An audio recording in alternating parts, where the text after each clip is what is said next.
Na, Tag. Alter, hab ich eine Plauze. Ich bin aber auch voll gefressen, Junge. Mann, no. Ich hab hier heute mal das schöne Lederwestchen rausgeholt, was mir viel zu groß ist.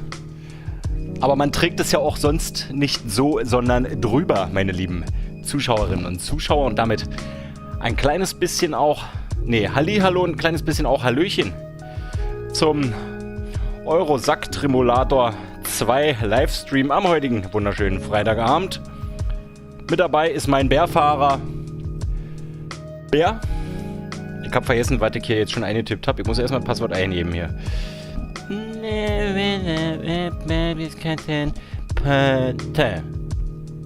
Fein. Mit dabei ist mein Bärfahrer Bär. Und genau, hier ist alles soweit eingestellt.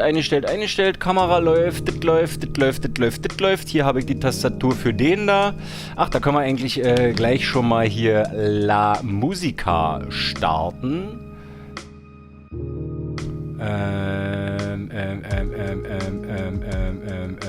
Neues Fenster. So, dann machen wir einmal die Musik.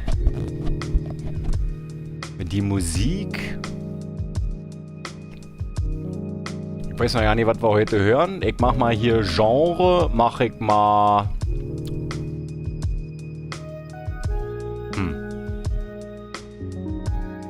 Wir bleiben mal bei Rock.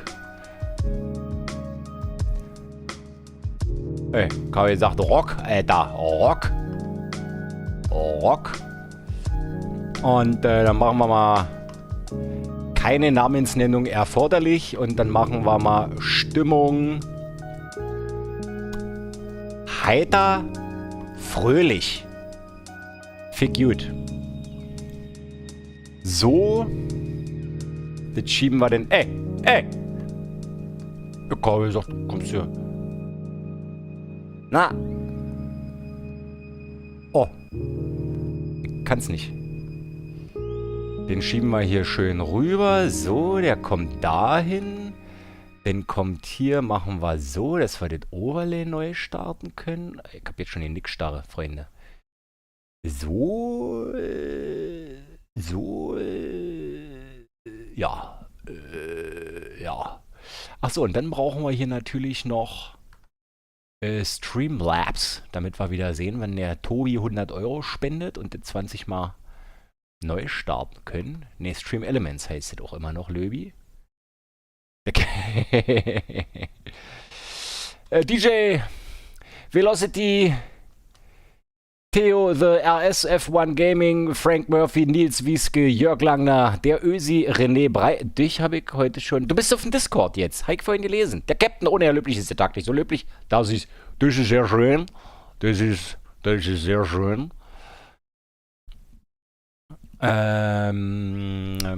So, Hammer. Oh, Freunde, na, ihr schon wieder. Also ich schon wieder. Ich hab hier irgendwie, ich hab so ein bisschen Gefallen gefunden an diesem Euro Truck Simulator. Und wenn ich die Zeit habe und ihr da so schön zuguckt, na dann machen wir das doch, nicht wahr? Genau, an alle, die es noch nicht getan haben, ihr könnt direkt mal sofort einen Daumen nach oben da lassen.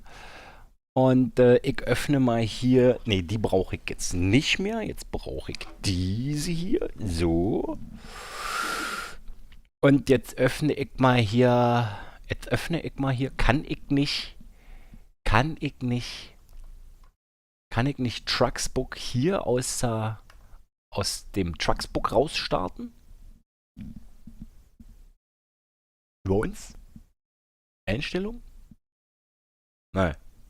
Ist ja auch witzig. Es gibt keinen Button in Trucksbook für Trucksbook.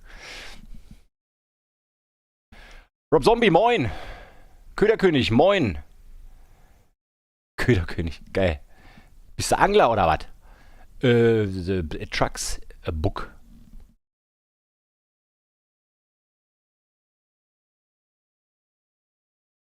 Trabü? Ich muss das hier, weil ich muss erstmal hier das Fenster hier so rüberschieben. So. Und dann machen wir hier Trucksbook Gaming. Trucksbook. Hammer. Oh. Oh, das machen wir gleich mal live, dann seht ihr mal, wie das funktioniert. Hier, Trucksbook Client ist an. Sehr schön. Schalten wir mal hier. Nee, warte, machen wir nicht. Der Herr Löblich hindert mich auch am Spielen. Der Toni, Gaming-Bude, Toni, ja, das habe ich mir schon gedacht, dass du der Toni 1134 bist. Du hast dich umbenannt, das habe ich schon gesehen.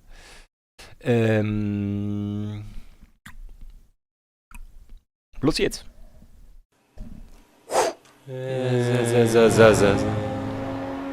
Herr Löblich. Ich höre den Blödsinn auf. Ja, und damit hallihallo, ein kleines bisschen auch Hallöchen, meine sehr verehrten, geneigten Simulationszuschauerinnen und Zuschauer zu einer neuen Runde Herr Löblich am Steuer, live in Farbe und bunt. Heute wieder mit dem großartigen, dem Euro, dem Truck, dem Simulator 2. Wir werden heute weiterfahren, um neue Welten zu entdecken. Ich weiß es nicht. Ich wollte mir eigentlich mal die ganze Zeit den Star Trek-Spruch angewöhnen und den so ein bisschen umbasteln. Ich vergesse das. Genau, wir werden einfach die Firma vergrößern, wir werden Kohle scheffeln, wir werden neue Trucks kaufen und gucken, ob wir vielleicht wieder heute ein großes, fettes Ding aus irgendeinem kleinen engen Loch rausziehen müssen. Wir haben ja letztens festgestellt, mit Spucke und Anlauf geht es wunderbar. Ich halte an dieser Stelle wie immer meinen Schwanz ins Bild und sage liken, abonnieren, kommentieren. Wer Bock hat, von mir per Fax benachrichtigt zu werden bei neuen Streams oder Videos, der drückt hier die Glocke. Ganz wichtig ist übrigens, wenn ihr die Glocke schon aktiviert habt und aktuell keine Nachrichten bekommt, also keine Benachrichtigungen, bitte einmal die Glocke deaktivieren und wieder aktivieren, dann funktioniert das wieder.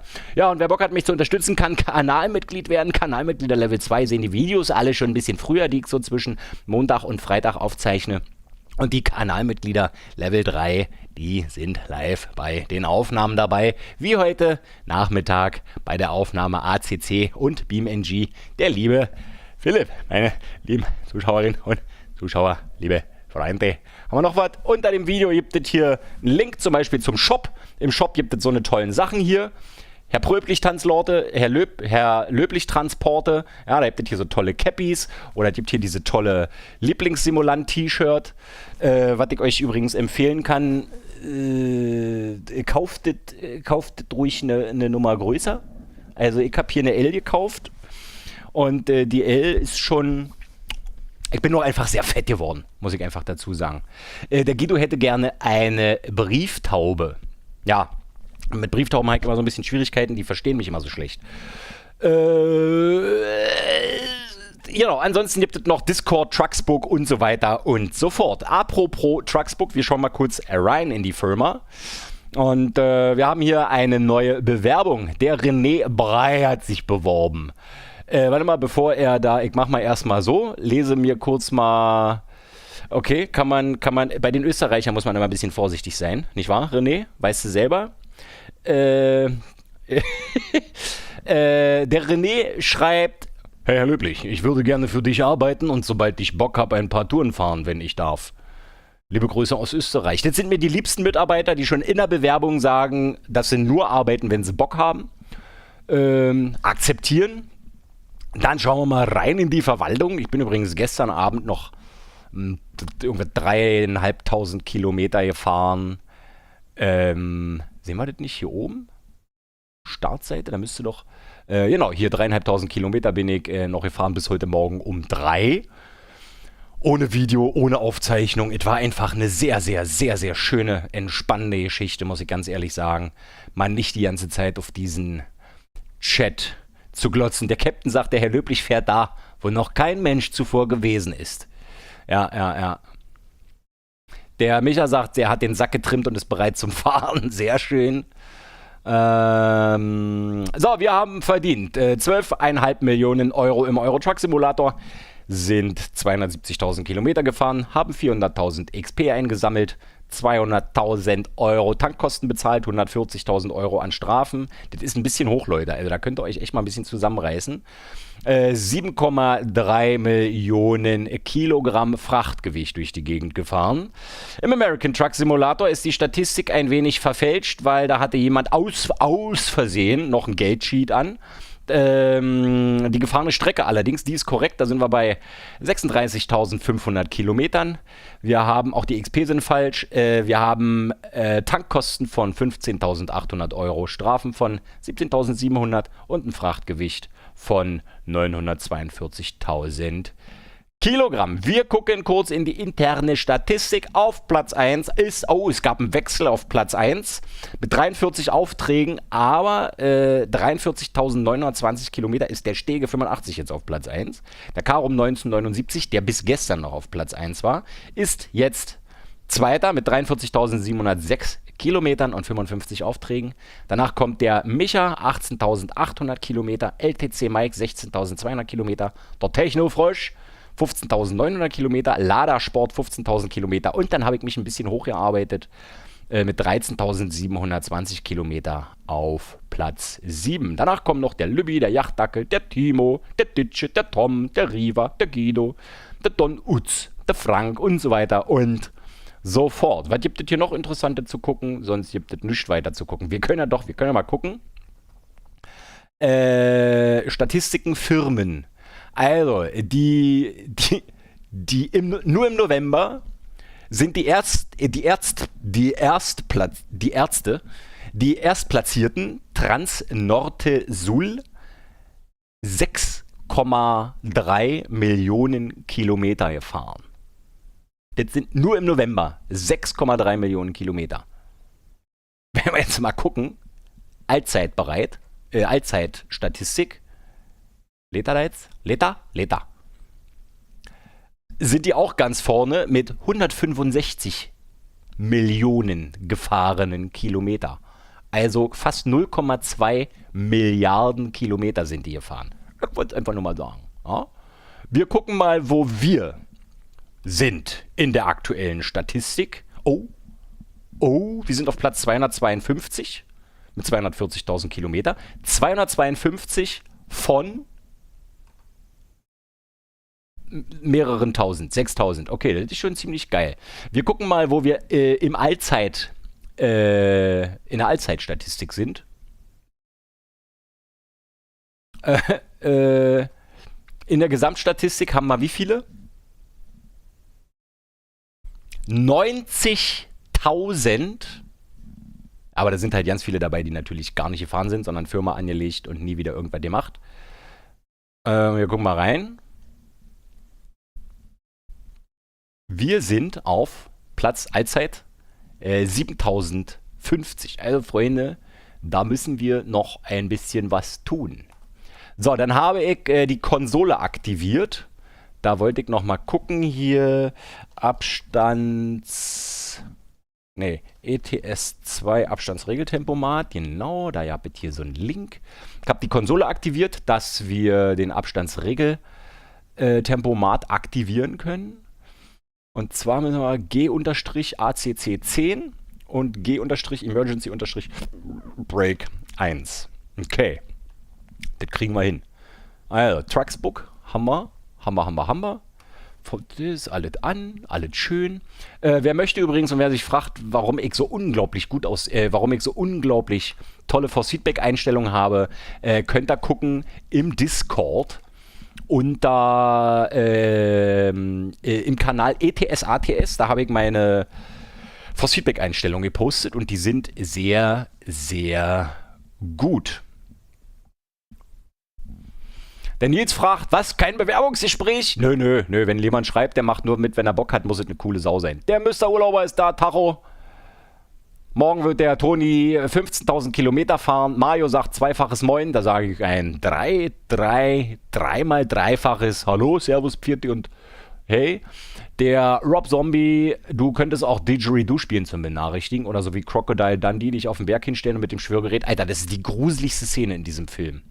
Ich finde das mega gruselig, dieses Geräusch, wie der da oben steht. Du hörst ja nichts, keine Musik, sondern nur diese super creepy Szene. Wer da auch also ist wirklich, ich finde das gruselig. Der Frank sagt, da geht noch was, Leute. Harvey 27 ist am Start. Morgen. Der Mr. Urlauber sagt, ja, Chef, jawohl, Chef. Ja, du hast vergessen, den Auftrag zu wiederholen. Das heißt, jawohl, verstanden, dann wird der Auftrag wiederholt. Luca C. hat die Nachricht zurückgezogen und sagt, guten Abend alle zusammen. Ach, Luca, sag mal, dich habe ich doch gestern eingestellt hier. Gucken wir gleich mal rein. Ich habe nämlich, nicht heimlich, ich habe es euch ja erzählt, aber ich habe weitergespielt. Der Lübbi sagt auch, bestätige, die Force-Feedback-Einstellungen sind echt angenehm zu fahren. Wenn ich mich recht erinnere, fährst du ein CSL Direct Drive, ne? Du fährst keine Podium-Base. Also von daher. So, was habe ich noch gemacht? Viele fragen mich immer, warum das bei mir so geil aussieht. Ich habe eine Option geändert. Ich habe sie in einer Config-Datei geändert. Kann man natürlich auch hier machen. In der Config-Datei kann ich es einfach präziser machen. Und zwar, das ist ein ganz kurzer gestaltungstechnischer Tipp. Die Realität hat mehr Gamma als alle Computerspiele. Gamma, ich brauche jetzt nicht Gamma erklären, könnt ihr googeln. Hat nichts mit Gamma Ray der Band zu tun und auch nicht mit Gamma-Strahlung, sondern hat was mit der Helligkeit zu tun. Und in der Realität, so das Auge kann man vergleichen mit einem Gamma-Wert von 2. Ja, also wenn ihr jetzt zum Beispiel Assetto Corsa Standard habt, dann kommt ihr, wenn ihr Post-Production-Filter irgendwie selber baut, zum Beispiel mit einem Gamma-Wert von 2, ist es realistischer. Man hat eine höhere Dynamik. Man sieht in den Tiefen mehr und so weiter und so fort. Wirkt erstmal sehr blass. Wenn sich das Auge allerdings dran gewöhnt hat, kann man das nicht mehr, wie soll man das sagen, rückgängig machen. So, ein Trick bei mir ist hier auch beim Euro Truck Simulator. Ich habe in der Config-Datei den Gamma-Wert, der steht immer auf 1. Da ist dieser Helligkeitsregler hier so in der Mitte. Ich stelle den Regler, den Gamma-Wert auf 1,2 oder 1,3. Hier fällt mir persönlich besser. Es sieht am Anfang relativ hell aus. Man gewöhnt sich aber dran. So, Mods brauchen wir uns nicht angucken. Gamma-Wert. Falls irgendjemand die Mods interessieren, komm, wir gucken einmal kurz rein, dann haben wir das abgefrühstückt mit den Mods. Noch ein Ösi, ein Österreicher, der Roli McWormsy. Servus, Löbi. Schöne Grüße aus Oberösterreich. Ja, sehr okay, vierte. Hier haben wir noch die Garage vom Frank drin. Wir haben es tatsächlich mit allem Testen nicht hinbekommen, diese Garage so zum Laufen zu kriegen, dass das Schild oben richtig angezeigt wird. Dann haben wir hier die Herr Löblich Transporte Livery, einmal für den Volvo FH16 von 2012. Wir haben drin die Krone Trailer Livery. Dann haben wir Soundpack für den Volvo FH16. Dann haben wir hier ein Sound Fixes Pack, da werden so ein bisschen, da wird der Verkehr so ein bisschen leiser, ja, für Leute, die zu lauten Verkehr haben. Dann haben wir True Mirror Field of View, das heißt, die Spiegel haben eine realistische Spiegelung, könnte man jetzt sagen. Sieht tatsächlich einfach besser aus, weil die sind sehr weitwinkelig im Original. Die sind jetzt nicht mehr so weitwinkelig, außer die Weitspinkelwiegel, die sind weitspinkelig. Top Corner Small Mirrors heißt, wir haben oben in den Ecken kleinere Spiegel, die sind auch nicht mehr so riesengroß. Realistic Vehicle Lights, da ist die Beleuchtung, auch das ist sehr wichtig. Für Leute, die gerne Verkehr haben, gibt es hier besseren Sound für unter anderem Verkehr und besseres Licht beim Verkehr. Dann haben wir realistischen Regen. City Lighting bedeutet, dass die Beleuchtung der Stadt nachts besser aussieht. Beautiful Water ist, ich glaube, 8K Wassertexturen. Realistic Truck Physics, brauche ich nicht zu sagen, ist realistische Truck Physics. Sizzles, Megapack, Sizzles, Trailer Pack und natürlich Pro Mods.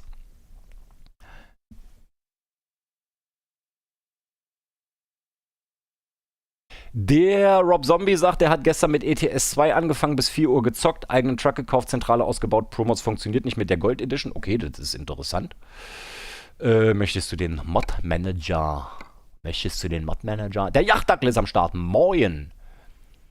Der Herr Streppelhoff sagt, noch wichtiger ist, macht das Bloom aus in der Config. Bloom aus.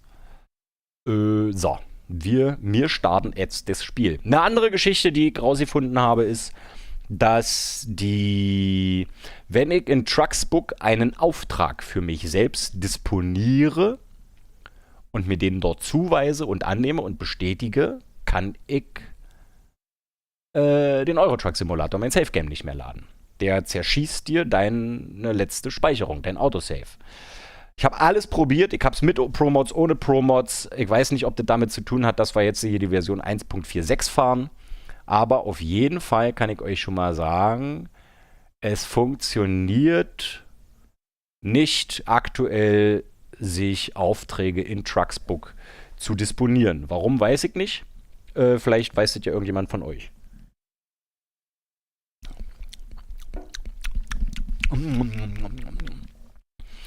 So. Der Lübi sagt, Drop Zombie, dann fehlen dir wahrscheinlich noch Map-DLCs. Genau, du brauchst natürlich, um Pro-Mods benutzen zu können, brauchst du alle DLCs. Also alle Map-DLCs, du brauchst quasi alle Karten. Und der Rex, Alter, geht ja direkt richtig los hier.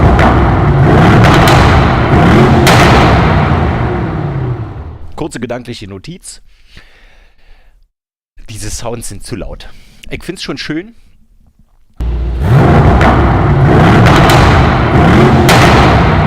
Ja, ist doch kein Problem. Machen wir das einfach direkt nochmal. Sehr gut, sehr gut, sehr gut, sehr gut. Der Kevin hat eine Mitgliedschaft verschenkt und dementsprechend ist der Mike Würfel jetzt Mitglied. Vielen Dank, lieber Kevin. Vielen Dank und lieber Mike, herzlich willkommen bei den Löblingen. So. Pass auf, Freunde. Achtung. Achtung, meine lieben Zuschauerinnen und Zuschauer. Herzlich willkommen bei Genial daneben. Unsere erste heutige Frage kommt aus Potsdam. Und zwar möchte der Herr Löblich wissen, was ist ein Fahrermanager? So, hier, Achtung, hier gibt es jetzt nämlich den Lukas seit gestern Abend. Ich habe gestern Abend noch den Lukas eingestellt und ich habe dem Lukas ein LKW gekauft. Und zwar ein Volvo FH16. Ich habe den einfach so gelassen, wie er ist. Original. Kann ich den eigentlich Konfiguration reparieren? Kann ich den eigentlich, ich könnte den aufrüsten? Hier können wir uns angucken. Ah, geil. Dieses ist der LKW vom Lukas. Der Lukas hat eine Bewertung von 3,3, hat schon sehr viel Erfahrung, nimmt auch ein bisschen mehr Geld. Allerdings verdient der dann hoffentlich auch ein bisschen mehr Geld. Hier können wir, glaube ich, nochmal irgendwo sehen. Hier, der hat schon 4 ADR-Scheine, Fernfahrten, zweimal hochwertige Fracht, zweimal zerbrechliche Fracht, gar nicht just in time, dafür fährt er ganz toll ökologisch, wie gesagt, hat eine Bewertung von 3,3. Der Philipp, aka Ozzy, verdient mittlerweile knapp 3.000 Euro am Tag, das ist schon richtig gut. Der Philipp fährt nach wie vor meinen ersten LKW, den MAN. Übrigens, lieber Tim, falls du dir das hier mal angucken solltest, was wir vergessen haben beim MAN ist, wir haben die Reifen nicht zurückgebaut, ist aber Wurst, hat er halt noch die geilen bedruckten Reifen. Und ich fahre, auch da können wir nochmal schnell reinschauen hier, ich fahre den großartigen, ach so, ich kann den natürlich hier nicht angucken, das ist ja klar. Den können wir uns hier gleich draußen können wir uns den anschauen. Ach, ich hätte doch in Fotomodus sehen können. Leute, jetzt mal ehrlich. Das könnt ihr doch sagen. Der Ösi René Brei fragt, wo bekommt man die Löblich-Lackierung her? Die bekommst du von mir, wenn du ein Volvo FH16 von 2012 fährst. Und die bekommst du auf den Truck, indem du die als Mod installierst. Und dann quasi in der Werkstatt als Lackierung auswählst. So, hier, da ist er, der Gute. Wir sind übrigens gerade in Moldawien. Bin mir nicht sicher. Ich bin gestern Abend ein ganz schönes Stück gefahren. Wie gesagt, 3.000 Kilometer. Hier ist er, der gute FH16. Es ist mittlerweile ein FH16 700. Und ich habe gestern noch den 6x4 Chassis. Alter. Oh, krass aus. Krass, Freunde. Das könnt ihr nicht machen. Ich habe gestern noch den 6x4 Chassis drunter gebaut, damit wir nicht nochmal in die Bredouille kommen, wie letztens im Steinbruch mit dem Volvo-Dumper da hinten drauf. Vielen Dank, lieber Velocity, für dein Abo. Vielen Dank. Nochmal dabei soll nochmal frei sein hier, neue Runde, neue Wahnsinnsfahrt. Ich hätte jetzt auch gehupt, wenn ich nicht hier gerade im Fotomodus wäre. So, Hier, man sieht auch das sieht auch richtig nach Moldawien aus hier. Also, nicht, dass ich wüsste, wie es in Moldawien aussieht, aber so ungefähr hier. Es könnte auch Rügen sein, so Sassnitz. Sassnitz sieht ungefähr genauso aus. Genau, so sieht er hier aus, der Truck. Wir können uns gerade nicht von hinten angucken, das machen wir dann während der Fahrt. Momentan, lieber Toni, jawohl, gibt es den Skin erstmal nur für Volvo. Da sind wir dran, also momentan gibt es den nur für den Volvo FH16 von 2012 und für die Krone-Trailer. Der nächste Schritt wird sein, den Skin für alle Standard-Trailer zur Verfügung zu stellen und dann nach und nach für eure LKW. Dafür gibt es im Discord, im Mitarbeiterkanal, Herr Löblich Transporte, eine Umfrage. In dieser Umfrage könnt ihr anklicken, welche Zugmaschine ihr fahrt und dann je nach Auswahl, je nach Reihenfolge wird dann auch in dieser Reihenfolge werden die Skins erstellt. Aber da nehmen wir uns Zeit, weil der Frank macht das alles in seiner Freizeit und der muss da jetzt nicht in seiner Freizeit hier irgendwie auf Teufel komm raus irgendwelche Skins machen. So, meine lieben Freunde. Und dann habe ich hier letztens gesehen, das auf dem Frachtmarkt. Achso, wir sind übrigens in Litauen. Nee, nicht in Litauen, ach Gott, was ist denn jetzt? Estland, Latvia, Lituva. Ich glaube, das hier ist Litauen und das ist Lettland, oder? Ist das korrekt? So, und wir sind in Daugava-Pilis oder so.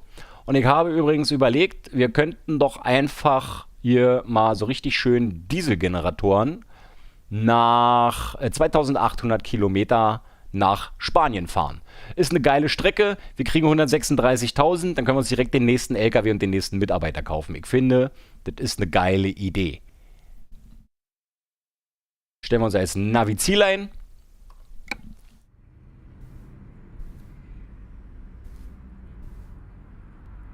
So. Gucken nochmal hier. Können wir uns von hinten. Hier, guck mal, so sieht er von hinten aus, der Gute.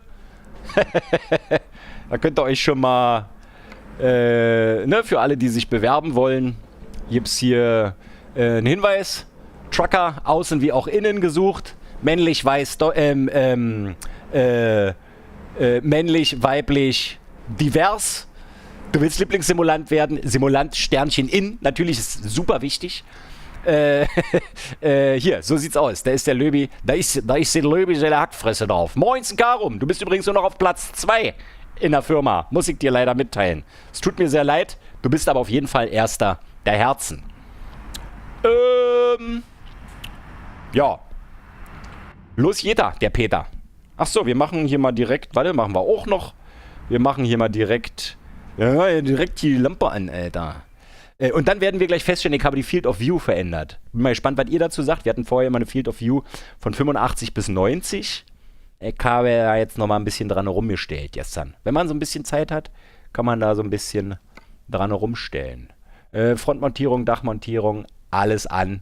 Ich habe sogar ein männlich-weiblich durchgeknallt. Auch sehr schön, Frank. Hier, das sind meine aktuellen Sitzeinstellungen. Wir fahren jetzt mittlerweile mit einer 70er Field of View, nicht mehr 85 oder 90. Ich fand das schon geil, aber mir ging nicht alle, das war mir alle zu. Die Straße so klein und schmal. So ist es schon irgendwie so ein bisschen geiler.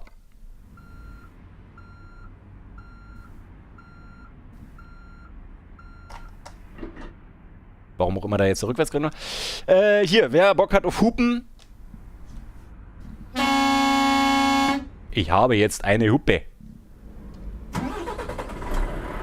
So. Hammer. Fernlicht brauchen wir nicht. Motor. Bremse machen wir auf Stufe 1. Reicht erstmal. Wir müssen tanken. Wichtig, wir müssen tanken. Machen wir sofort. Wie lange reicht denn der Tank noch? 433 Kilometer, okay. So wichtig ist es nicht. Jetzt gucken wir mal kurz, wo hier der Ausgang ist. Wo ist denn der Ausgang? Wir müssen jetzt erstmal 3 Kilometer fahren, Ach, Blödsinn. Nicht Escape. Wir müssen jetzt erstmal 3 Kilometer fahren. Und der Karum sagt, Schuld ist sein Privat-Pkw. Ja, Herr Kollege. Mit Ausreden kommen Sie hier nicht weiter. Da müssen Sie sich halt mit dem Taxi zur Arbeit fahren lassen, Herr Kollege. Wir sind hier noch keine halbe Stunde am Start, schon 70 Zuschauerinnen und Zuschauer. Ich sage an dieser Stelle Hallihallo und ein kleines bisschen auch Hallöchen an alle neu zugeschalteten und Zugeschaltetinnen zu dieser Runde. Herr Löblich am Steuer im Euro Truck Simulator 2 Livestream Podcast Musikfeierabend Wochenend. Links ab. Ach, nach links abbiegen, okay. Talk. Nachher gibt's auch noch Musik, Freunde. Nachher gibt's auch noch Musik, haben wir alles schon vorbereitet. Aber wir wollen hier mal nicht gleich übertreiben.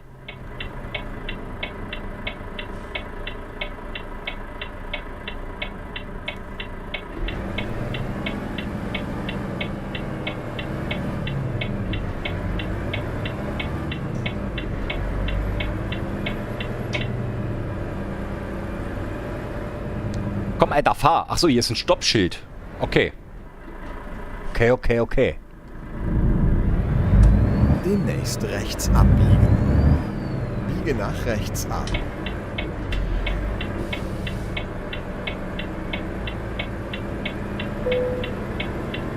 Sie haben eine Arbeitsagentur entdeckt. Sehr schön, sehr schön, sehr schön. So, ich werde mal hier noch einen Schluck von dem leckeren Heißgetränk nehmen, was ja nicht mehr so heiß ist. Ich quatsch viel zu doll. Demnächst rechts abbiegen. Der Kevin sagt, liken, teilen, kommentieren, abonnieren. Ganz wichtig. Ihr müsst unbedingt auf den Daumen unter dem Video drücken. Das ist wie Geld, nur kostenlos für euch. Wie? Ich bin doch hier gerade schon drüber gefahren über die... Mann. Doch. Links ab. Warum ist jetzt hier kein Stoppschild? Stippschold.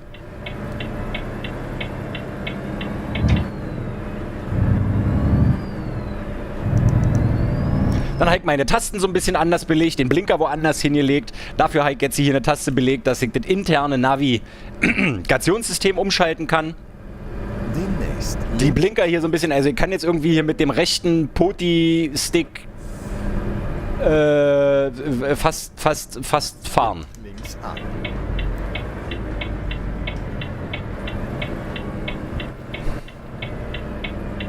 Fast fahren. Nicht festfahren, fast fahren.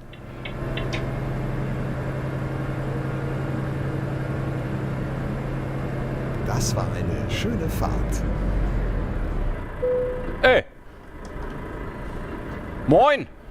Ich wollte die Dieselgeneratoren abholen. Садуяди Брадич Следац Парич Меня зовут Igor, я читаю книгу. Ich habe keine Ahnung, was die da sprechen. Ich weiß es nicht. All klar, danke. Ach so. Der hat gesagt, ich soll hier gucken. Slani, moin, grüße dich. Schön, dass du da bist. Hier, wir fahren für 136.000 fahren wir schön die Dieselgeneratoren. Schön. Ja, wo ist er?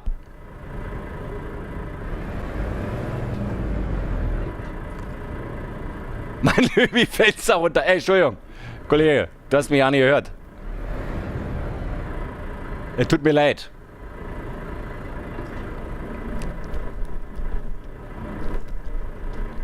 Den Löwi ja nicht gehört hier, wenn das Fenster die ganze Zeit oben ist. Entschuldige bitte, Kollege. Aber, war jetzt aber auch eine Schwäche. Ich habe den Auftrag auch schon angenommen. Ja, alles klar. Finde ich auch total super, dass du mir die ganze...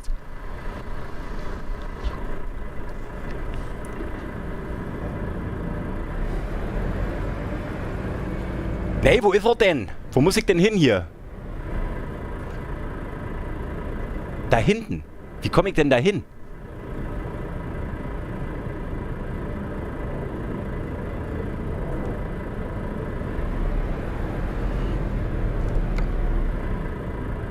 Aha. Okay, da fahren wir da erst einmal hinter oder wieder was?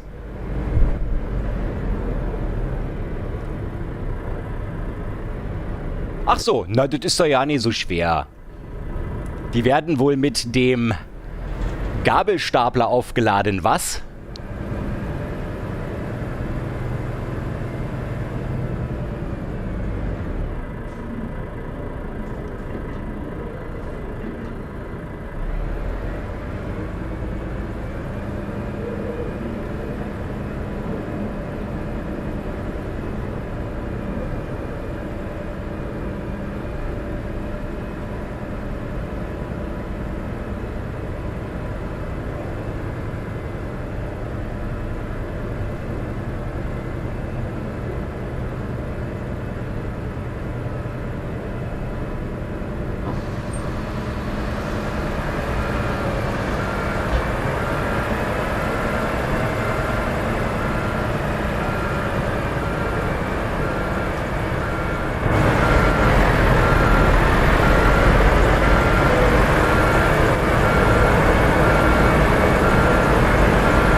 Der Guido sagt, ist das ein Kunde?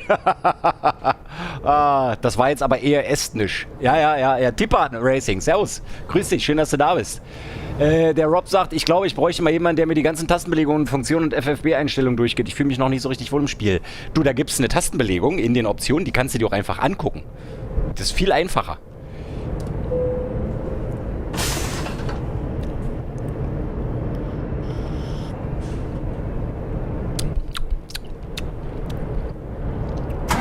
Vorsichtig.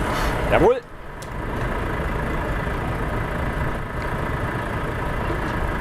So, Freunde, 2844 Kilometer, tanken nicht vergessen.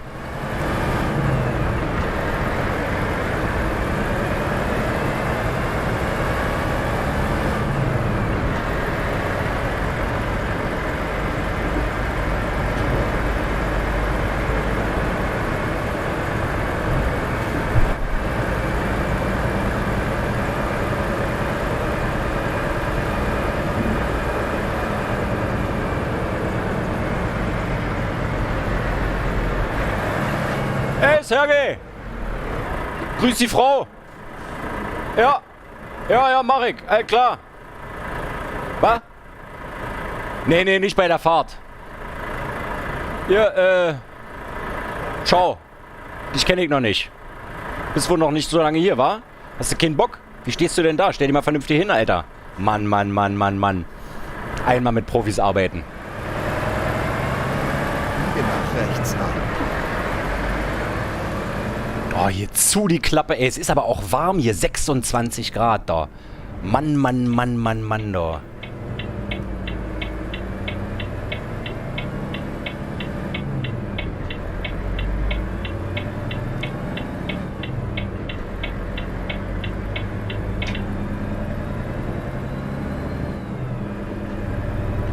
Du, Rob Zombie, auch als nicht-Truck-affiner Typ kannst du ja einfach mal anfangen loszufahren und merkst dann während der Fahrt, oh, jetzt brauche ich dit und dit und dit und dit und dit.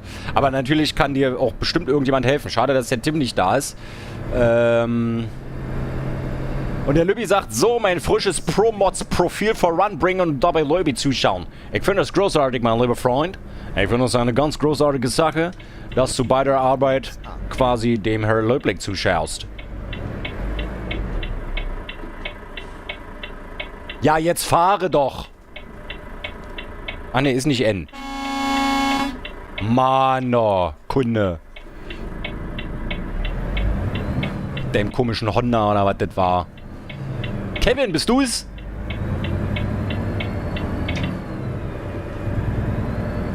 Da hinten fährt die Tram.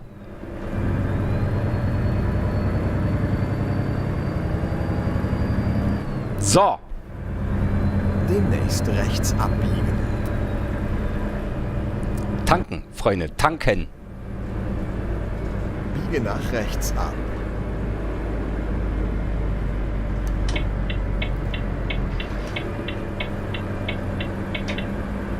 Wo ist denn die nächste? Da können wir ja direkt mal. Wo ist denn die nächste?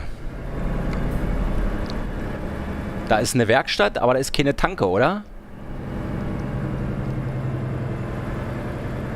Immer geradeaus. Ne, da gucken wir mal.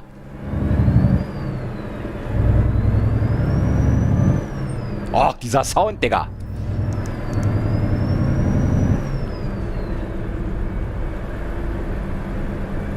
Digga! Ne, komm, wir machen das mal hier gleich. Weltkarte. Weltkarte. Schöne Karte. Okay, hier ist keine Tanke. Ne, da kann man nur pennen. Da möchte ich gerne hin. Da möchte ich gerne hin. Wir fahren also da vorne rechts, dann tanken, wenden, weiter geht's. Ja. Los. 78 Zuschauer. Geil. Meine lieben Freunde, ich sage herzlich willkommen bei Herr Löblich am Steuer im Euro-Sack-Tremolator 2. Ich verspreche 79, ich fasse es nicht. Wir werden doch wohl nicht gleich die 80 knacken. Wenn die jetzt alle noch einen Daumen da lassen würden, das wäre ja ganz großartig. Lieber, ist das ein Mustang? Das war ein Mustang. Alter. Guido, diese Drive Shaft Torque ist schon ziemlich geil, genau. Kardan, Kurbel, Antriebswellen. Ich habe schon wieder vergessen, wie das heißt. Ich habe allerdings ja auch zusammen mit der Realistic Truck Physics noch ein bisschen rumgespielt, was so Federungssteifigkeit und hier Dingsum-Bumsum, wie heißt denn das? Und Kabinensteifigkeit angeht. Und wenn ich jetzt hier Vollgas hebe, dann sieht das aus dem Innenraum ungefähr folgendermaßen aus.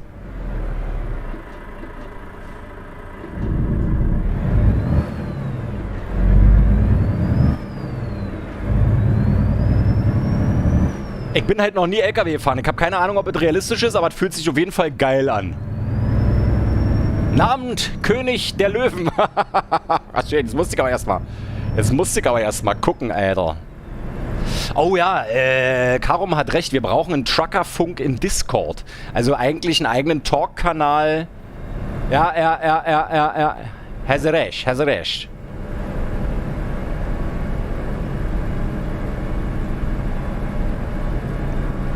Hast du recht, mein Freund, hast du recht.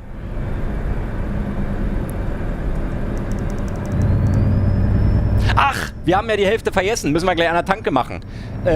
Ich muss ja hier... Okay, das mit der Konsole hat offensichtlich nicht funktioniert.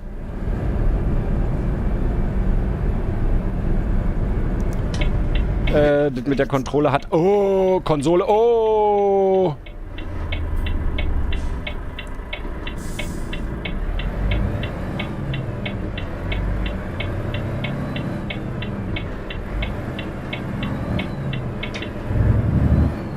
Demnächst rechts abbiegen. Jawohl! Biege nach rechts ab. Warum hat denn das mit der Konsole jetzt nicht funktioniert? Ich habe doch eingestellt Konsole 1. Jens. Hi Jens. Schokoriegel an der Tanke nicht vergessen. Jawohl! Können wir uns gleich mal wieder aus dem Soundfix-Paket den neuen Tanksound anhören. Der ist nämlich ganz schön geil.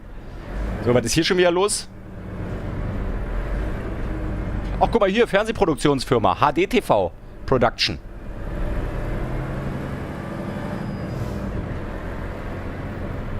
Ey, ich bin ein ehemaliger Kollege.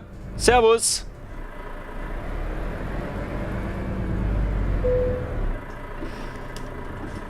So, Achtung, Freunde, Achtung. Ich möchte an dieser Stelle nochmal... Na, der ballert ja hier raus, Alter. Bist du bescheuert? Mann, no. Achtung, neue Tanksounds.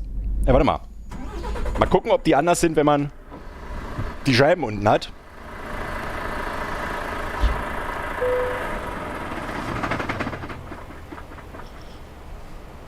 Also dieses Volvo Soundpaket ist einfach nur geil. Onkel HD sagt, ja bitte. Achtung, mit Abschütteln, allem drum und dran.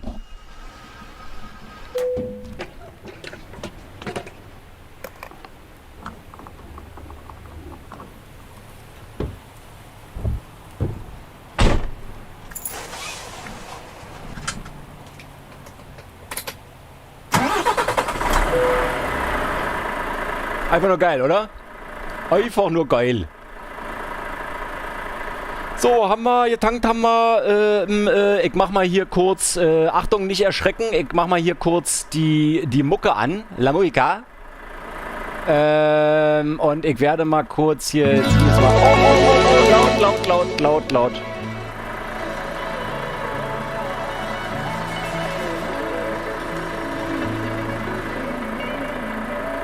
Ich hab noch ja keinen Bock auf Mucke, ich wollte sie nur schon mal eingerichtet haben.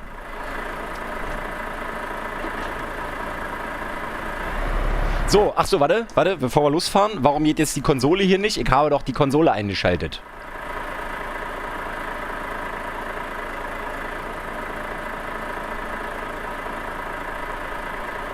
Das möchte ich jetzt schon. Alter, ist jetzt gerade die Batterie von der Tastatur leer?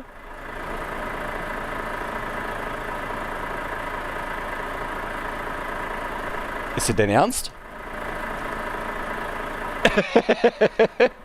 Die Tastatur geht nicht mehr. Warten Sie. Ach Gott.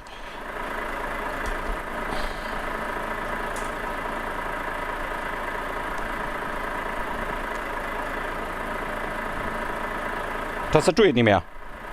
Ich raste aus. Es ist aber auch immer irgendwas, Freunde. Immer ist irgendwas. Wir tauschen mal die Batteries mit der Tastatur hier drüben. Machen wir die mal aus. Dann nehmen wir die hier mal raus, machen die da mal rein.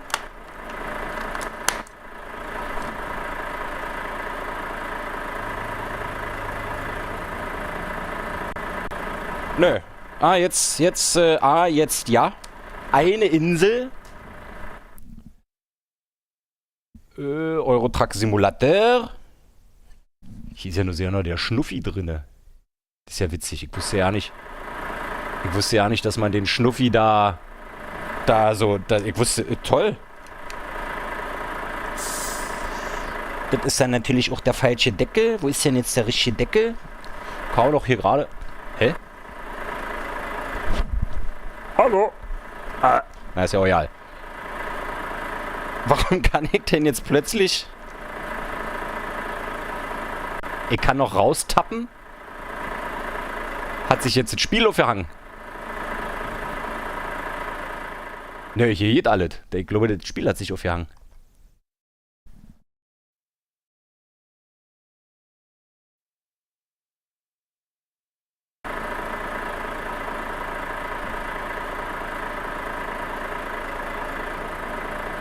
Das geht?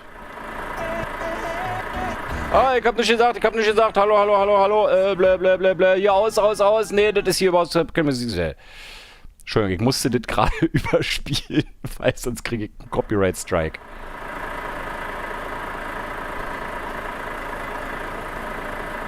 Okay, nee, irgendwas ist jetzt hier mit der Ansicht passiert, weil ich kann sie plötzlich auch mit der Tastatur nicht mehr zurücksetzen. Ey, ich habe doch gesagt, das aus halt gesagt. Ich habe gesagt, aus. Ich habe gesagt, aus. Alter, krasser aus hier, Freunde. Krasser aus. So, na, das ist doch ein sehr guter Zeitpunkt, um nochmal kurz aus dem Spiel rauszugehen. Eventuell muss ich noch G-Developer in der Config auf 1 setzen. Okay, da gucken wir doch mal. Nee, da schauen wir doch mal. Freunde, da schauen wir. Schau mal, ist übrigens auch ein Haarpflegeprodukt. Da haben wir auch schon nur noch 77 Zuschauende.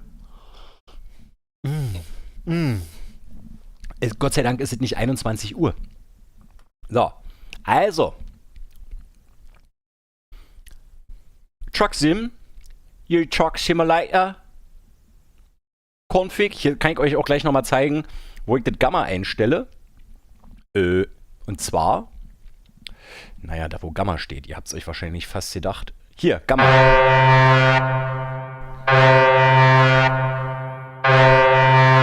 Barney, ich danke dir für diesen Schreck. Und für die 5 Euro. So, wir gucken nochmal hier. Konsole. Konsole ist auf 1, okay. Und dann hat er gesagt, Developer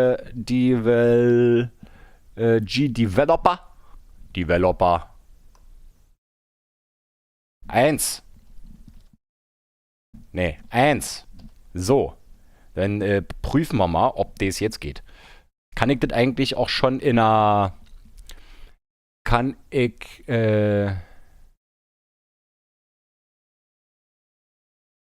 Guido sagt, bitte lass die Sound so laut. Natürlich lasse ich die so laut. Das ist doch das Lustige an der ganzen Sache, dass ich mich erschrecke. Das soll ja die Leute... Das ist ja lustig. Der Micha sagt, guck doch mal, ob du Blumen aus hast. Das sieht nämlich so aus. Und das Blumen bei ETS ist einfach schrecklich. Ne? Aber wenn es so aussieht, als hätte ich es aus und nicht schrecklich aussieht, dann brauche ich doch nicht nachgucken. Ach, gucke, jetzt kann ich hier mit der Taste jetzt ja. Eine Insel. Na, Abend Bernhard, schön, dass du da bist. Wurde auch Zeit hier. Wir haben, der Guido und der Micha, die haben alle schon gesagt, Mensch, der Bernhard, Also der Bernhard, der lässt heute ganz, ganz schön schleifen, ja. Ist 21:04 Uhr. Wir sind seit 55 Minuten und 37 Sekunden online. Und der Bernhard, ey Leute, von nichts kommt nichts. Ehrlichensthaft. Ehrlichensthaft. So, Bernhard, wir machen jetzt hier Tacheles. Und zwar machen wir jetzt hier den Abstandsregel-Tempomat an. Und die Emergency Brake. Wir gucken einfach mal. Ich werde mich das erste Mal wahrscheinlich zu Tode erschrecken. Wir hatten ja letztens in Spanien, in der letzten Folge, schon mal eine Emergency Brake. Entschuldigung. Jetzt kann ich natürlich hier die Bakterien drin machen. So. Jetzt können wir mal gucken. Wahrscheinlich waren die nie alle. Nö, die waren ja nicht alle. Jetzt machen wir hier. Knick, knack. Micha sagt, Bernhard, ehrlich, unglaublich. Ich habe einen sehr guten Freund, der Bernhard heißt. Der hat wahrscheinlich gerade Presslufthammer Bernhard.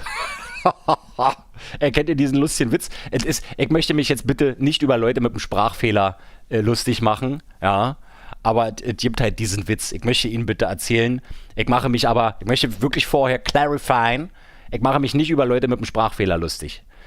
Ich habe ganz andere Sachen, über die ich mich auch lustig mache. Also ich mache mich nicht lustig. Aber auf jeden Fall gibt es da so einen Typen, der fährt mit so einem Bollerwagen, nicht mit einem Bollerwagen, mit so einem Pferdewagen, mit so einem Pferdeanhänger, fährt da so schön durch die Gegend in London, 17. Jahrhundert und ruft immer Torf zu verkaufen, Torf zu verkaufen. Und dann kommt einer an und sagt, Alter, das ist kein Torf, du hast da Briketts. Und dann sagt der Typ, ja, aber immer wenn ich sage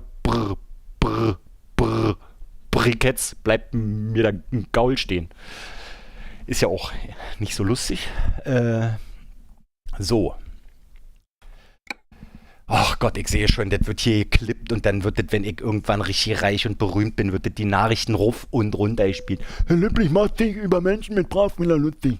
So, jetzt können wir wieder hier. Fein. Alles funktioniert wieder. Konsole geht. G. ACC. Nee. Oh Gott, welche? Wo ist denn das jetzt hier? AC 1. Okay, ich habe keine Ahnung, ob das jetzt funktioniert hat. Wir tappen mal kurz raus. Wo steht's? G, ACC 10. Achso, nicht 1, sondern 10. Okay, das ist korrekt. Und dann G, Emergency Brake 1. Okay.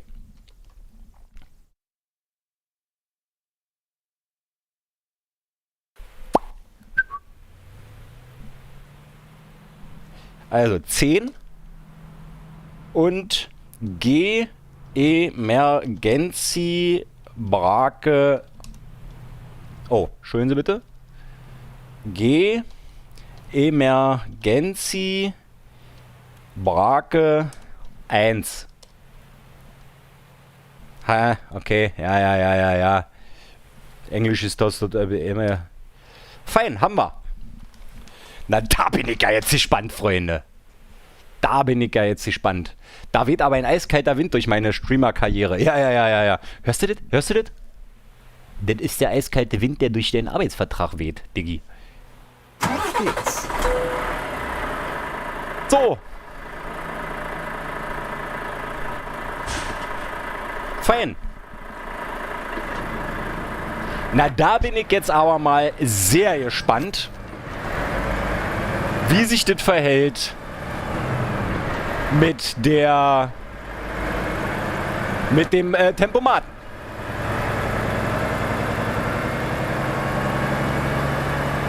Ich habe übrigens den Tempomat auf die Schaltwippen gelegt und dafür den Blinker hier auf den rechten, auf das sogenannte D-Pad, also auf den rechten Stick. Weil ich das aus dem Auto einfach so gewöhnt bin. dass man irgendwie so an so einem Teil zieht, um den Tempomaten anzumachen. Das war bei meinem Audi damals so.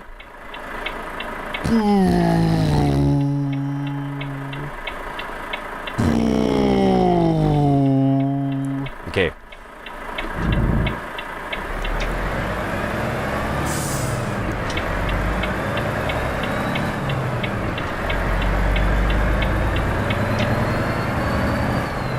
Oh Gott, der Guido hat irgendwas geklippt. Oh Gott, oh Gott, oh Gott. Guido hat geklippt.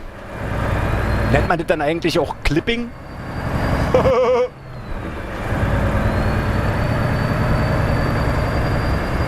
Hört doch mal diesen Sound an.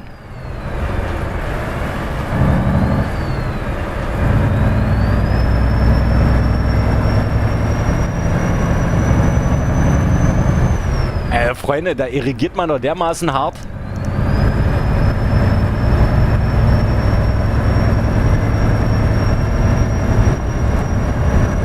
Leute, wisst ihr eigentlich, was so ein König macht? Er regiert. Aber ist ja auch jetzt nicht so interessant.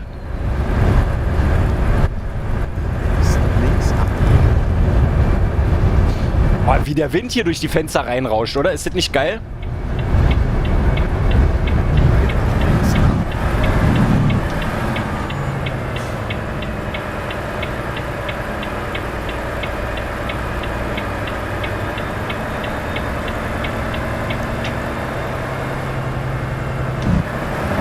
Ah, jetzt hier noch die Motorbremse, sehr schön.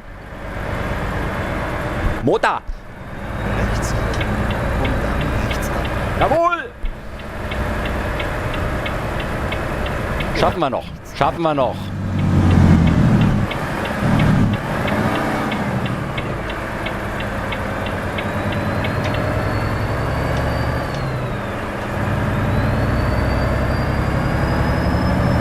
Ah, zieht euch doch mal die Brücke hier rein.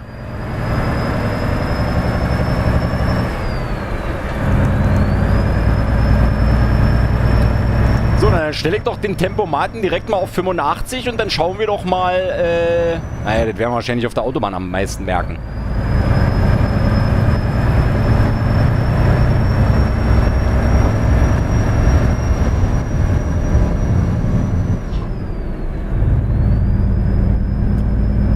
Oh, der Sound, ey, Freunde. Was sagt ihr eigentlich hier zur Field of View? Ich finde es ein bisschen angenehmer für mich zum Gucken, weil das ist nicht so super schnell. Man sieht immer noch genug. Man kann ja hier gucken, einfach mit den Tasten. Und was ich finde, man sieht halt auf jeden Fall links im Außenspiegel einfach mehr.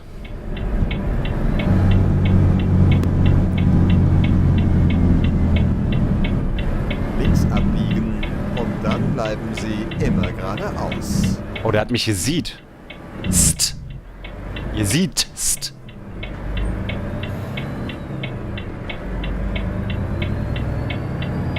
Immer geradeaus.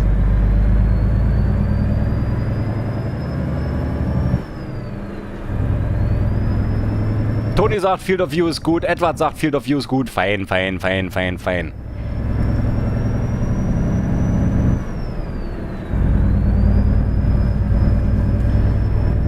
Der intelligente Tempomat, falls es euch übrigens interessiert, ja, habe ich jetzt auch rausgefunden, wofür der intelligente Tempomat gut ist. Der intelligente Tempomat bremst sozusagen das Auto ab, wenn ihr die Tempomatgeschwindigkeit verändert. Ja, also wenn ihr jetzt bei 85 seid und der steht auf 10 km/h, also auf eine Toleranz von 10 km/h und ihr geht hier unten im Tempomat um 5 runter, Demnächst rechts abbiegen. dann lässt der den ausrollen, bis er bei 80 ist.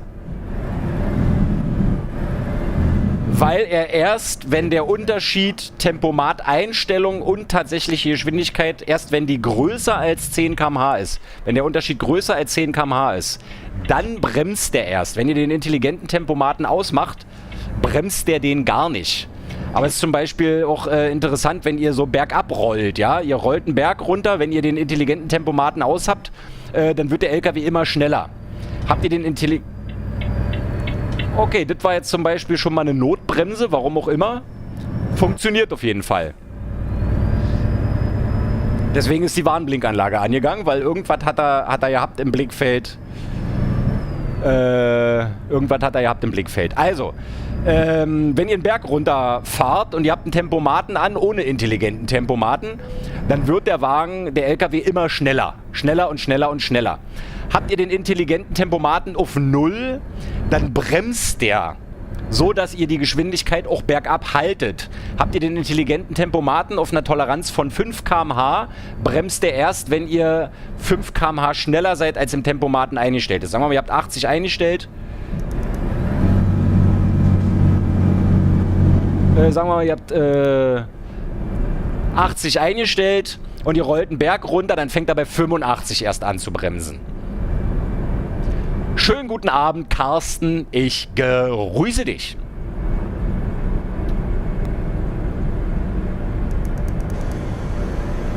Und jetzt seht ihr 50 und jetzt bei 60 hört er auf zu bremsen und lässt ihn sozusagen von 60 auf 50 ausrollen. Hätte ich den intelligenten Tempomaten auf 0 km/h Toleranz, hätte der jetzt runtergebremst bis 50. Biege nach links ab. Okay, also kann ich euch jetzt schon mal sagen,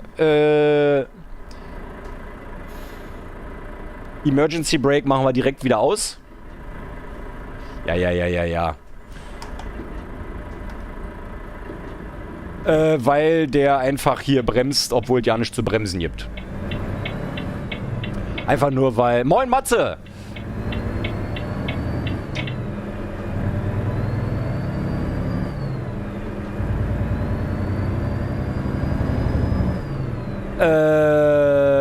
Emergency Brake erkennt Gegenverkehr als Bremsgrund. Demnächst rechts abbiegen. Und auch der Carsten sagt, Settings sehen top aus, Field of View etc. Ja, fein, freut mich. Fick gut, Hashtag Fick gut. Oh! Naja, biegen wir da hinten rechts ab. Ich wollte hier noch, Neue Route finden. ich wollte hier noch bei BLT, Italian BLT, vorbeischauen.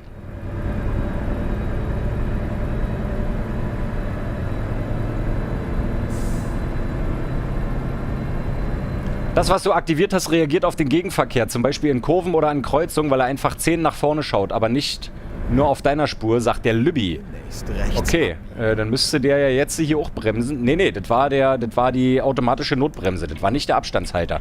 Der Abstandshalter macht ja keine Vollbremsung und die Warnblinkanlage an. Das macht der Notbremsassistent.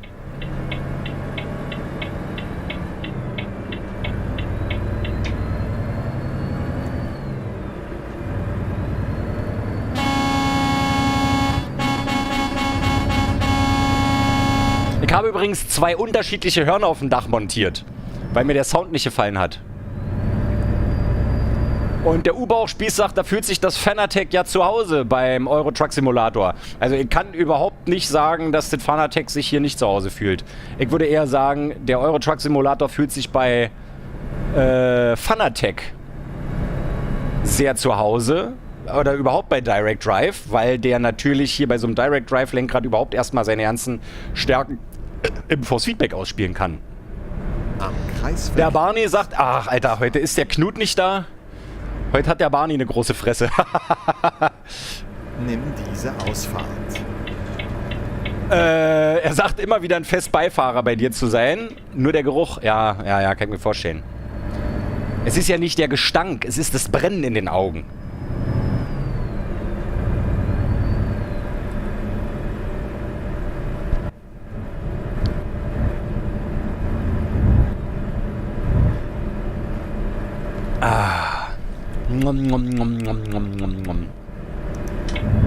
Am Kreisverkehr erste Ausfahrt nehmen.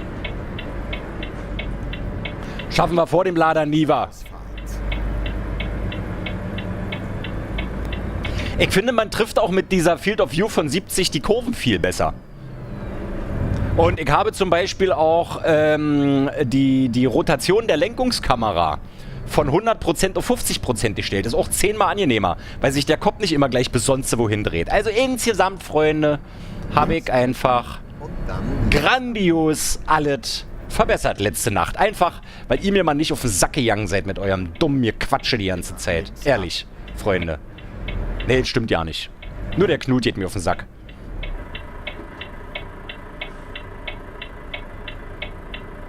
Achso, der Lübbi sagt gerade, wie sagt man, Automatic Cruise Control, also der Abstandsregeltempomat, der bremst halt auch leicht. Du, ich bin mal sehr gespannt. Wir werden das ja sehen auf der Achterbahn.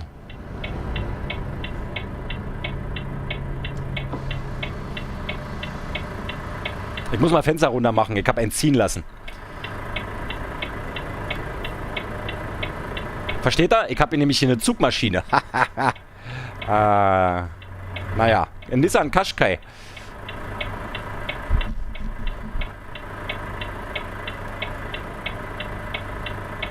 Der Micha sagt, es ist wie bei jeder Sim, man braucht manchmal eine Zeit, bis alles richtig eingestellt ist. Ja, ich bin eigentlich, muss ich ganz ehrlich sagen, wirklich immer ein Freund von einer hohen Field of View. Weil ich,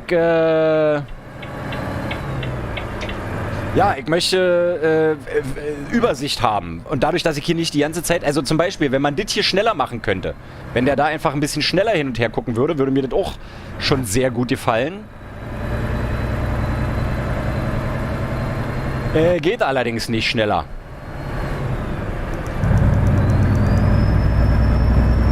Powerpill ist am Start. Moin! Du bist der mit den G-Kräften. XL oder wie auch immer man das ausspricht. Jawohl, ich erinnere mich dunkel. Habe ich noch nicht ausprobiert, aber vielen Dank auf jeden Fall. Der hatte mich im Discord gefragt, was da bei mir mit G-Kräften in Assetto Corsa, warum das bei mir so toll aussieht. Dann konnte ich ihm leider gar nicht weiterhelfen. Und zum Schluss hat er tatsächlich mir ganz tolle Einstellungen geschickt, die ich auf jeden Fall mal ausprobieren werde. Satz Ende. Rechts halten und dann bleiben Sie immer geradeaus. Ich würde jetzt einfach mal mich rechts halten und dann bleibe ich immer geradeaus. Immer geradeaus. 83 Zuschauer. 84. Moin. Ich grüße euch, ihr Lieben. Schön, dass ihr zugeschaltet habt. Herzlich willkommen bei Herr Löblichs Euro Truck Simulator 2 Livestream Podcast Feierabend Musik Therapie Talk Chat Gespräch. Musik haben wir aktuell noch nicht. Da schalten sie gleich alle ab hier. Musik haben wir aktuell noch nicht. Kommt aber noch. Immer geradeaus.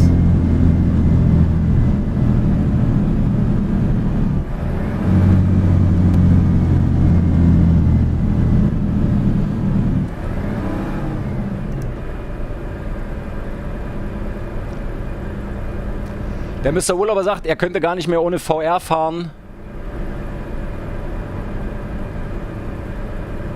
Er könne gar nicht mehr ohne VR fahren. Das ganze manuelle Umgesehe würde ihn fertig machen. Ja. Ich kann mir das sehr gut vorstellen.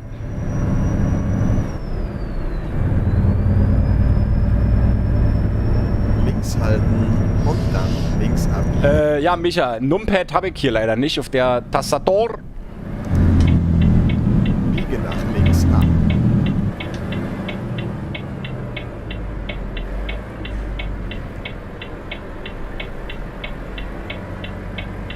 Das ist aber eng hier da.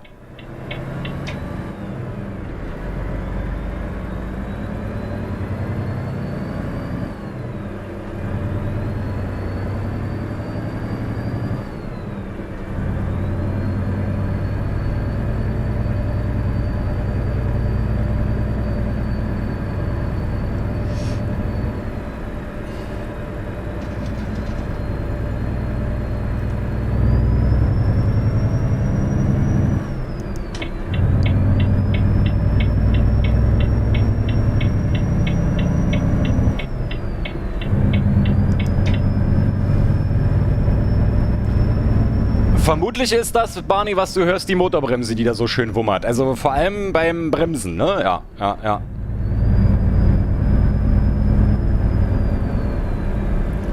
Beim Beschleunigen ist das nicht die Motorbremse. So, Freunde, alle, die jetzt neu zugeschaltet haben, drücken jetzt den Daumen nach oben. Und wenn ihr den Stream scheiße findet, würde ich euch bitten, euren Monitor 180 Grad zu drehen und dann den Daumen nach unten zu drücken.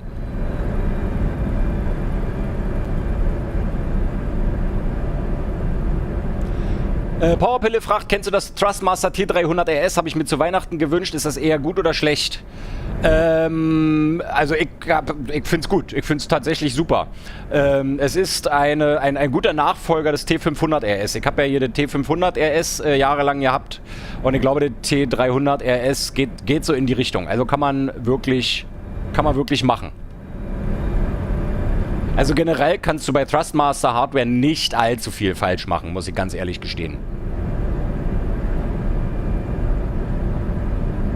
Rechts halten. Micha, ich habe ja hier die Sicht hier auf dem linken Stick. Nimm die Ausfahrt rechts.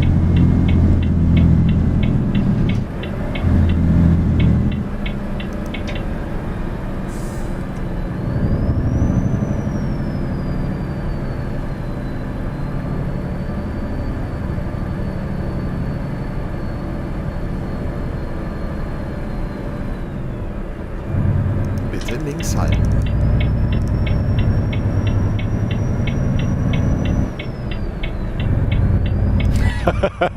Der Lübbi, den haut's schon wieder weg.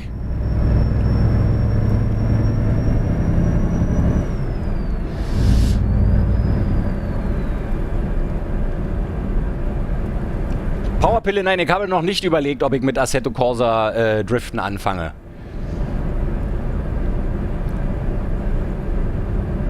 Und der Lübbi, sehr gute Frage, Lübbi, sehr gute Frage. Und zwar fragt er, ob es eine Immer geradeaus. Mod gibt, mit der sich die Kamera wieder zentriert, wenn man den Stick loslässt. Super, super. Wenn es dafür eine Lösung gibt, Digga, kriegst du, dann überweise ich dir 50 Cent mindestens. Und der Thorsten sagt, das mit dem Drehen klappt leider nicht mit dem Mobiltelefon. Alter Thorsten, jetzt erinnere ich mich an dein Profilbild von früher. Du hattest früher so einen alten, lustigen Mann mit so einer Brille als Profilbild. Ich habe mich die ganze Zeit gefragt, irgendwoher kenne ich dich, irgendwas kommt mir, Thorsten, irgendwas kommt mir bekannt vor. Du hattest irgendwie so einen kleinen, sehr lustig aussehenden Mann mit so einer Brille, glaube ich.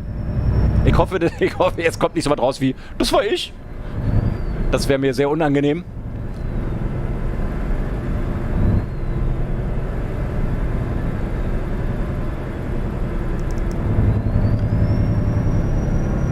Und der Barney sagt, das Zentrieren hat auf eine Taste gelegt. Habe ich auch, ja. Aber es macht halt immer so.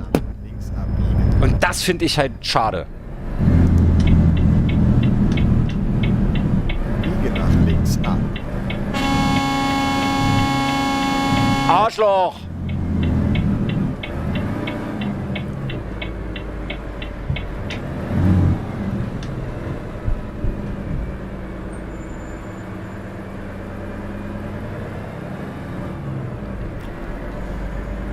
Nein, ich möchte jetzt keine Werbung machen, YouTube. Nee, das war nicht dieses Foto. Du hattest mal irgendwo anders, hattest du mal ein anderes Profilbild als dieses. Also wirklich ein komplett anderes. Das warst du nicht selber. Oder wenn, dann war das irgendwie lustig verzerrt oder so.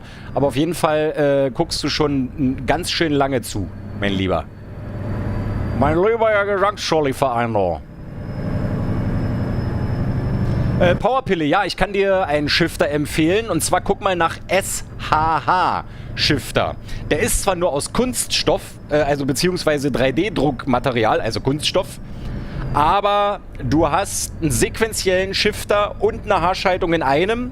Du kannst den sozusagen umschalten von sequenziell auf Haarschaltung, indem du den reindrückst, 90 Grad drehst und dann funktioniert er sequenziell. Dann musst du an der Seite noch einen Schalter umlegen. Dann funktioniert der sequenziell und wenn du den 90 Grad reindrückst und wieder zurück, wenn du den reindrückst und 90 Grad wieder zurückdrehst, dann kannst du den als Haarschaltung benutzen, wenn du den Knopf wieder, also super geil, SHH Shifter.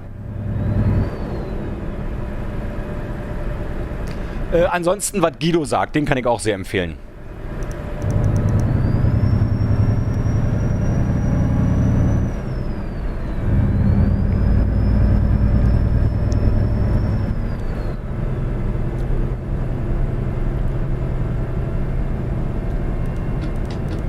Immer geradeaus und dann links halten. Ich hab den SHH-Shifter.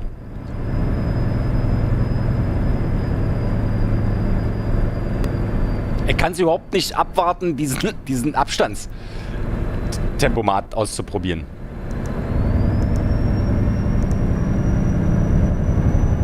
Komm, wir schleichen uns mal da hinten an den ran mit 90.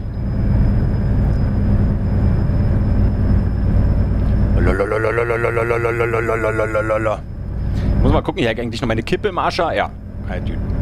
Klopapier? Ja.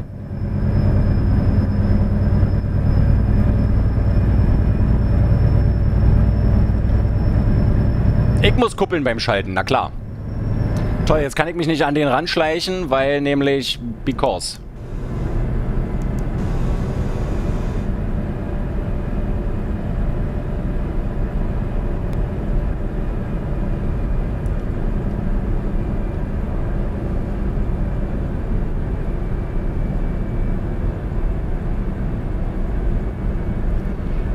Der Lübbi sagt, es gibt was, dessen Namen er vergessen hat. Da kann man eine sanfte Bewegung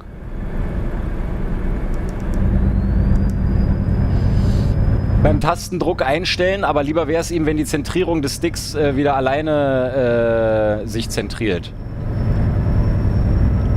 Powerpille fragt, ob das der 99-Euro-Shifter ist. Jawohl, der SHH-Shifter, den gibt es nur als 99-Euro-Shifter.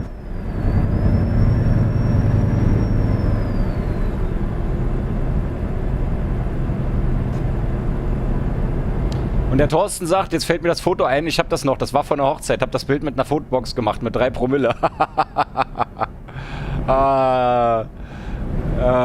Sehr schön. Rechts halten.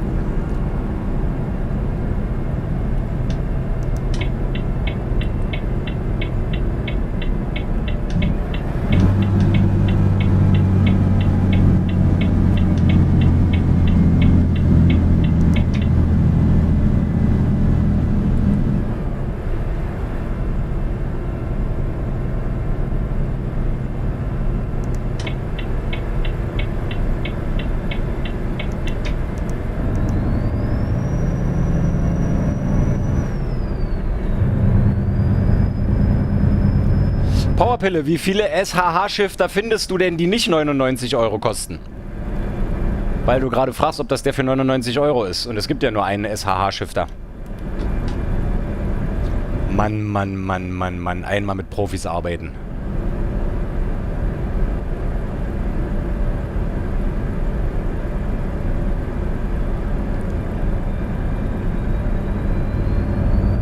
Es gibt verschiedene Immer geradeaus. Halterungen für den Shifter. Unter anderem gibt es da auch eine Klemme. Guck doch einfach dir mal die Webseite an. Da wird doch alles beschrieben.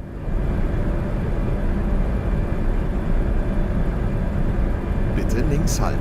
Ey Guido, diesen Shifter-Aufsatz, diesen Range-Splitter-Shifter-Aufsatz, den will ich mir auch noch besorgen. Da gibt es einen sehr geilen, auch bei Etsy, Range Selector, Splitter und auf der rechten Seite ein Umschalter für die Jake Brake. Und das finde ich schon ziemlich, also, oder Motorbremse dann, je nachdem. Da habe ich schon richtig Bock drauf, tatsächlich. Ist mir momentan einfach leider ein bisschen teuer. Der kostet, glaube ich, irgendwie 80, 90 Euro und dann kommen nochmal aus Kanada 20, 30 Euro Versandkosten.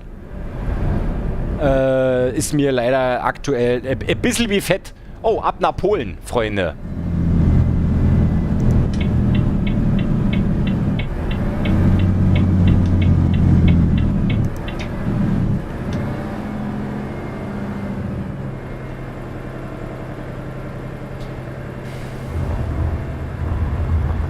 Und der Luca sagt, der kriegt richtig Bock, wenn der Löbi ETS zockt. Wir sind übrigens heute irgendwie hier durchschnittlich bei 80 Zuschauerinnen und Zuschauern. Das finde ich schon sehr geil, muss ich sagen. Ich möchte allerdings nochmal alle darauf hinweisen, ihr dürft hier nur zugucken, wenn ihr auf den Daumen nach oben drückt. Ansonsten dürft ihr hier nicht zugucken.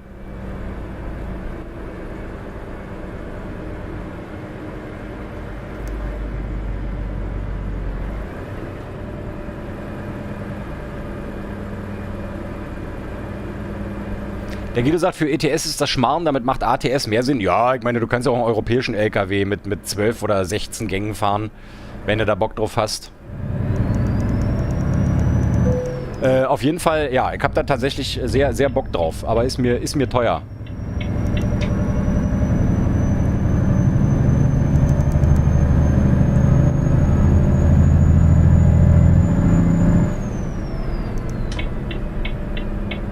Am Kreisverkehr, erste Ausfahrt. 17 der 75 Daumen ist Barney. Geil. Ausfahrt. Cheetah! Der Guido kontrolliert das. Sehr gut. Ja, dafür bist du ja auch Moderationist. Oder wie das heißt. Moderatorrad. Guido ist Moderatorradfahrer.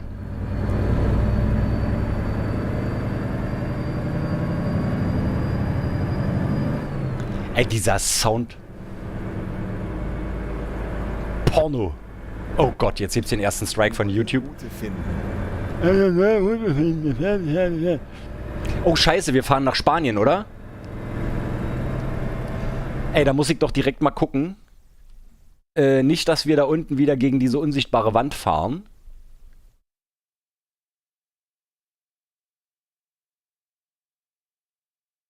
Ah, siehst du? Ey, gut, dass wir hier reingeguckt haben.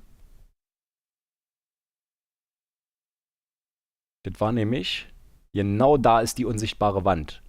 Genau da.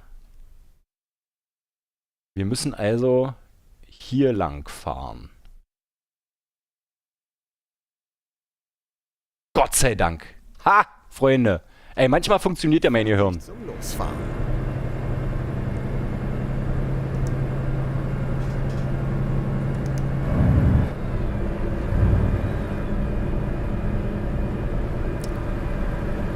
Ne, Micha, den Standardsound habe ich mir nicht angehört, weil müsste ich ja extra die Mod deaktivieren und laden und so, da habe ich gar keinen Bock drauf. Ich finde den Sound so geil von der Karre.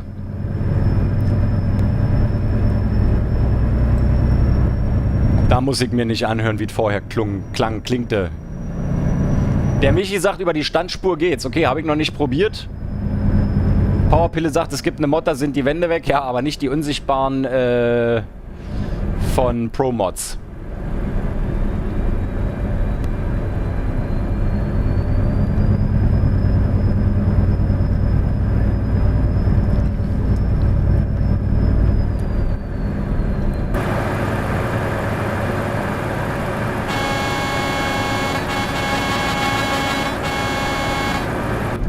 Mach ich immer, mitten in der Nacht, so 22:35 Uhr, wenn ich irgendwo durch die Stadt fahre, einfach mal schön hornen. Und dann die Ausfahrt rechts nehmen. Oi, oi, oi. Oi, oi, oi. Nimm die Ausfahrt. Wo ist denn hier rechts? Ach so, okay. Brauch ich ja nicht blinken, da vorne liegt doch ein Sandhaufen. Bitte links halten. Guido, das ist sehr schlau, sehr schlau. Wo keine Wand sein dürfte, sind sie auch nicht weg. Und der Thorsten fragt, ob das ein Pro-Mods-Problem ist mit der unsichtbaren Wand. Ja, ist ein Pro-Mods-Problem. Weil im Original, also so kann ich es mir erklären, im Original Euro Truck Simulator ist an dieser Stelle eine Wand.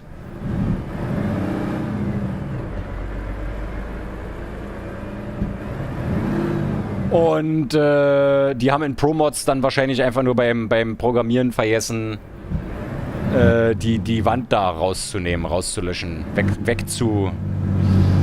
wegzumachen. Bitte links halten.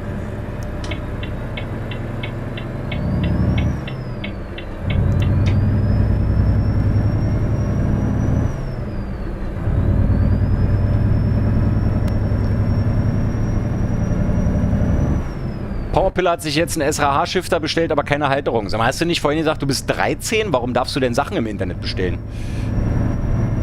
Also da, mein Freund, hätte ich als Eltern, würde ich aber sagen, nicht mit dem Commander. Bitte links halten. Ja, schade, man erkennt leider den Skin ja nicht richtig. Mal gucken jetzt hier, wenn es vielleicht ein bisschen heller ist. Oh, geil, Alter, geil. Guck da mal hier.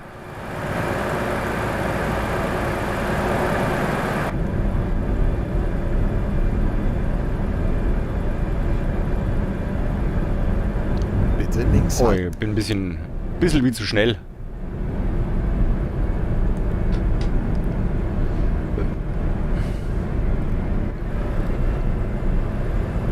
Und der Guido sagt, Powerpille, falls nicht die Schraubzwinge regelst. ETS 2 ATS Eckel ist am Start. Guten Abend. Schön, dass du da bist. Ist ja auch schön, dass man hier mal so ein bisschen die Euro-Truck-Simulator Community erreicht. Und der Lübbi hat in den ETS ATS Mods Discord-Kanal bei mir auf dem Discord mal einen Link zu dem, wo ihm der Name nicht eingefallen ist, gepostet. Und dann kann ich mir mal in Ruhe angucken. Achso, Powerpille hat es mit den Eltern gekauft. Schönen Gruß an die Eltern vom lieben Powerpille.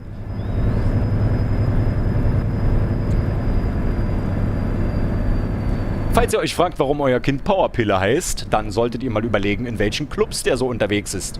Nee, Moment, der ist ja noch gar nicht in irgendwelchen Clubs unterwegs. Ja.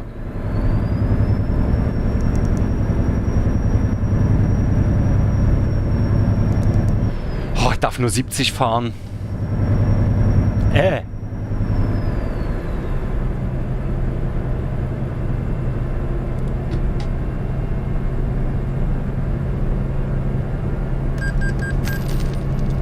Kreditraten wurden abgebucht. Eine neue Challenge in Assetto Corsa gibt es immer nur von Sonntag bis Samstag.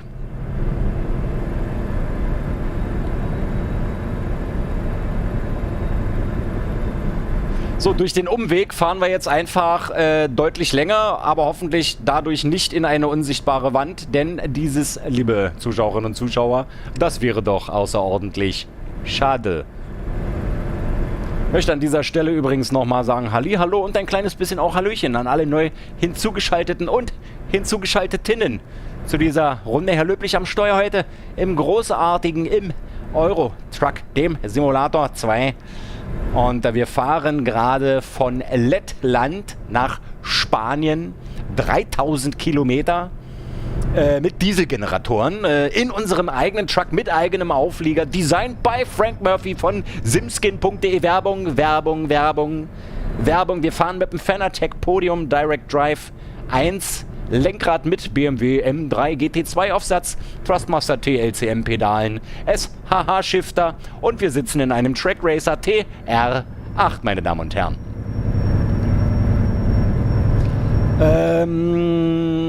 Ich bin mir nicht sicher, ob ich in Andorra schon durch den Tunnel gefahren bin. Ich könnte mir vorstellen, nein.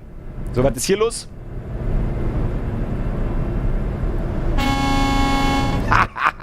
Die haben sich richtig erschrocken, Alter.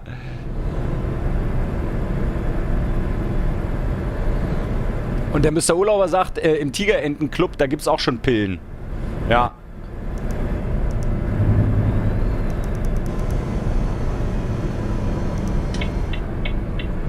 Pilon.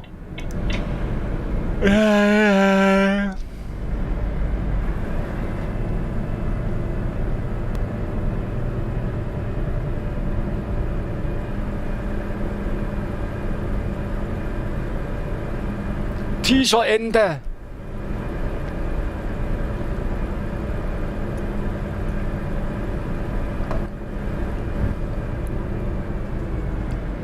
Das ist, wenn man Wurst aus Tigern, naja, ist ja auch egal, ist dann keine Wurstenten, sondern Tigerenten, aber ist ja auch nicht so interessant.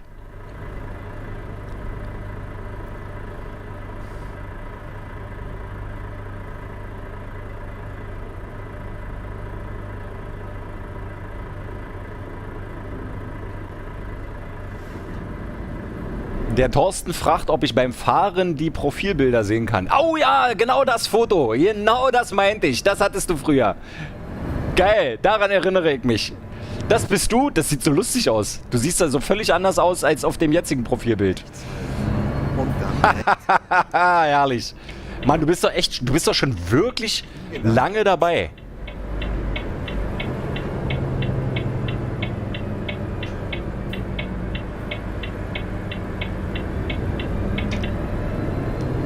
Michael Schäfer ist am Start. Moin, Lübi, moin in den Chat. Und er sagt, Chef, ich habe jetzt Wochenende. Das glaubst auch nur du, Freund. Du kannst dich jetzt sofort an den Simulator ransetzen, schön Trucksbook starten und hier Kilometer schrubben, auf das wir reich und berühmt werden.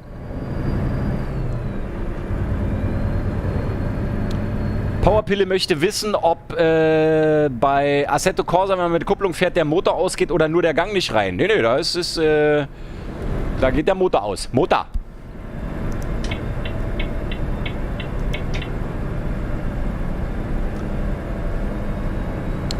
Toni fragt, Lobby, wer auch immer Lobby ist, fährst du nicht mit der Trucky-App?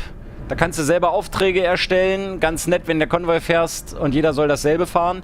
Nee, wir haben Trucksbook. Und der ETS2 ATS Eckel, ich sag einfach mal Eckel, sagt, daneben ist ein Fußgängertunnel, neben dem Tunnel in Andorra. Da passt man mit dem LKW rein. Und das fand er sehr lustig am Ende.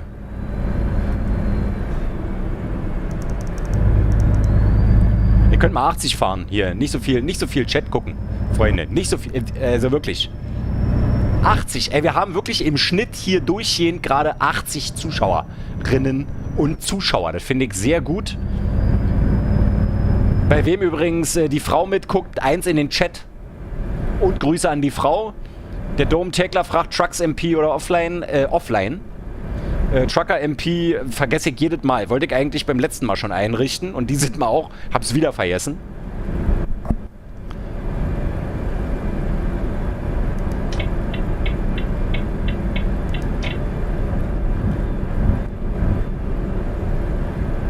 Oh, da hat gerade der Abstandsregeltempomat gegriffen. Geil. Das probieren wir jetzt mal.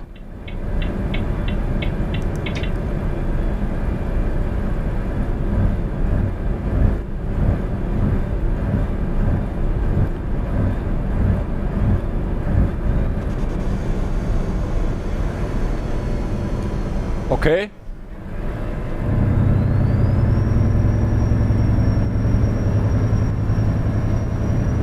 Also er fährt schon sehr dicht auf.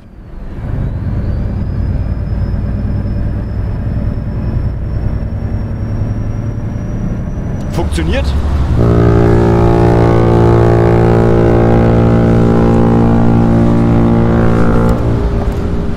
Hallo? Alter, wie ich mich hin. Das kribbelt bis in die Zähne, diese Geräusch. Das ist so brutal. Lieber Edward Silver, ich danke dir für deine 10 Euro.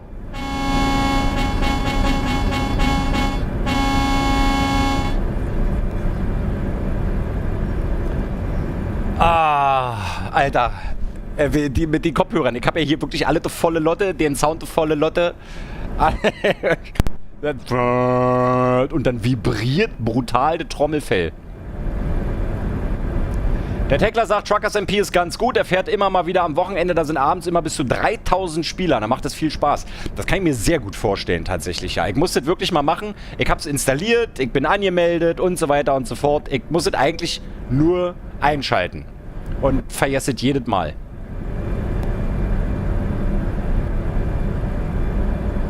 Ja, Guido, ist noch nicht so ausgereift, der Abstandsregeltempomat. Deswegen wird der wahrscheinlich auch noch nicht offiziell drin sein, sondern nur über die Konsole.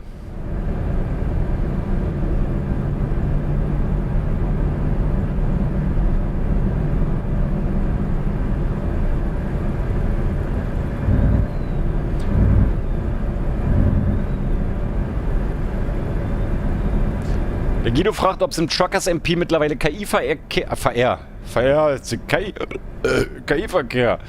ob es da mittlerweile KI-Verkehr gibt. Ich glaube nicht. Philipp ist erstmal raus. Powerpille ist erstmal raus, muss noch Runden drehen auf der Nordschleife. Ciao. Schönen Gruß an die Eltern. Viel Spaß mit dem SHH-Shifter.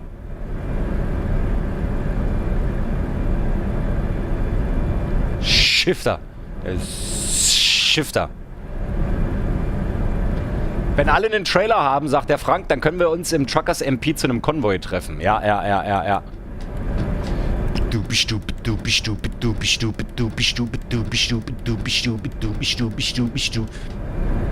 Naja.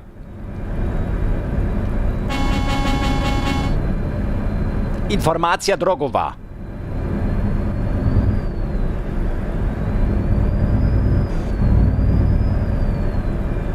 Der Lübi sagt, der Wert bei Abstandsregeltempomat ist quasi die Entfernung, zum Beispiel 10 entspricht 10 Meter. Und wenn du das erhöhst, dann reagiert er früher, aber dann hat man auch mehr Reaktionen auf den Gegenverkehr. Okay, alles klar. Ich verstehe. Also ich muss ganz ehrlich sagen, ich brauche ihn eigentlich nicht. Ich möchte ihn jetzt aber auch im Stand nicht abschalten. Wenn ich jetzt hier die Konsole aufrufe, Freunde, das geht da wieder schief.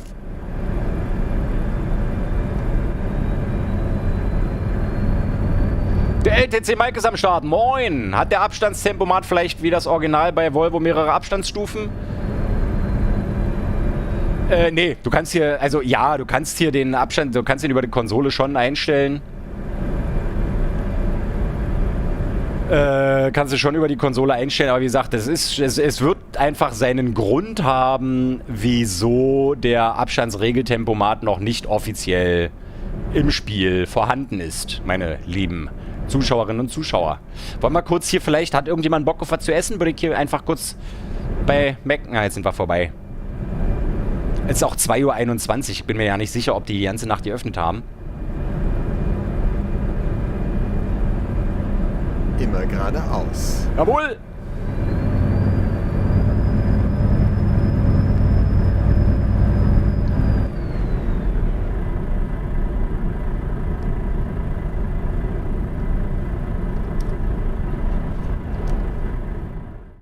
Oh!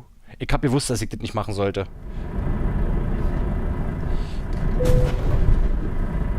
Oh! Oh! Oh! Oh! Oh! Oh! Oh shit! Ich hab's einfach gewusst. Also dafür ist es aber noch gut ausgegangen. Oh Gott, oh Gott, oh Gott, oh Gott. Ich hab gewusst, mach nicht die Konsole an während der Fahrt, Digga. Ich hab's gewusst. Nichts passiert, ist ein leichter Lackschaden. Kaum was passiert, Freunde. Immer geradeaus.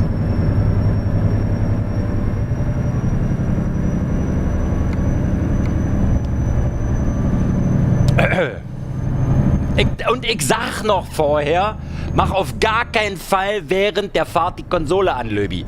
Auf gar keinen Fall. Was macht der Löbi während der Fahrt die Konsole an? Also wie dumm kann man denn eigentlich sein?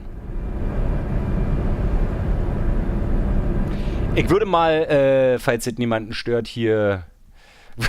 Bernhard sagt, ist eine Katastrophe. Ich würde mal hier die nächste Werkstatt, würde ich mal anfahren. So, haben wir jetzt hier unten auch noch den Umweg. Haben wir, sehr gut. Zeit zu gehen. Ey, extra, wie man, versteht ihr? Mit Ankündigung, Freunde.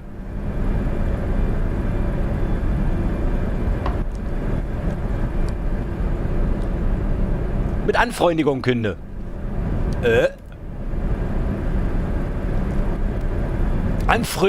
Mit Anfreundigung künde. Oh. Oh.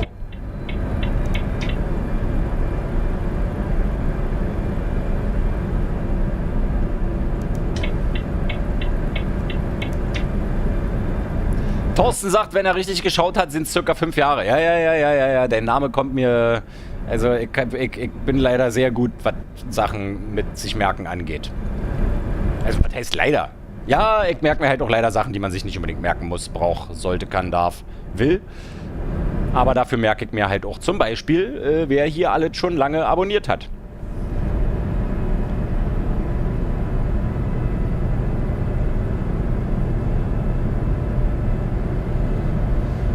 Mann. Ey, Löbi, mach auf gar keinen Fall die Konsole auf während der Fahrt. Das ist absolut, also auf gar keinen Fall, Löbi, mach auf gar keinen Fall die Konsole auf, Löbis.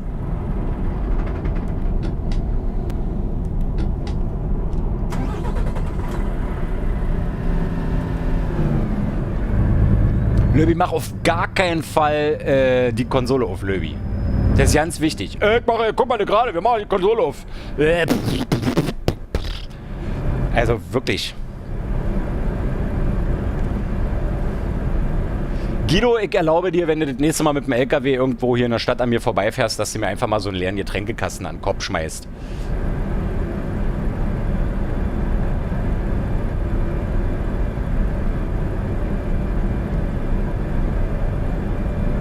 Lade doch ein Autosave? Nein! Ey, wenn ich hier Scheiße baue, dann kann ich dafür auch gerade stehen.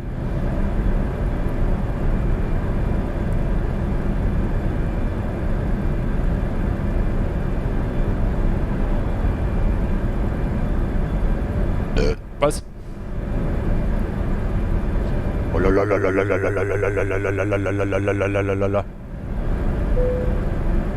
Der Mike sagt gerade, ich hatte neulich eine Frage zum Zoom im Onboard-Navi. Ich möchte übrigens kurz an dieser Stelle hier darauf hinweisen, dass ich mittlerweile die Taste belegt habe.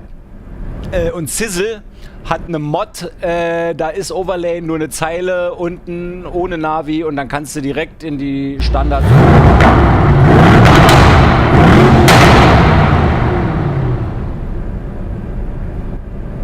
Thorsten ist Kanalmitglied. Ey, Thorsten, ich danke dir, mein Lieber.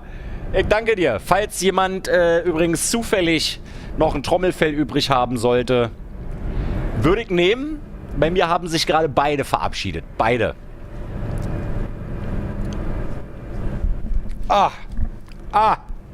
Thorsten, lieben Dank, ey. Herzlich willkommen bei den Löblingen. Dann werden wir uns ja jetzt regelmäßig bei den Aufnahmen nachmittags sehen. Ja, habe ich schon gesehen. Dieses Sizzle minimalistische Navi oder wie das heißt oder so, habe ich gesehen. Allerdings ist es für mich nicht so wirklich sinnvoll, weil meine Lenkradbase sitzt hier so was von brutal vor dem Bildschirm unten. Also ich habe ja hier meinen Lenkradkranz, wenn ich das hier so nach vorne verlängere, das ist ungefähr in der Mitte vom Bildschirm. Von der Höhe her, also ich hab, mir fehlt unten einfach so locker so ein Achtel Bildschirm, weil da ist die Lenkradbase davor. Und es wäre tatsächlich einfach gar nicht so schlau, da das zu nehmen. Habe ich aber gesehen, vielen Dank für den Tipp.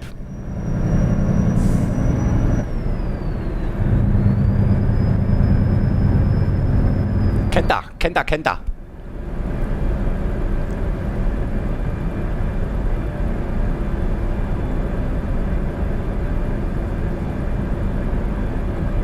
Und der Carsten sagt, dann nimm einen Mod, der es oben anzeigt. Ich habe gar keine Probleme, ich bin völlig zufrieden. Alles ist gut. Bitte rechts halten. Rechts halten?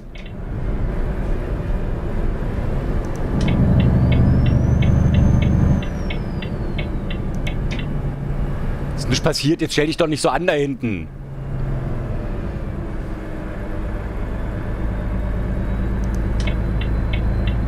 Da geht der voll in die Eisen. Mann. Soll ja sehen, dass ich hier lang muss. Kannst ja auch einfach ein bisschen mitdenken.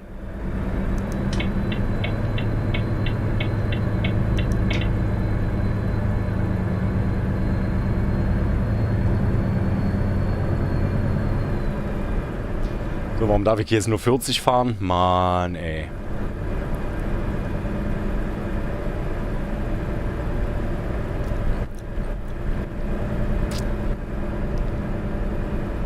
Es ist schon richtig geil gemacht. Wir sind ja hier in Polen. Also die haben sich extrem viel Mühe gegeben. Kreisverkehr, zweite Ausfahrt nehmen. Ja, die haben sich extrem viel Mühe gegeben einfach. Es ist wirklich, es sieht unglaublich gut aus. Nimm diese Ausfahrt. Ich würde jetzt mal diese Ausfahrt hier nehmen.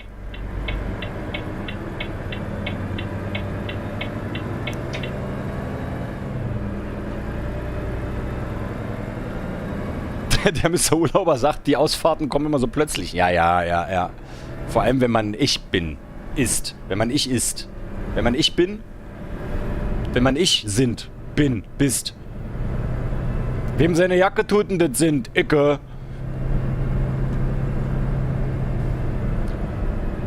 Ey, guck mal, da drüben sind da ist die Polizei, wollte ich sagen. Möchte an dieser Stelle übrigens nochmal sagen, Hallo und ein kleines bisschen auch Hallöchen allen neu zugeschalteten Zuschauerinnen und Zuschauern zu dieser Runde. Herr Löblich am Steuer. Heute im großartigen Euro Truck Simulator 2 Live-Podcast-Stream, Gesprächstalk, Therapierunden, Chat, Musikfeierabend. Musik haben wir gerade noch nicht. aber wir sind auch gerade hier so schön uns alle am Unterhalten. Und Achtung, es wird laut, Freunde. Ich hab's doch gesehen vorher. Diesmal hab ich's gesehen. Na? Na? Warum kommt kein Ton? Weil schon wieder hier Stream Elements spinnt schon wieder.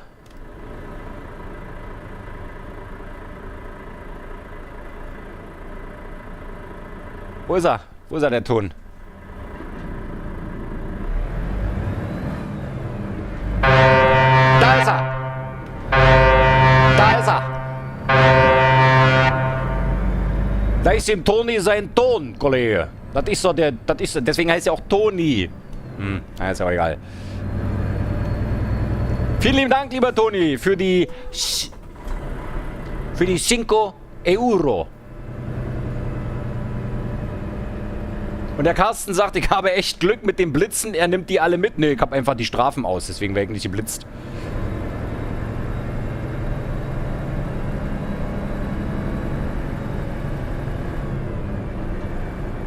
Am Kreisverkehr erste Ausfahrt nehmen. Nimm diese Ausfahrt. Ja, ich nehme hier mal diese Ausfahrt. Oh, wie geil diese Städte hier aussehen.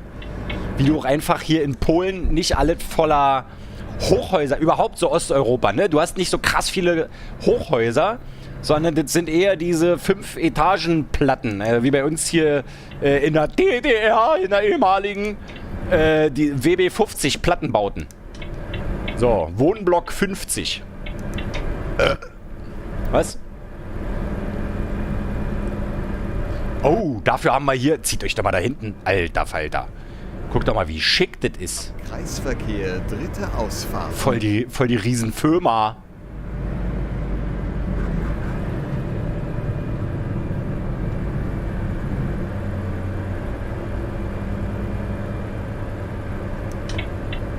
Nimm diese Ausfahrt.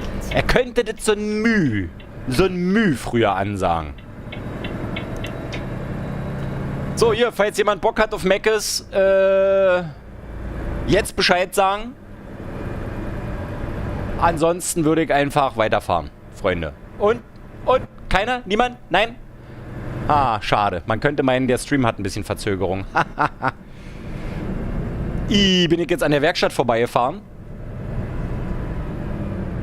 Entschuldigen Sie bitte. Ich muss hier mal wenden. Ich bin doch einfach richtig auch ein bisschen blöde.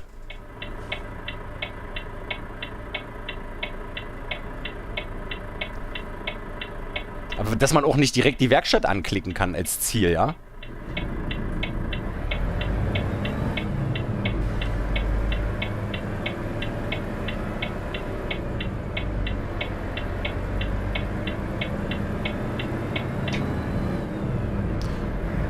Freunde, wir kommen schon noch an.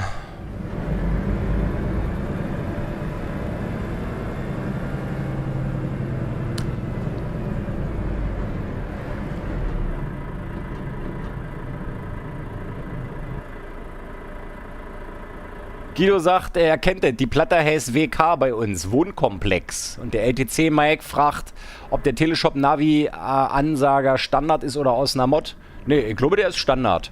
Das ist Ranga Yogeshwar. Und der Guido sagt, seine Heimat ist Schwedt an der Oder. Oder was? Und schön bekannt aus den Medien. PCK und so. Ich habe keine Ahnung, was PCK ist.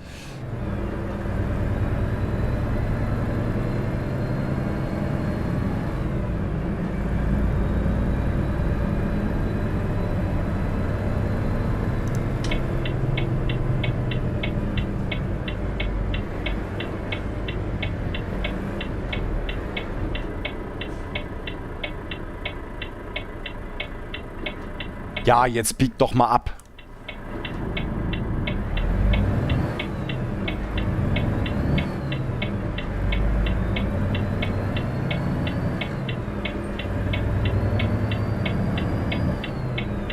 Neu berechnen. Wir müssen neu berechnen. Ranga Yogeshwar, wunderbar, ulala, there's a romance. So, wo ist denn jetzt hier diese Werkstatt? Müssen wir jetzt hier rechts oder was? Hier? Punkt. Diagnosticin Service. Ja. Oh, mein Gott. Ist das hier? Complicated. Route neu berechnen.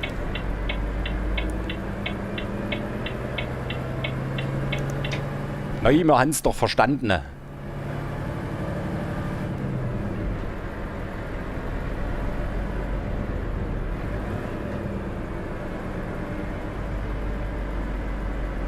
LKW.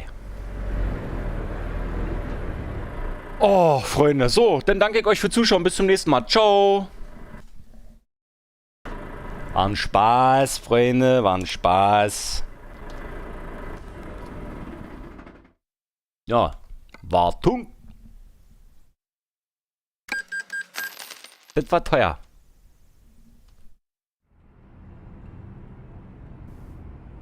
Mr. Urlauber sagt, ich sag doch, das war Ranga. Frank sagt, Schwed war die Platte schlechthin. Da gab es früher nichts und dann nichts anderes als Platte. Der Guido sagt, Riesenaufriss, Riesenölraffinerie, russisches Öl und naja, Kacke halt. Pille sagt, wolltest du nicht einen LKW reparieren? Ich sag, jo. Carsten sagt, so eine Abnutzungsmod für die LKW wäre mal nicht schlecht. Gibt sowas schon? Dann sagt der Guido, 8 von 10 PKW in Berlin und Brandenburg fahren mit Benzin aus dem PCK. Guido sagt, Frank Murphy genau. Und Guido sagt, Carsten, sowas hat ETS schon. Vanilla. So, was ist das jetzt trotzdem kaputt eigentlich? Nee. Achso, die Fracht hat 2% Schaden. Okay, alt klar. Naja, da sind wir doch noch gut bei weggekommen. Er ist so ein... Freunde, wirklich.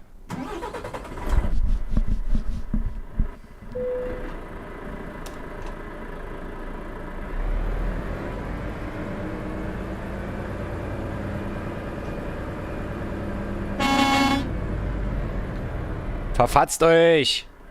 Oder du dich, ich weiß nicht, war mir jetzt nicht so richtig klar, ob das jetzt mehrere Leute sind. Kein Problem. Ich finde eine neue Route. Neu berechnen. Oh.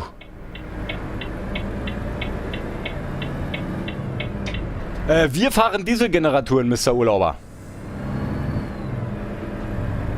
Dieselgeneratoren. Dieselgénérateur, non, ouais, avec fromage de la chanson.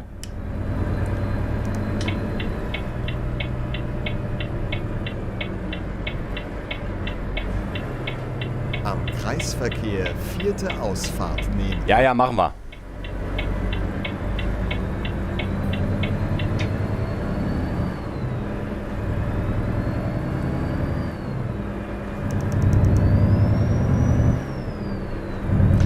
So, Freunde, dann können wir jetzt die restlichen 2340 Kilometer. Schön. Noch nicht einmal Musik gehört.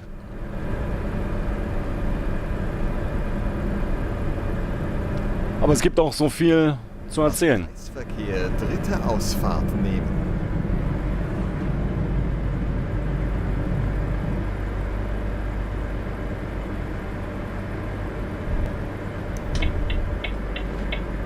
Nimm diese Ausfahrt. Ich würde jetzt einfach mal hier rausfahren. Danke, Ranga. Wir hatten den ja ursprünglich mal Henrich das Navigon getauft, aber Ranga ist einfach viel geiler.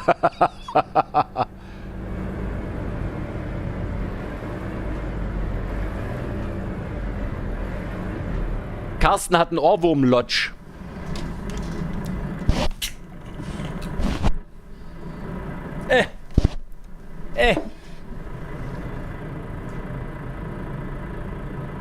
Schön, ich muss mal hier Getränk eingießen.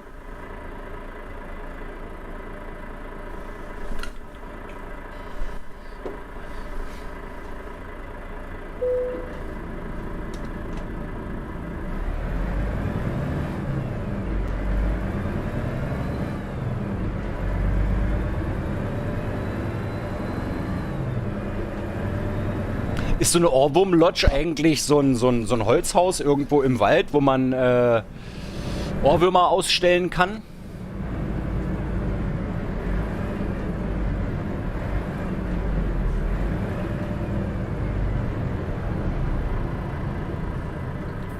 Mir reicht der Klang des Volvo-Motors, da braucht keiner Musik. Jawohl.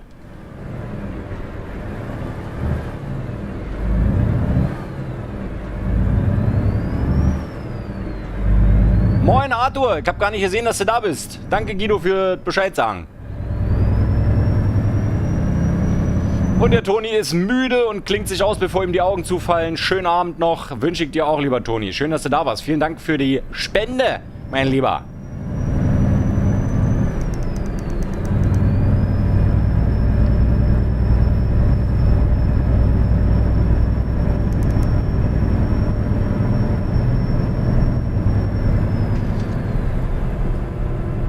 Muchas gracias para las spendos. Wir fahren dann nach Spanien, da muss man ja mal ein bisschen Spanisch auch reden.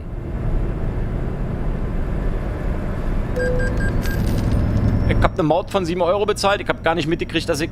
Ah, okay. Das läuft hier also ein bisschen anders. In Borlen. Ja, gut, dass er mir Bescheid sagt, dass ich hier rechts mich halten muss. Gott sei Dank hat er Bescheid gesagt.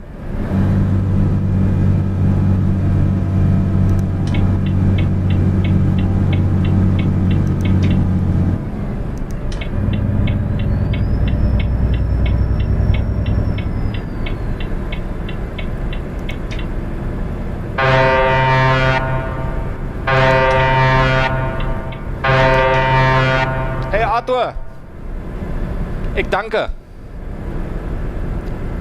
Ich danke herzlich für, was? Was? 10 Euro, mein Lieber. Vielen, vielen lieben Dank. Da muss ich doch hier gleich mal den Cache der Seite aktualisieren, damit auch die anderen Spendinnen und Spenden angezeigt werden. Liebe Zuschauende.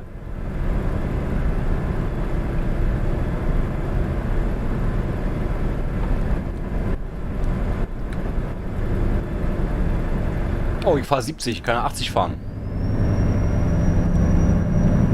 Ja, guten Abend, Marvin. Schön, dass du da bist und herzlich willkommen zurück. Es ist schon wieder Mittwoch, also es ist schon wieder Freitag. Also heute ist natürlich Freitag, aber das letzte Mal war Mittwoch mit dem Marvin. Marvin, Marvin, Marvin. Naja, ist ja auch, ihr könnt ja das Lied selber mal hören von JBO. Freunde, übrigens, hier vorne kommt wieder McDonald's. Also falls irgendjemand Lust hat, zu McDonald's zu fahren, bitte jetzt Bescheid sagen. Noch haben wir und jetzt ist es vorbei. Schade.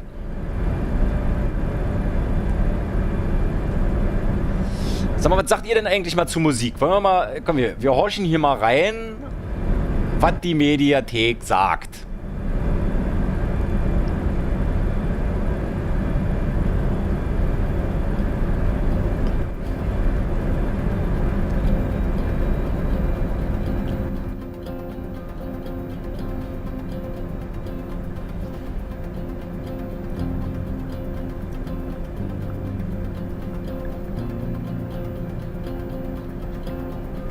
I'm right, I'm going on my truck on the Autobahn from Lettland to Spain. Night Shift. Jawohl, Marvin, geil, geil. Marvin will sofort Bescheid hier.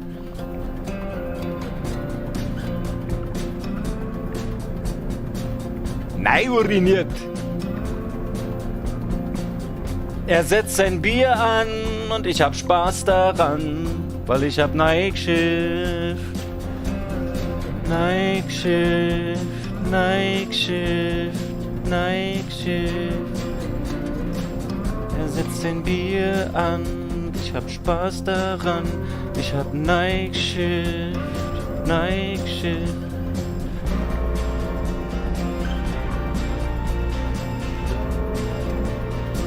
Philipp fragt, ob eventuell ATS-Lackierungen kommen. Er würde sich auch gerne für Löblich-Transporte bewerben. Jawohl, werden kommen, aber das dauert alles noch. Erstmal Euro Truck Simulator.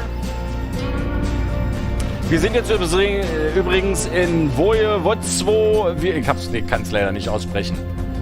Ja, also so langfristig ist tatsächlich angedacht, dass wir dann auch mal ATS-Lackierung machen, aber ganz langfristig. Also dazu müsste ich ja zum Beispiel erstmal ATS streamen. Hatte ich eigentlich schon vor, hatte ich am Mittwoch schon vor, habe mich dann aber für ETS entschieden. Ich weiß zum Beispiel auch gar nicht, was die Zuschauerinnen und Zuschauer dazu sagen, wenn ich nicht Euro Truck Simulator fahre. Ob es denen vielleicht egal ist. Hauptsache der Löbi hält seine unglaublich gut aussehende, dumme Schnauze in die Kamera und quatscht Blödsinn und fährt einen LKW. Oder ob es tatsächlich wichtig ist, dass ich in Europa unterwegs bin. Bernhard, alles klar. Bernhard ist in 15 Minuten wieder da. Ich sag schon mal allen Bescheid. Alle, Bernhard ist in 15 Minuten wieder da. Nur, dass ihr Bescheid wisst.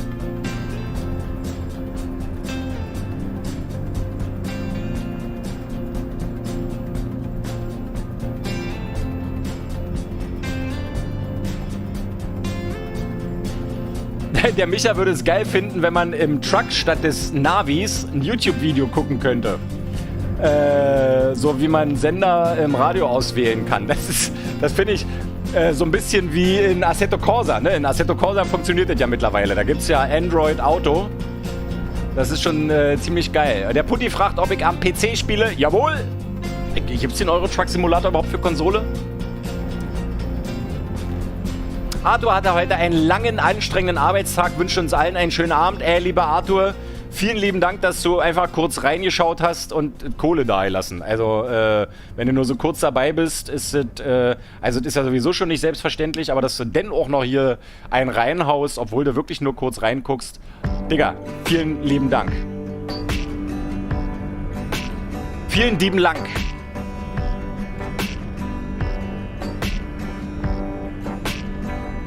Pille sagt, What? Pille sagt, ATS findet einen Tick besser wie ETS 2.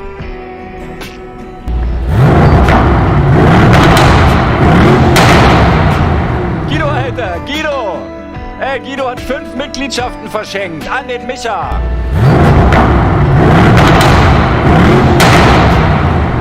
An Kräuterorg, an Rob Zombie, an Jens Christiansen.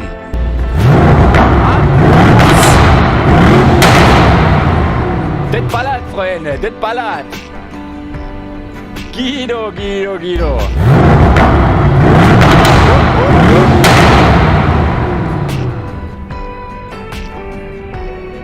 Sehr, sehr geil. Ja, Freunde, ich glaube, das hört heute auch nicht mehr auf. 5 neue...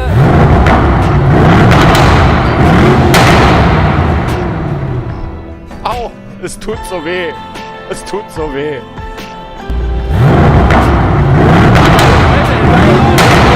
Das war jetzt aber schon mehr als 5.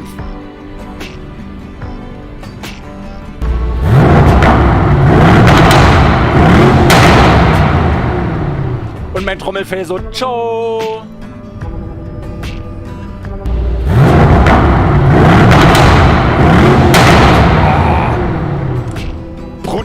Brutal. Ich finde ja, es ist ja, also diese Spende ist absolut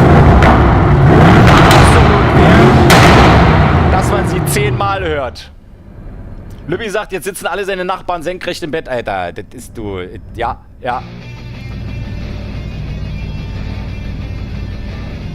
Mann. Wer ist jetzt alle dabei? Guse oder Goose.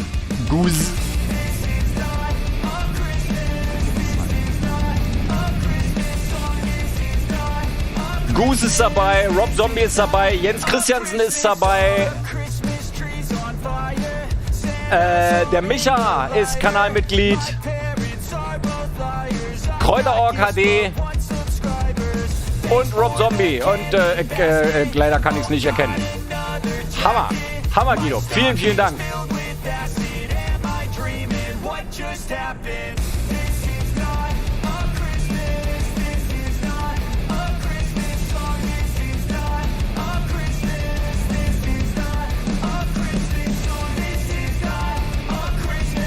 Moin Steffen!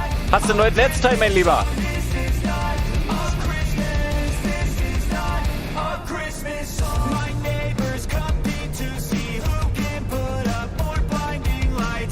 Ja, ja, der Guido hat heute die Spendierhosen an. Ich gar keine, der Guido die Spendierhosen.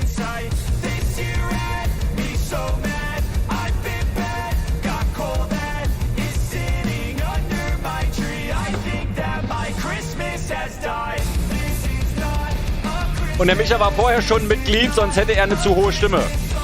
Ja, Mann, ey Rob, dass du jetzt eine Mitgliedschaft abbekommen hast, das freut mich sehr. Nicht, dass ich es den anderen nicht gönnen würde, aber du warst so traurig, dass du dich nicht beteiligen kannst, obwohl du mir einen Monitor schickst. Schön, freut mich. Jack Django ist am Start. Tacho an alle. Moin. Ich finde es so schön, dass der Guido sagt, dass es den Micha und den Rob getroffen hat. Finde er gut. Da bin ich vollkommen bei dir. Ich freue mich über jedes Kanalmitglied. Super, super geil.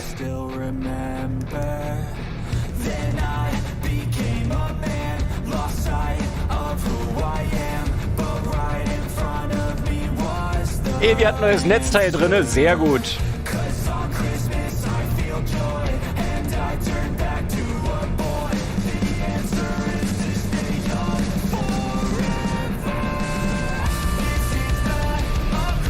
Hashtags geil.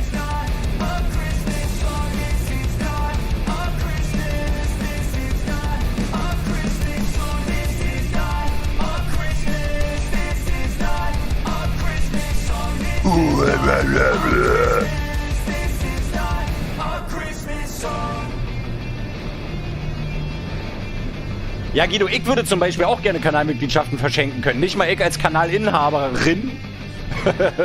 Nicht mal ich kann Kanalmitgliedschaften verschenken. Das finde ich auch ziemlich schade. Walk like an Egyptian. Na, Tekisek, grüße dich.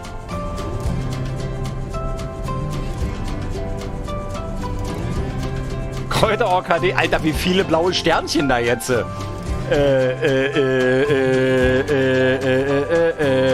im Chat sind, wollte ich sagen.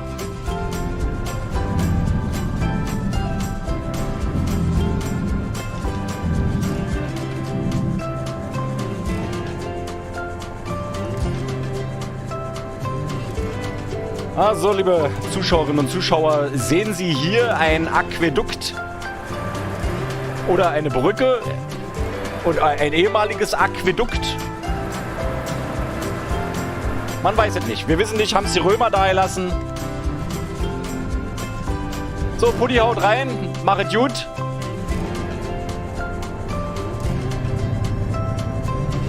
Apropos mach es gut, wo ist eigentlich heute der Knut? Wo ist denn die Matthäusen sein Knut? Hör mal.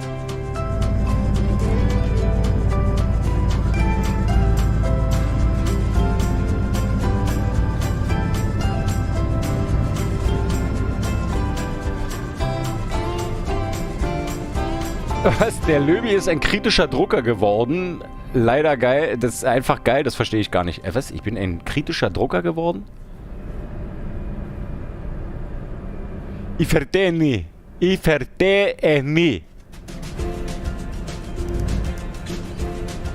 Okay, also die Mucke hatten wir gerade schon. Ich will sie nicht nochmal hören. Ich hätte jetzt ja eine Trimpton Tort von Dan Lebowitz.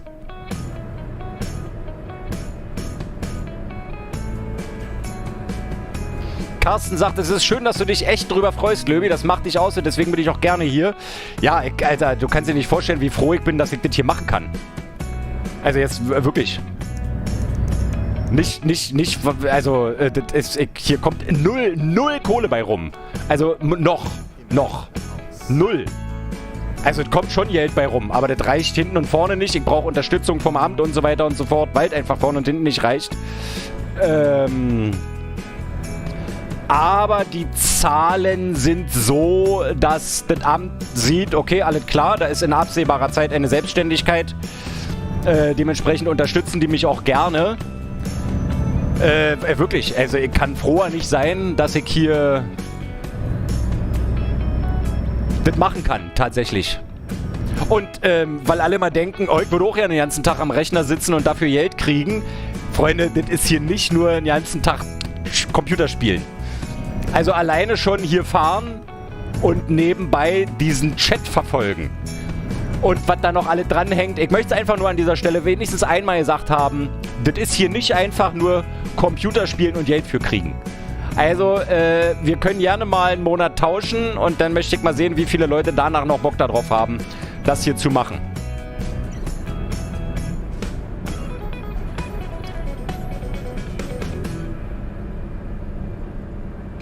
Der Mathe-Knut kommt immer etwas später. Ui, ui, ui.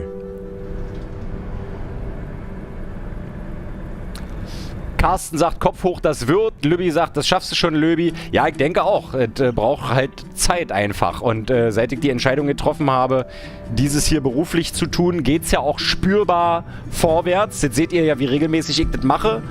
Und also ich sehe das tatsächlich einfach auch an den Zahlen. Aber bis man davon leben kann, wird noch einiges an Monaten ins Land gehen. Und da bin ich einfach sehr froh, dass ich in so einem Land wie Deutschland lebe. Nicht, dass ich das jetzt hier für das tollste Deutschland aller Zeiten halte, wie es gerade ist, aber dass ich einfach die Möglichkeit habe, mich selbstständig zu machen, ohne dass ich von der Selbstständigkeit schon leben kann. Und dass da sozusagen einfach das Arbeitsamt, wie soll ich denn das sagen, den Rest zahlt, sodass ich leben kann. Also ich bekomme halt ganz normal Arbeitslosengeld, darf mich aber nebenbei selbstständig machen. Und solange die sehen, okay, das klappt, das wird auch jeden Monat immer ein bisschen mehr Geld und in absehbarer Zeit kommt mehr Geld bei rum als Arbeitslosengeld, dann ist es tatsächlich, da bin ich sehr, sehr froh, dass ich nicht irgendwo lebe, wo ich diese Möglichkeit nicht hätte.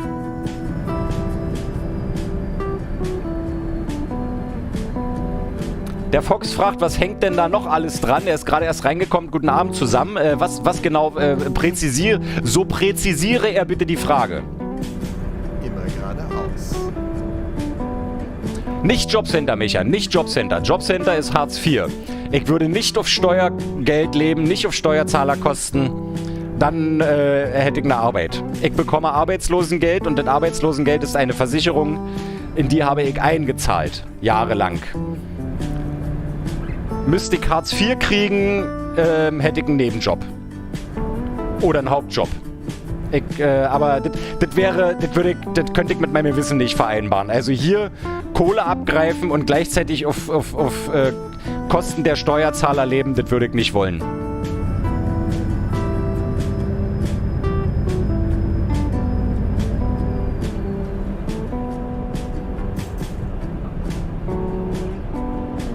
Guido sagt, du darfst nicht wieder 6 Monate wegfallen, dann komme ich dich persönlich holen. Guido, das hatte ja wirklich einen ganz konkreten Grund, dass ich so oft ausgefallen bin. Weil ich musste ja immer den Wunsch, YouTube beruflich zu machen, damit vereinbaren, dass ich nebenbei entweder einen Job hatte, das heißt, du gehst 8 Stunden am Tag arbeiten und ich sitze hier einfach jeden Tag 4 bis 6 Stunden, um zu arbeiten und um zu, wie soll ich denn das sagen, um zu Sachen einzurichten, Sachen zu planen. Also ich sitze hier wirklich einfach jeden Tag eine halbe bis eine Dreiviertel.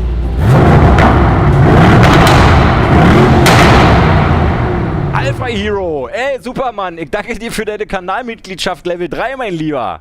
Vielen, vielen Dank. Ja, wenn noch ein paar Leute Kanalmitglieder werden, dann ist mich das Arbeitsamt schneller los, als sie Popokatepedel sagen können.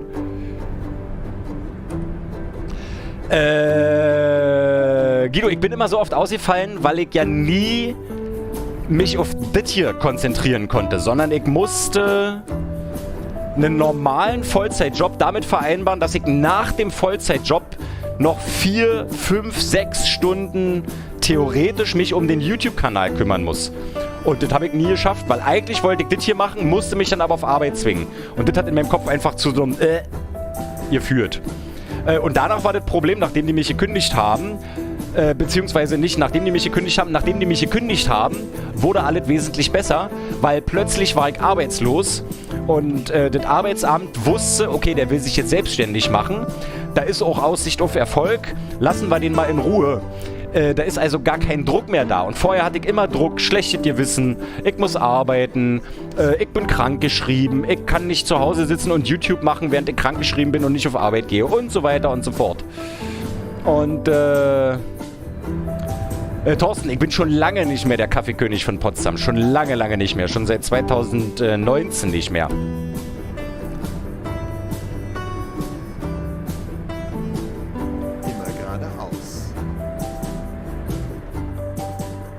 Genau, also dass mich die Firma gekündigt hat, war für mich ein absoluter Segen. Und ich sehe das auch mit dem Arbeitsamt eher als Zusammenarbeit. Also ich erstatte da auch regelmäßig Bericht. Ich zahle auch meine Steuern und wenn ihr Sachen spendet, gebe ich das halt alles an und so.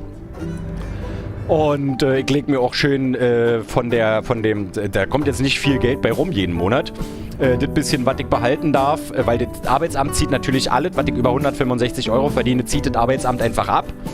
Das heißt, ich kriege mein Arbeitslosengeld ganz normal, habe die Erlaubnis nebenbei meine Selbstständigkeit zu planen, zu gründen und so weiter und so fort. Aber alles, was ich mehr als 165 € mit meiner Selbstständigkeit verdiene, zieht das Arbeitsamt knallhart ab. Das heißt, im Endeffekt habe ich hier von YouTube mein Arbeitslosengeld plus 165 €. Und wenn ich jetzt irgendwie mal einen Monat 300 € mit YouTube verdiene, dann darf ich davon 165 behalten und die restlichen 145 oder was das denn ist, bekomme ich weniger Arbeitslosengeld. Also das ist alles irgendwie nicht so rosig, wie man sich das vorstellt. Und Leute, ihr könnt euch vorstellen, Arbeitslosengeld sind 60% meines alten Nettos. Das reicht hinten und vorne nicht. Also ich habe momentan ganz schön zu knabbern. Aber ey, ich will mich ja nicht beschweren. Ich sitze hier an einem Fanatec-Podium Direct Drive, Lenkrad, vor einem Bildschirm. Hier ist ein Simulator. Ich habe nichts von dem ganzen Scheiß hier gekauft. Nichts. Das wurde mir alles von irgendwem geschickt. Dankbarer, liebe Zuschauende, kann ich tatsächlich einfach nicht sein, dass ich hier diese Möglichkeit bekomme, das hier zu tun. Da wäre ich nicht ohne Community, tatsächlich. Das klingt platt und pathetisch, aber da wäre ich einfach nicht ohne Community. Nimm die Ausfahrt rechts.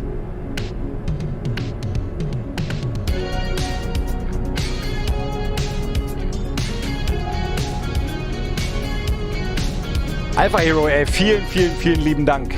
Gerne, gerne. Schaue recht frisch erst seit 3-4 Wochen deine Videos. Und da die mir gefallen, wurde das jetzt mal höchste Zeit. Mach weiter so. Sehr unterhaltsam. Danke für alles. Geil, Mann. Vielen lieben Dank.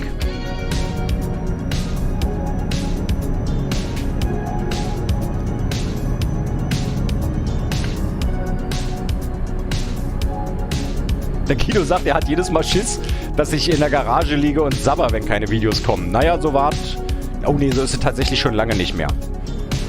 Ich hatte nur wirklich zwischendurch echt viel damit zu tun. Also, du kannst nicht jeden Tag ein YouTube-Video rausbringen und hier, yay, alles ist schön, yay. Und bist aber arbeitsunfähig geschrieben und müsstest eigentlich zu einem Job gehen. Da habe ich einfach tatsächlich ein schlechtes Gewissen gehabt. Und auch das hat mich dann wieder in so eine psychologische Bredouille gebracht.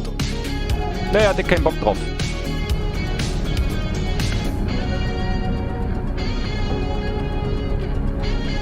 Ach, ihr seid süß. Carsten, Ebi sagt, Löbi, dich muss man einfach mögen, so wie du bist. Danke, dass es dich gibt. Und der Carsten sagt, zieh den Hut vor dir und deine Offenheit gerade hier im Netz. Naja, ey, ihr könnt euch wahrscheinlich nicht vorstellen, also ich möchte nicht wissen, wie viele YouTuber so tun, als werdet irgendwie hier High Life und als werdet hier irgendwie High Life und den ganzen Tag nur irgendwie rumgepimmel und tralala und hopsasa. Also ihr müsst euch mal einfach vorstellen, schon alleine hier 4 Stunden am Stück zu quatschen, gleichzeitig diesen Text zu lesen, also euren Chat und zu lesen, zu verstehen, darauf zu reagieren und nicht die ganze Zeit, dann musst du aber hier noch fahren. Also mir tut ja abends der Hals weh, einfach vom Reden, weil ich ja einfach 4 Stunden am Stück rede. Dann habe ich ja heute schon 1,5 Stunden, 2 Stunden aufgenommen. Eine Folge Assetto Corsa, Competizione und eine Folge BeamNG, weil ich ja vorproduziere, weil ich am Wochenende ungern arbeiten möchte. Und selbst sonntags mache ich mittlerweile die rückblickende Wochenvorschau für Montag Vormittag. Also das ist alles, also ich sitze ja schon alleine an so Tagen wie heute, wo ich live streame, bin ich problemlos 8 Stunden beschäftigt. 6 Stunden insgesamt vor der Kamera, dann musst du dich hinsetzen, musst ein Foto von deiner Hackfresse machen. Dann musst du das in Photoshop alle zurechtbasteln. Dann musst du die Videos hochladen, dann musst du dir Texte für die Videos ausdenken, also für die Videobeschreibungen. Dann musst du deinen Discord pflegen und dich darum kümmern. Dann musst du YouTube-Kommentare lesen, ein bisschen moderieren und vielleicht auch mal ein Herzchen drücken und so. Also, ich bin ja jetzt schon, und das, obwohl ich jeden Tag eigentlich nur ein Video rausbringe, den ganzen Tag mit dem YouTube-Kram beschäftigt. Und das können sich viele nicht vorstellen.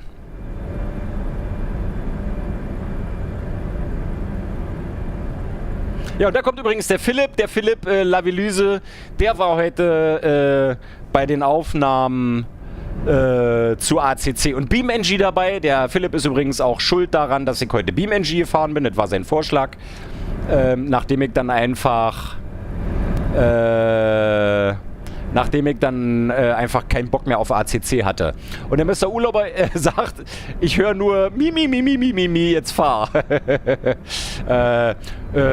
Wenn du dir bitte an dieser Stelle die Einblendung eines digitalen Stinkefingers vorstellen mögest. Dicky Anderson, schönen guten Abend. Grüße dich. Dicky.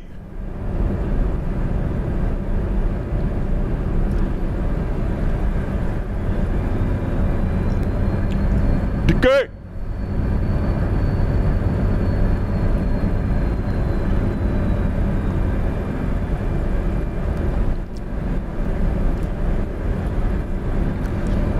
Ah, sorry, ich hatte keinen Bock mehr auf Musik gerade. Das war mir irgendwie zu viel.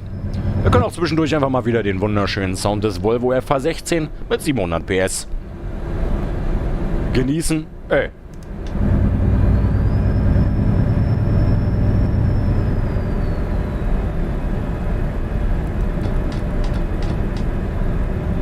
Ja, komm. Ja, dieses nur mal zu so einem kleinen, also als so einen kleinen Einblick, wie diese YouTube ist. Weil ich habe ja, es kommt natürlich dazu, ich bin ja jetzt hier noch nicht so der Ultra-Großverdiener, der sich irgendwie noch einen Cutter leisten kann oder irgendwelche Leute, die sich um das ganze Social-Blasülz hier, YouTube-Kanal und Kommentare, ich mache ja wirklich alles alleine. Und da ist man schon einfach beschäftigt mit.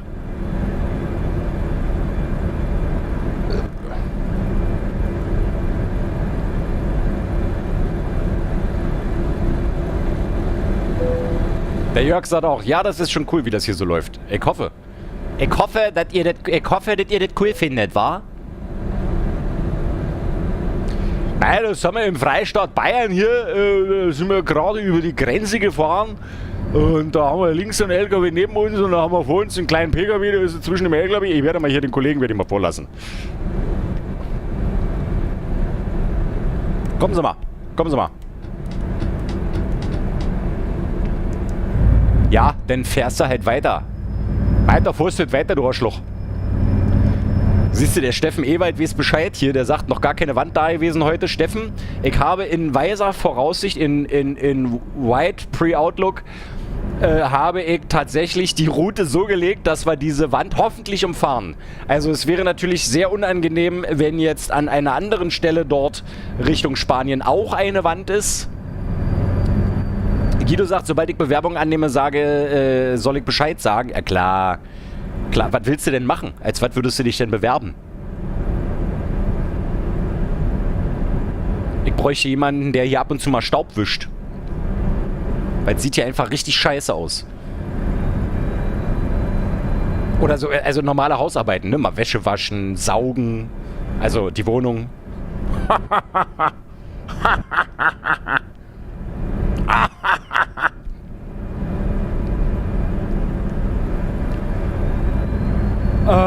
Ich musste heute übrigens noch ja nicht aufs Klo. Ist euch das mal aufgefallen? Was ist denn da los?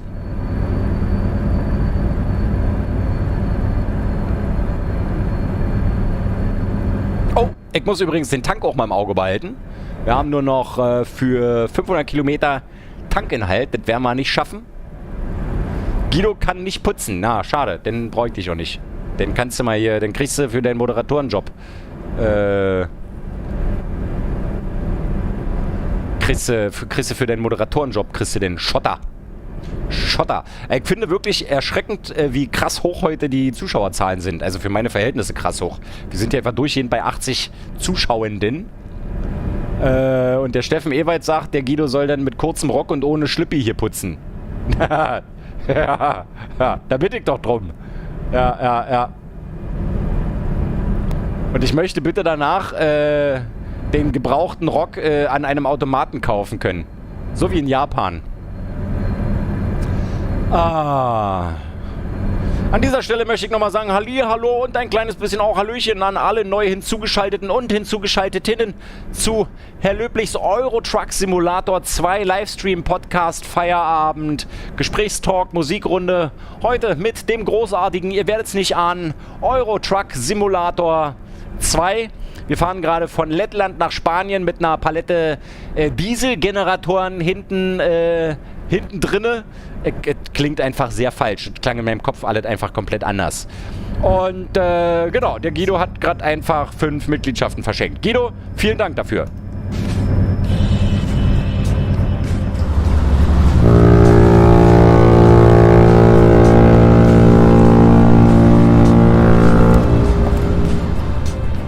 Also Jack Django, diese Spende haben wir musikalisch und tonal einfach großartig miteinander abgestimmt.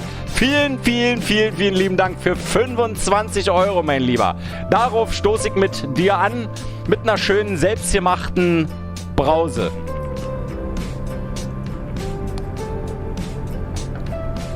Supergeil, Jack Django. 25 Schleifen, Glocken, Zaster, Kohle, Asche, Patakis, Mäuse, Knete, Moneten.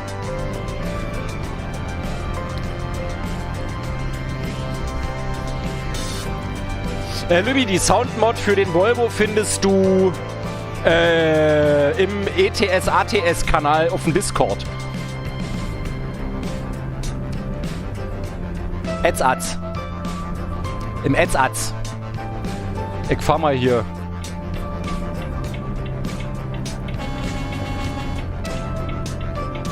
Ich fahr mal rechts. Wir haben ein Rechtsfahrgebot in Deutschland und wir sind in Deutschland und da fahren wir rechts. Sagte zumindest das Neonavi. Oh, ich weiß nicht, ob man manche Witze heute noch machen. Ist doch scheißegal. Na klar kann. Alter, wenn ihr wüsstet, was Harald Schmidt für Witze gemacht hat. Wobei der ja mittlerweile sagt, die Witze würde er heute auch nicht mehr machen. Aber mir ist es doch scheißegal. Ich finde, jede Minderheit hat ein Recht, dass man sich über sie lustig macht. Ah, ist das schön. 82 gleichzeitige Zuschauerinnen und Zuschauer. Ich bin mit Stolz erfüllt. Möchte an dieser Stelle nochmal darauf hinweisen.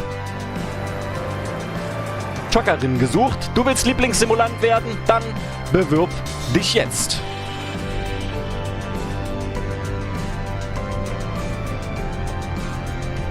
Die Motor-Sound-Mod geht nur für den 2012er Motor, Mr. Urlauber. Und Jack Django sagt, mach weiter so. Ey, Diggi, Mann, vielen Dank. Mach ich. Ach, guck mal hier. Hier rechts spielen sie Landwirtschaftssimulator.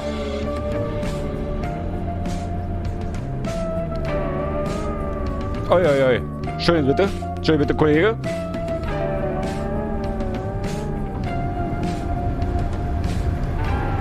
Ja, was soll ich denn machen? Ich muss hier nach dem Landwirtschaftssimulator gucken, Kollege. Mano. Ernsthaft. Und der Micha sagt, der Guido muss lachen wegen des Neonavi. Und der Micha sagt, sogar mehr Likes als Zuschauer. Ja, und ich glaube, da sind immer noch Zuschauende dabei, die noch nicht den Daumen nach oben gedrückt haben. Die schiffen sich hier vor Lachen in die Hose die ganze Zeit. Und drücken einfach, die kriegen es einfach nicht geschissen. Naja, dafür spendet der Jack Django 25 €. Scheiße auf die Daumen nach oben. Kohle, Leute, Kohle. Richtig Schotter hier.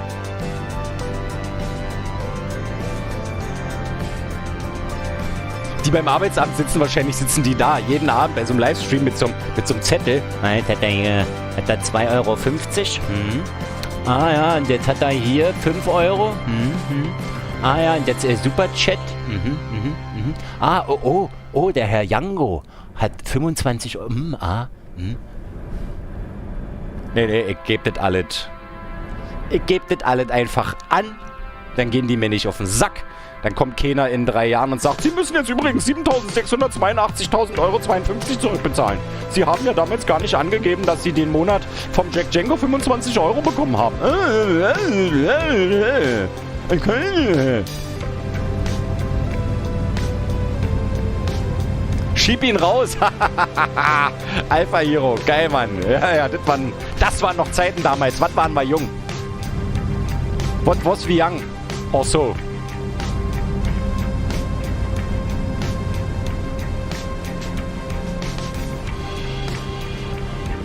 Der Simracing Mike ist am Start und hat auch direkt ein Däumchen da lassen.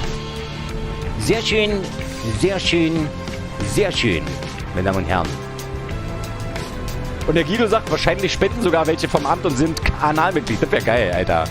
Ich fand damals, ich musste ja damals bei dem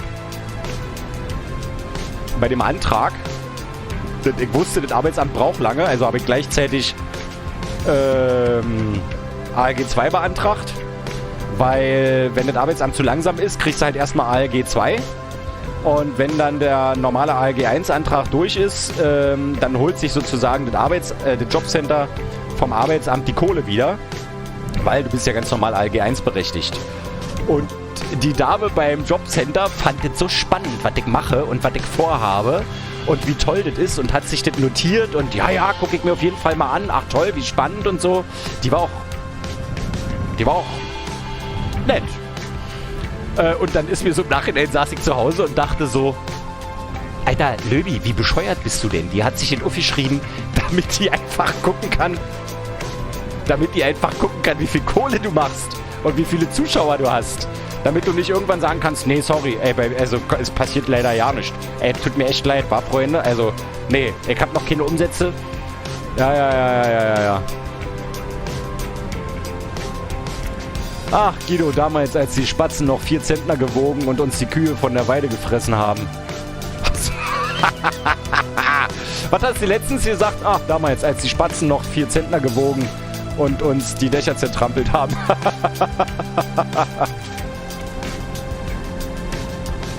Der Micha fragt, wie die hieß. Nee, das verrate ich nicht.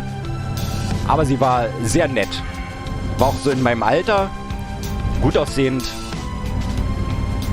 Und sehr interessiert. Aber ich glaube, das liegt einfach daran, dass ich auch so ein wirklich unglaublich attraktiver, intelligenter, wortgewandter, sportlicher, potenter, wohlhabender, unglaublich einfühlsamer, zärtlicher und auch Typ bin. Ich bin vor allem auch sehr bescheiden. Hey Pille, schönen Abend noch. Schön, dass du da warst. Bis bald. Guido, deine Scheiße merke ich mir sowieso. Und sowieso merke ich mir alles. Alles und jeden. Ja, wie zum Beispiel den Thorsten. Den habe ich mir auch gemerkt.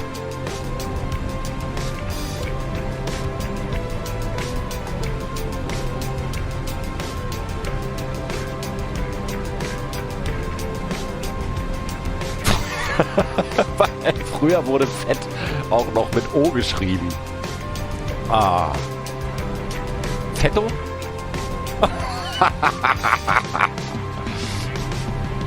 Und Jack Django sagt, weil wir das gleiche Shampoo benutzt haben. Und der Micha sagt, erst war es die Sachberaterin und nun ist es die Freundin. Nimm die Ausfahrt rechts. Ey, Gott sei Dank habe ich den Otto neu gehört.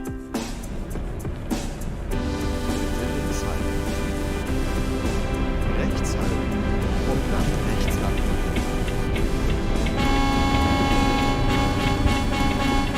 Biege dann rechts ab. Verfatz dich, du Otto! Mann!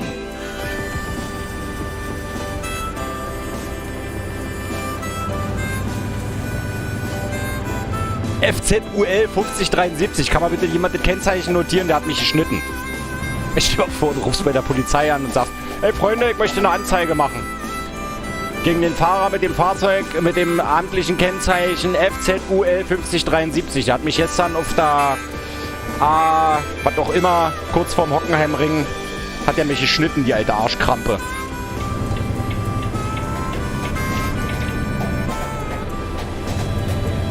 Pfütze.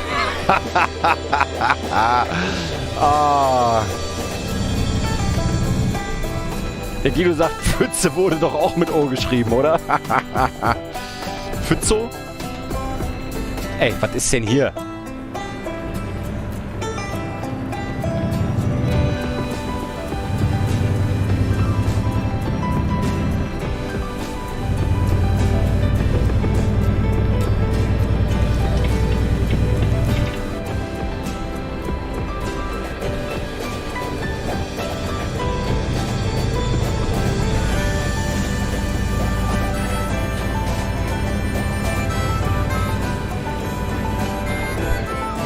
Und hast du Sachberaterin geschrieben? Sachberaterin.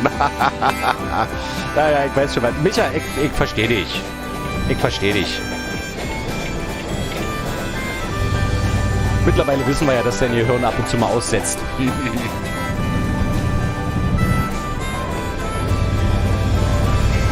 Andreas Otto ist auch am Start. Geil. Der Mann, dessen Track-ER, iTobi, Head-Tracking-Gerät ich hier seit, ich glaube, 4 Jahren oder so rumliegen habe und ihm verspreche dazu ein Video zu machen und ich mache es einfach nicht. Ich komme nicht dazu, ich denke aber auch immer nicht dran. Der Andreas hat den Löbi seinen Namen brüllen hören und dachte, er schaut mal rein. Geil. Jack Django sagt, pass auf, da ist eine Baustelle. Alpha Hero sagt, wenn ich das sehe, ich wusste gar nicht, dass du einen Dashcam-Kanal hast. Du, ich hab nicht nur einen Dashcam-Kanal, ich hab auch, wenn er bei OnlyFans, na ist auch egal. Sachberaterin, was, Der Micha fängt schon an wie Monte. Von Zott?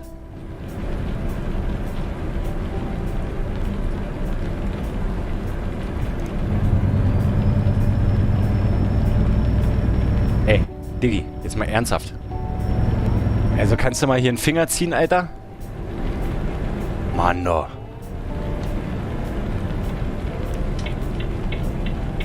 Pulle Finger. Dude. Hey, was ist denn hier passiert? Bruno B. hat ein Abo dagelassen. Ich danke. Ich herze danklich. Ich hanke derzlich. Oder wie man sagt.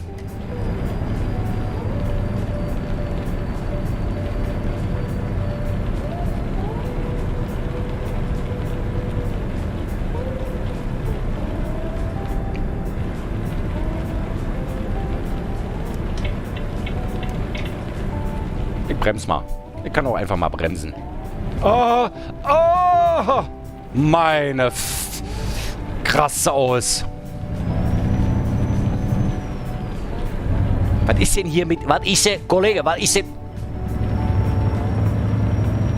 Was ist denn jetzt? Warum vibriert es denn jetzt so? Was war denn jetzt? Ich hab nicht gemacht.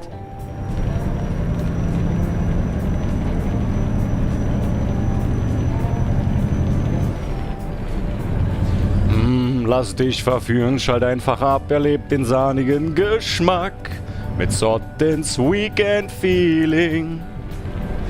Guido, kenn ich noch. Das war noch Werbung damals. Das muss doch so ungefähr genauso gewesen sein wie Warp. Warp. Und auch, ich habe gar kein Auto. Ach, wir Kinder der 90er. Also eigentlich Kinder der 80er, aber in den 90ern haben wir erst mitgekriegt, was so geht.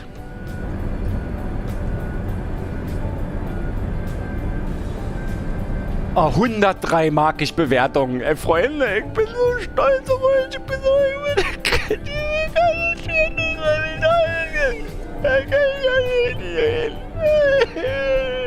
Ja, haben aber, glaube ich, noch nicht alle auf markig gedrückt. Also strengt euch mal an, Kollegen. Das war der Porsche im Radkasten. Ja, das ist wie wenn man mit so einem, wenn ich mit meinem Kumpel unterwegs bin, mit seinem Plymouth Satellite Sebring. Könnt ihr mal googeln. Plymouth Satellite Sebring. was wir permanent Smarts ansaugen und hinten wieder rausrotzen. Ist unglaublich.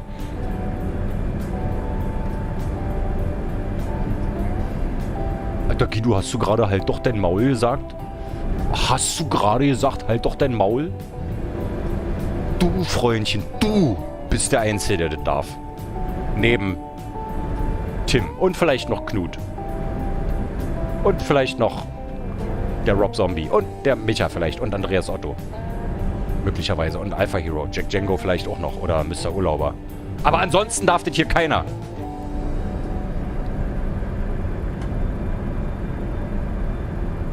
Und dann hat er vielleicht noch den Thorsten. Der Thorsten fragt, ob ich bei den Lenkradeinstellungen noch was geändert habe. Also, die aus meinem Discord zu, wie sagt man, also im Discord, im ETS-ATS-Kanal findest du die Force Feedback-Einstellungen, sowohl in-game als auch für die Fanatec-Software, für die Fanalabs-Software. Und was ich noch eingestellt habe, ist 1890 Grad Lenkwinkel. Einmal im Lenkrad selber und dann einmal noch unter den Gameplay-Optionen. Oh, Fuel.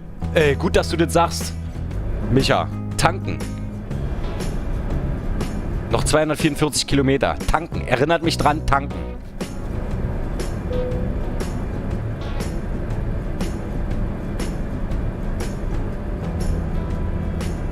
Ach, der Tom Brandt sagt gerade, tanken nicht vergessen. Geil.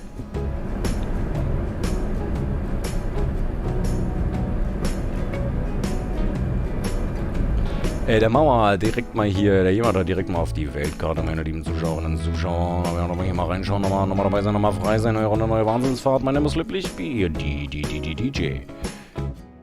Kommen wir denn hier hin?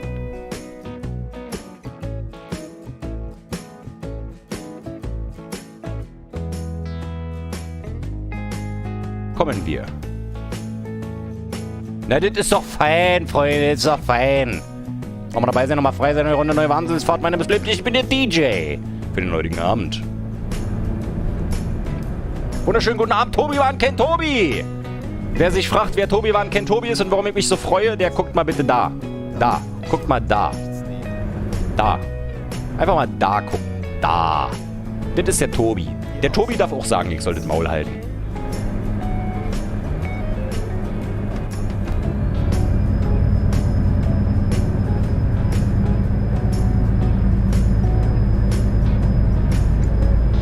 Rein. Wisst ihr, was die 4 Ach, scheiße, das darf man alles nicht mehr erzählen, diese Witze. Wisst ihr, was meine 4 Lieblingsflüsse sind? Rein in mein Po. Ah, ist ja auch real.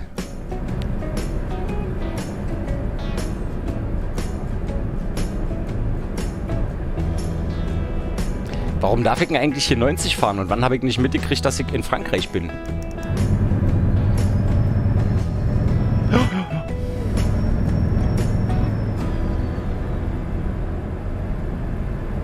Der Dicky sagt, wenn du M drückst, bist du direkt auf der Map. Das macht von der Buchstabenauswahl her sogar Sinn, tatsächlich.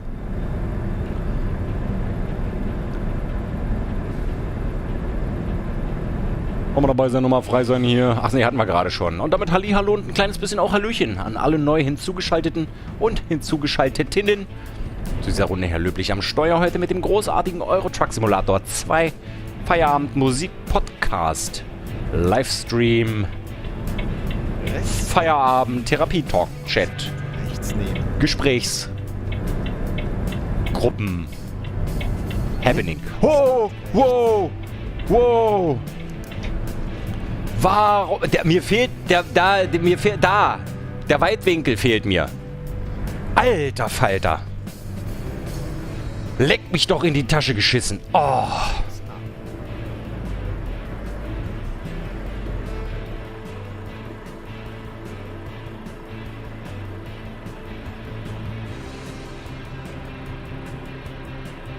Ey, Tobi Wan, ich höre schon wieder nur, ich bin der tollste, beste, schönste.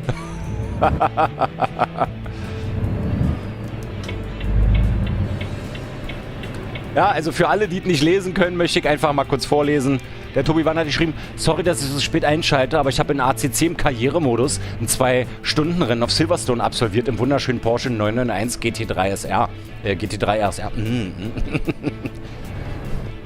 Nur mit Entsetz festzustellen, dass das nächste Rennen 6 Stunden auf Paul Ricard wird. Oh shit, Alter.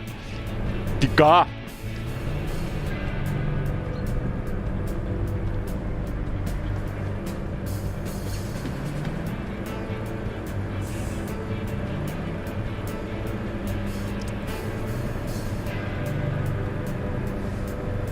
Guten Abend, eure Löblichkeit, sagt der Eddie B.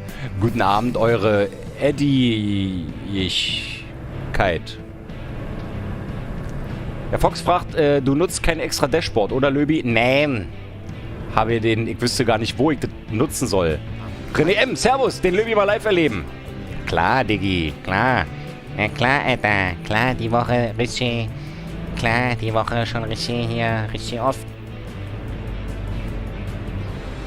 Wo ist denn eigentlich jetzt die Tanke? Ich fahr mal hier in weiter.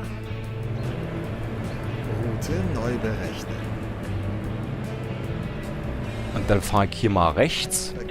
Verkehr. Mit, ohne Diesel. Jawohl. Lass uns eine neue Route finden. Ja, Kollege, halt doch mal deine Schnauze.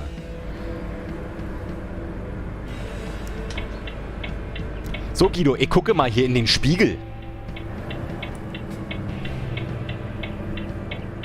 Ach. Sprit, Junge.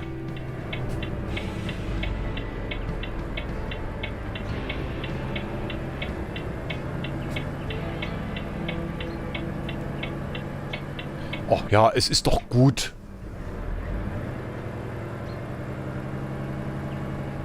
Was? Schön Sie bitte.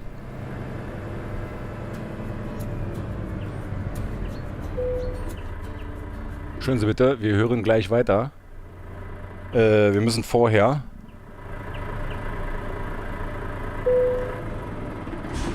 Das unglaublich tolle Tankgeräusch hören. The Race Place, schönen guten Abend, schön, dass du da bist.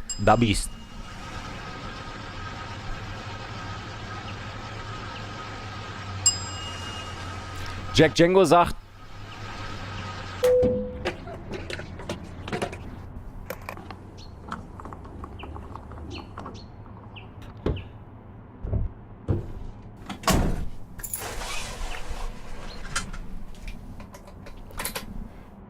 Jack Django sagt, machst du mal im Discord einen Kanal für zeigt mir euer Setup. Da gibt es bestimmt tolle Bilder und Inspirationen. Ist eine sehr geile Idee. Das muss ich mir direkt mal... Doch, da oben kann ich es notieren. Das ist eine sehr gute Idee. Sehr, sehr, sehr, sehr gute Idee. Da, Trello. Warum bin ich hier noch nicht angemeldet? Willst du mich rollen, Alter? Anmelden? Fortfahren?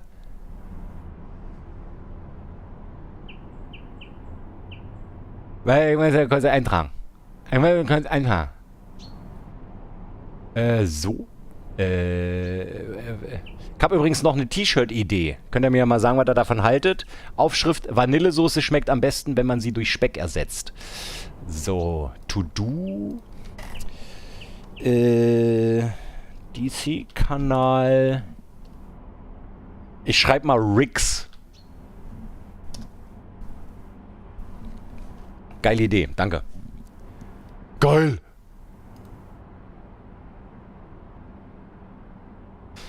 Barney Gammel muss in die Haier. Ey, lieber Barney, vielen Dank für deinen Support. Vielen Dank, dass du da gewesen bist. Danke für die Spende und ebenfalls dir eine gute Fahrt in das Bett hinein. Der Rob Zombie fragt, ob die ganzen Markentankstellen und McDonalds und so weiter aus den Pro-Mods kommt. Ich glaube, ja. Der Micha sagt, ich glaube, du würdest mit meiner Physik gar nicht so viel Spaß haben. Bei mir wackelt es nicht so krass im Fahrerhaus. Das ist mir zu viel und außerdem wird es buggy, wenn man auf dem Bordstein fährt, etc.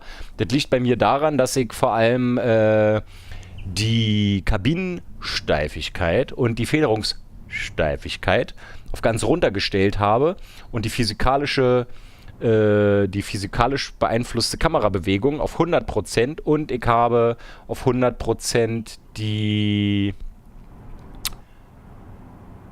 Log to Horizon. Der Micha sagt, den Kanal soll ich am besten bei Technik machen. Boah, Micha, ey, wenn ich dich nicht hätte. Tobi Wann sagt, Alter, ich dachte, ich wäre einigermaßen schnell unterwegs. Sag mal, wie ist denn das eigentlich bei euch beiden? Jetzt könnt ihr euch ja hier im Chat gegenseitig lesen. Oder habt ihr euch da auch ausgeblendet? Entschuldigung, ich muss aber reinhauen in die Kerbe. Ich bin einfach auch ein Arsch. Alter, ich dachte, ich wäre einigermaßen schnell unterwegs. Gerade die Rekordzeit auf der LFM-Seite zu Silverstone angeschaut und instant deprimiert. Ah, sowas kenne ich, deswegen gucke ich mir nicht Zeiten von anderen an. Mr. Urlauber sagt, Grieß mit Speck. Guido sagt, Hefeklöße mit Speck. Stelle ich mir gar nicht mal so geil vor. Jack Django sagt, hab das jetzt mitbekommen, als ich Van Kenobi geschrieben habe, dass jeder so kleine, feine Sachen hat. Frank Murphy sagt, für Duki habe ich mal ein Logo für Speck-Oreos gebastelt. Er hatte damals ein Video gesehen. Ah, ihr seid doch alle hässlich. Was teigt jetzt schon wieder? Falsche Taste. Entschuldigen Sie bitte.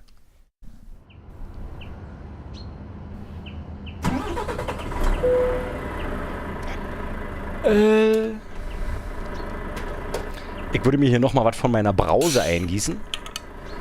Ich habe mir tatsächlich mal wieder für meinen Sprudler einen Cola-Sirup besorgt, damit ich hier durchhalte. Ich armer Kerl.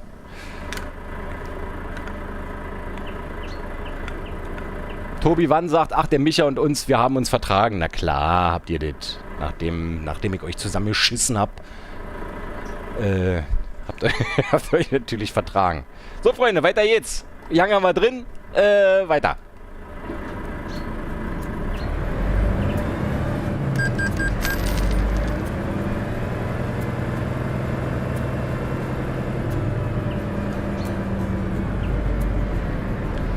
Warum zeigt der den Auftrag nicht mehr an?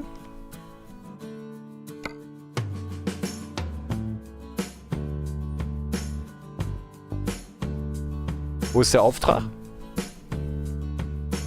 Liegt es jetzt daran, dass ich noch in der Tanke bin? Ich fahre mal runter von der Tanke. Mich wundert es gerade.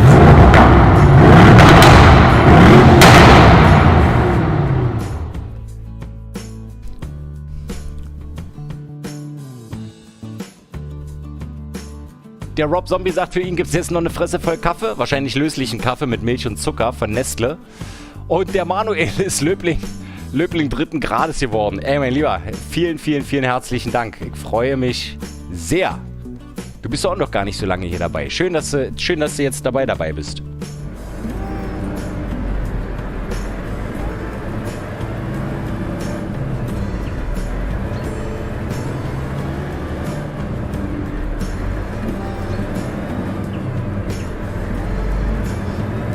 So, wo ist denn hier, wo kann man denn hier mal, warum zeigt denn der jetzt auf einmal die Strecke nicht mehr an? Oh. Oder muss ich jetzt erst auf so eine reguläre Straße wieder fahren, oder was? Was ist mit denn da wiederfahren? Versteht ihr? Wiederfahren.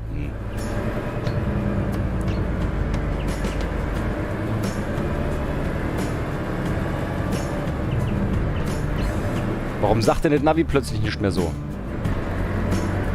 So. Du René, ich weiß ehrlich gesagt gerade auch nicht so richtig, wo es hingeht, weil mein...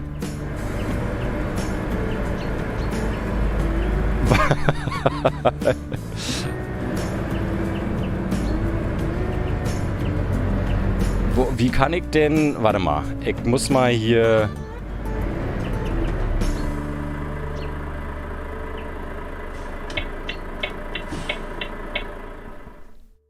Ah ne, warte. Ich kann ja M drücken.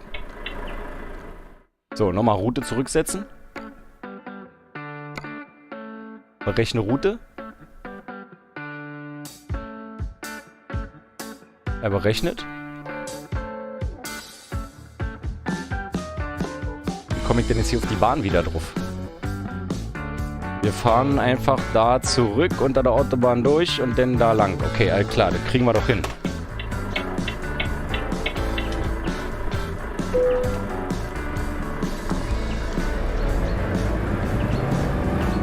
Der Frank Murphy sagt, es scheint ein Bug zu sein. Hatte er vor ein paar Tagen auch mal. War es ein WOT-Auftrag? Ja. Der Jörg Langner ist raus, hat wieder Spaß gemacht.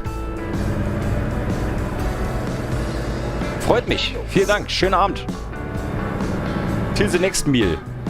Ja, und da ist auch die Route wieder. Sehr gut. Sehr gut, sehr gut, sehr gut.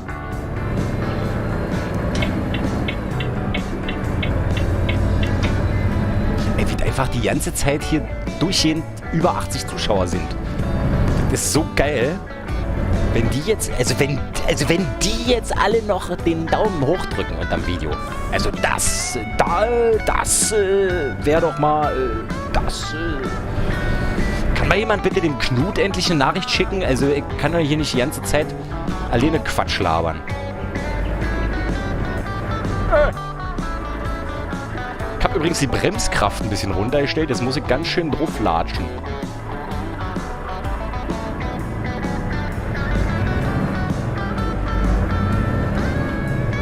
Und der Rob Zombie hat sich gerade die Vorteile der Mitgliedschaft angeschaut. Er ist so glücklich. Deshalb nochmal danke, danke, danke. Simracing Mike haut rein. 5 Uhr klingelt der Wecker. Ey Mike! Und vielen Dank, dass du da gewesen bist. Schönen Abend dir. Biege nach rechts ab. Der ATC Mike muss auch ins Bett. Chill, bis zum nächsten Mal. Mache er es gut, ATC Mike. Der ATC Mike, der ist auch schon lange dabei. Und ich glaube übrigens, der ATC Mike war auch der mir den Tipp gegeben hat. Warte. Was hat er mir für einen Tipp gegeben? Was hab ich denn letztens gemacht? Irgendeinen geilen Tipp hat mir der LTC Mike letztens irgendwo reingeschrieben. Und ich war sehr, sehr dankbar für den Tipp. Ich hab's leider vergessen.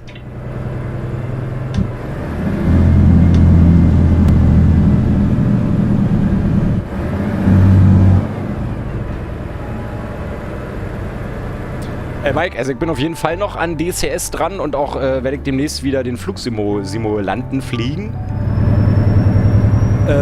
Ich habe hier nur gerade so viel mit diesem Schrutz hier alle zu tun, dass ich tatsächlich einfach nicht dazu komme.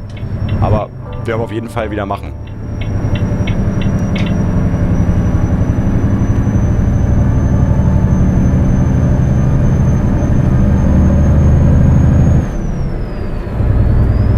Bitte links halten. Oh ja. Ja.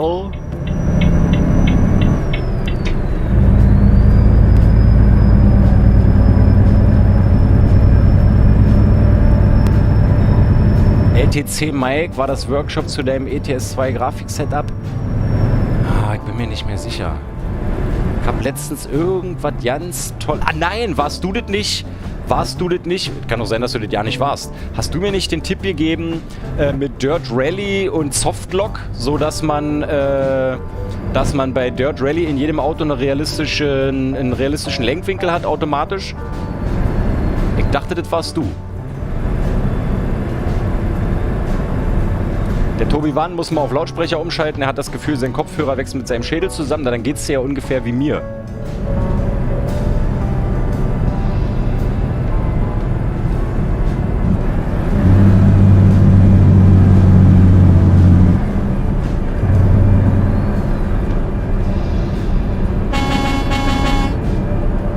Komm, Digga.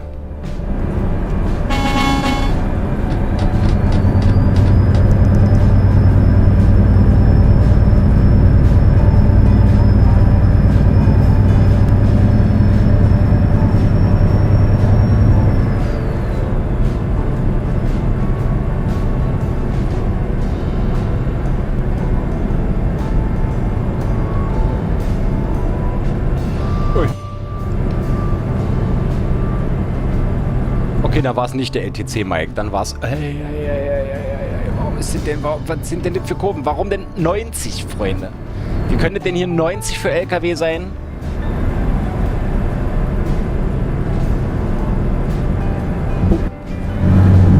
Wie könnte denn 90 für LKW sein? Und dann hast du hier so eine Kurven.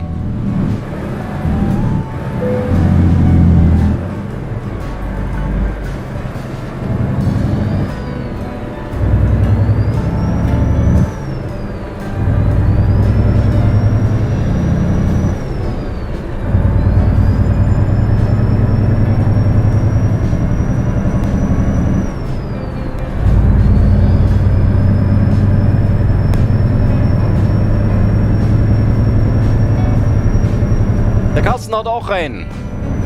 Und bedankt sich für den entspannten Abend. Ey, Carsten, ich danke dir, dass du dabei gewesen sein tust.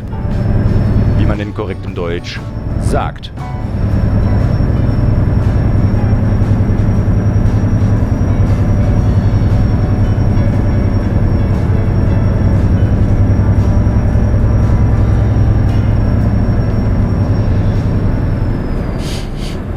Ja, Guido, vielleicht kommt ja manch einer auf den Geschmack, wenn du hier so 5 Mitgliedschaften verschenkst. Und dann denken die sich, oh nein, ich kann nicht, ich muss einfach dauerhaft Mitglied bleiben. Das ist natürlich der Optimalfall. Sag mal, Rob Zombie, was mich mal interessiert, zwei Fragen. Guido, kannst du auswählen, was für Kanalmitgliedschaften du verschenkst? Also ob du jetzt Level 1, 2 oder 3 verschenkst?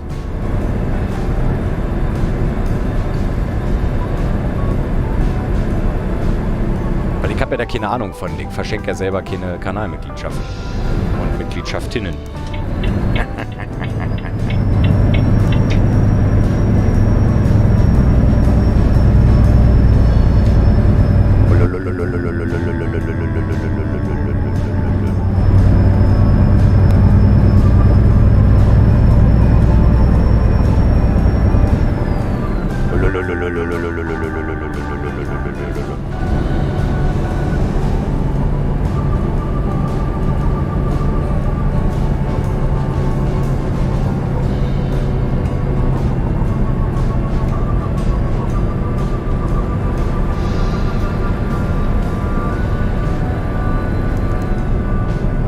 Echt zu schnell vor mit 90.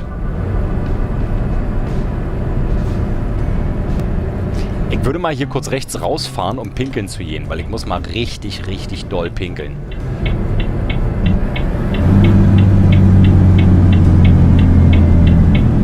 Wo ist denn hier, wo kann man denn hier mal, dass man mal...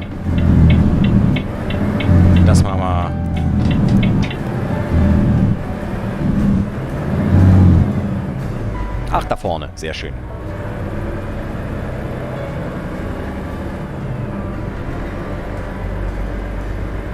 Der Guido sagt, nein, nur wie viele? Es sind auf jeden Fall Grad 3 Mitgliedschaften. Und darf ich mal fragen, was du dafür jetzt bezahlt hast? Also musst du dann auch sozusagen, wenn du 5 Mitgliedschaften verschenkst, 5 mal 5, also 25 € ausgeben? Das würde mich mal tatsächlich interessieren. Musst du jetzt aber auch nicht sagen, wenn du nicht möchtest. Freunde, ich gehe mal kurz schiffen. Ihr hört ein bisschen Musik und guckt euch den tollen LKW an und ich bin sofort wieder da. Bis gleich.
Also Freunde, hier drin riecht es auch mittlerweile wirklich, als wäre hier ein Bär gestorben vor 4 Wochen, den man mit Knoblauch eingerieben hat. Das ist ja unangenehm.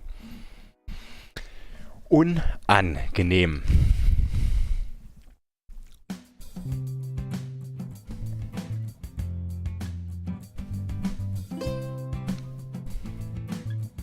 La la la la la la la.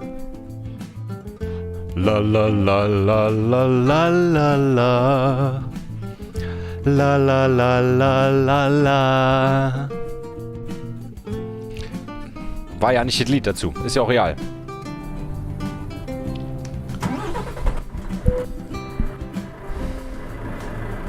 So, der Bernhard ist wieder da. Er hat einen Internetausfall gehabt. Ja, er hat gesagt, 15 Minuten hast du gesagt, Bernhard.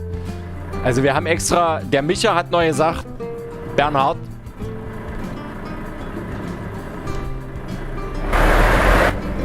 Gott, ist das laut.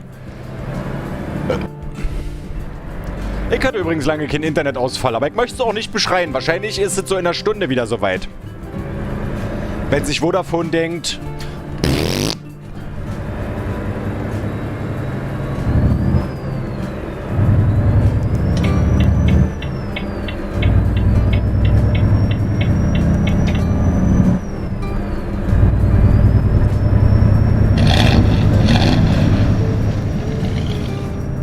Was war hier los? Jack Django hat jetzt ein Abo...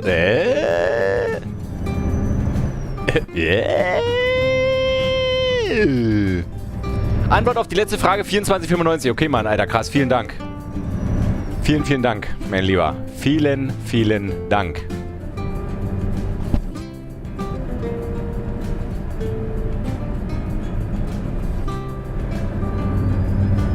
Okay, du musst ganz normal 5 Mitgliedschaften bezahlen. Ja, verstehe. Hacky-Sack, meinst du, ob ich Trucker, Multiplayer, Gedönse fahre? Nein, ich fahre offline.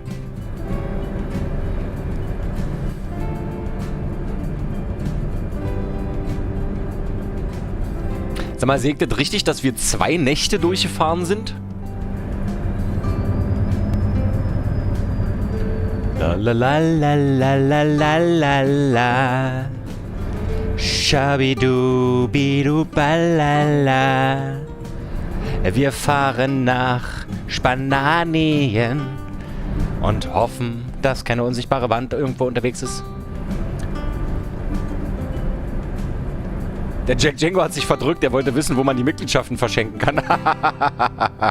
Geil. Wie, aber warst du jetzt vorher noch nicht Abonnent oder kannst du wirklich deabonnieren und wieder abonnieren? Und dann macht er hier nochmal Action. Getting jiggy with it, getting jiggy with it, getting jiggy with it. Wow, Mr. Lover Lover und Anna Kournikova von dem Rover. Nach Dover sind Game Over, haben an einen Pullover. Ja.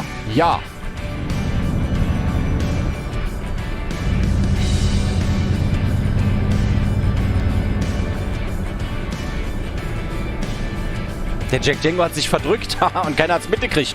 Du hast wohl einen polnischen gemacht, was?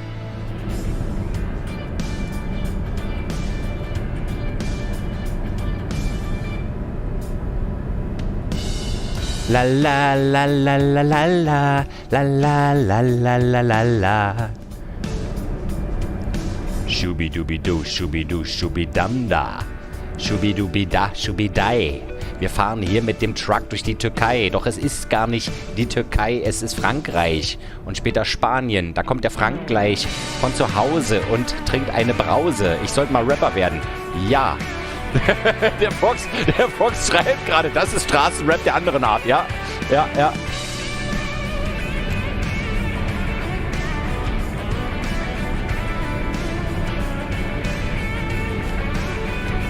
Der Guido fragt, ob der Kanal 100% der Einnahmen der Mitgliedschaften bekommt oder ob YouTube auch was davon abbekommt. Das ist ehrlich gesagt eine gute Frage. Rechts halten. Ich glaube, ich muss ganz ehrlich gestehen, ich weiß es nicht. Nimm die Ausfahrt rechts. Warte mal kurz, ich muss mich mal kurz concentration, wie mein Vater sagen würde, der auf Englisch nicht konjugieren kann. Bitte rechts halten. Ich mach mal kurz die Mucke leiser aus Pause, damit ich mal in Ruhe denken kann, weil hier, Alter, alle gleichzeitig. Musik, fahren, lesen, reden. Oh!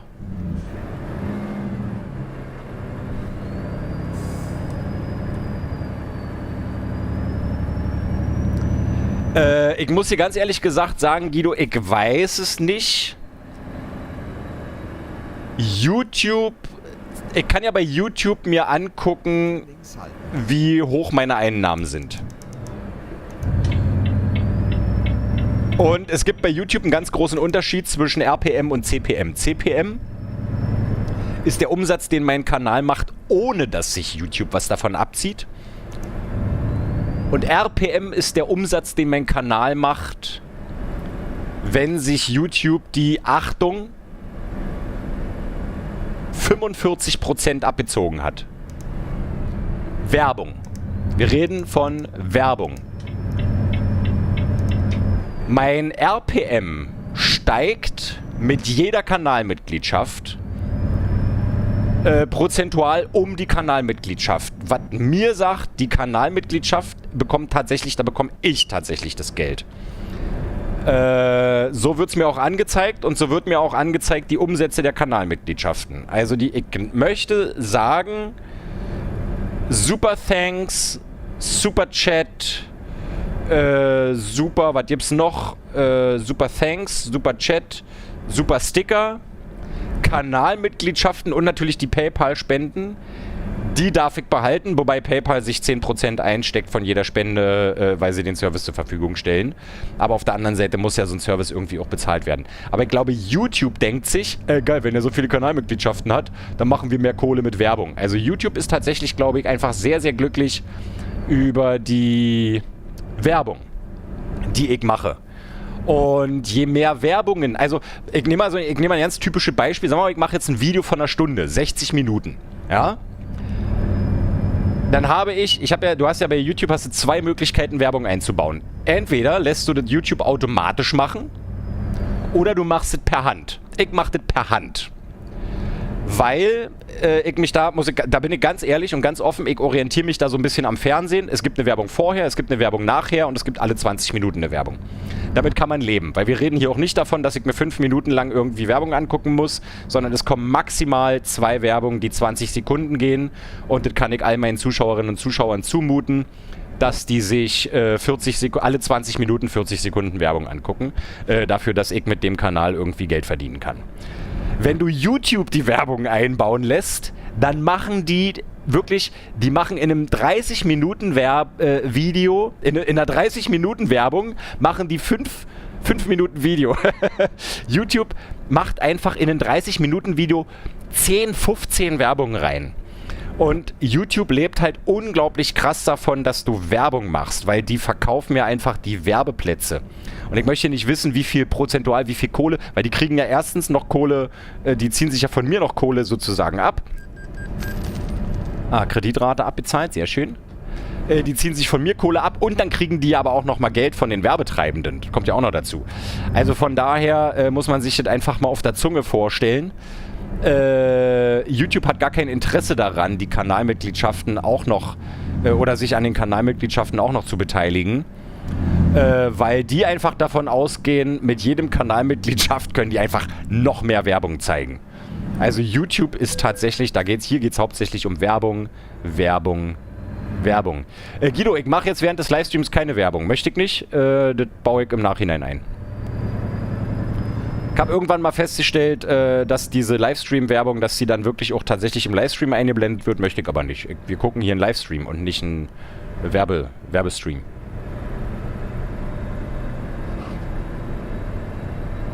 Bitte links halten.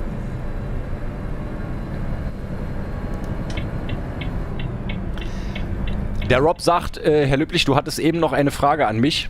Nee, die war nur an Guido, weil ich wollte wissen, was für Mitgliedschaften. Also eigentlich wollte ich wissen, ob du jetzt, welche Stufe du bekommen hast. Aber die Frage hat ja der Guido quasi beantwortet.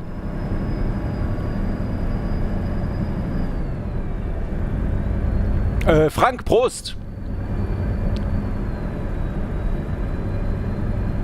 Bitte links halten. Der Tobi Warnkind Tobi sagt, YouTube zwackt auch ab. Ja, aber wirklich nur, wir reden hier wirklich nur von Werbung. Und also ich kann nicht so richtig drüber reden, was ich bei YouTube verdiene. Das darf man einfach tatsächlich nicht. Also ich glaube, ich kann euch ich bin mir gar nicht so sicher. Ich dürfte euch vermutlich am Monatsende sagen, ich habe jetzt diesen Monat 250 € von YouTube bekommen, zum Beispiel. Was ich euch nicht da sagen darf, ist, wie hoch RPM und CPM sind. Glaube ich. Bin mir nicht hundertprozentig sicher, aber ich will, da muss ich ganz ehrlich sagen, ich will es da auch nicht drauf anlegen und dann irgendwie von YouTube weggestrikt werden.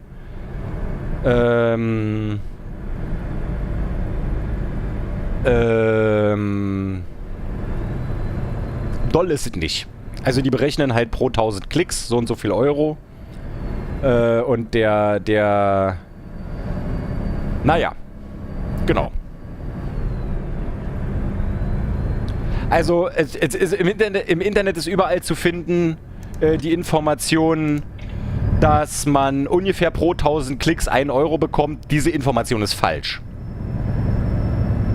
Die Information ist einfach falsch. Man bekommt, je nachdem, wie man sich anstellt, wie viele Werbung man einbaut. Oh, warte mal, ich bin viel zu schnell unterwegs. Je nachdem, wie viel Werbung man einbaut oder eben nicht, bekommt man mehr. Und ich habe letztens mal wie drücke ich mich denn jetzt aus, ohne dass ich irgendwas verrate, was ich nicht verraten darf? Also wirklich, ich muss wirklich aufpassen, wenn YouTube mich wegstrikt, weil ich irgendwas erzählt habe, was ich nicht erzählen darf. Da habe ich keinen Bock drauf, weil das ist ja hier dann irgendwie, sollte ja mal meine Lebensgrundlage werden.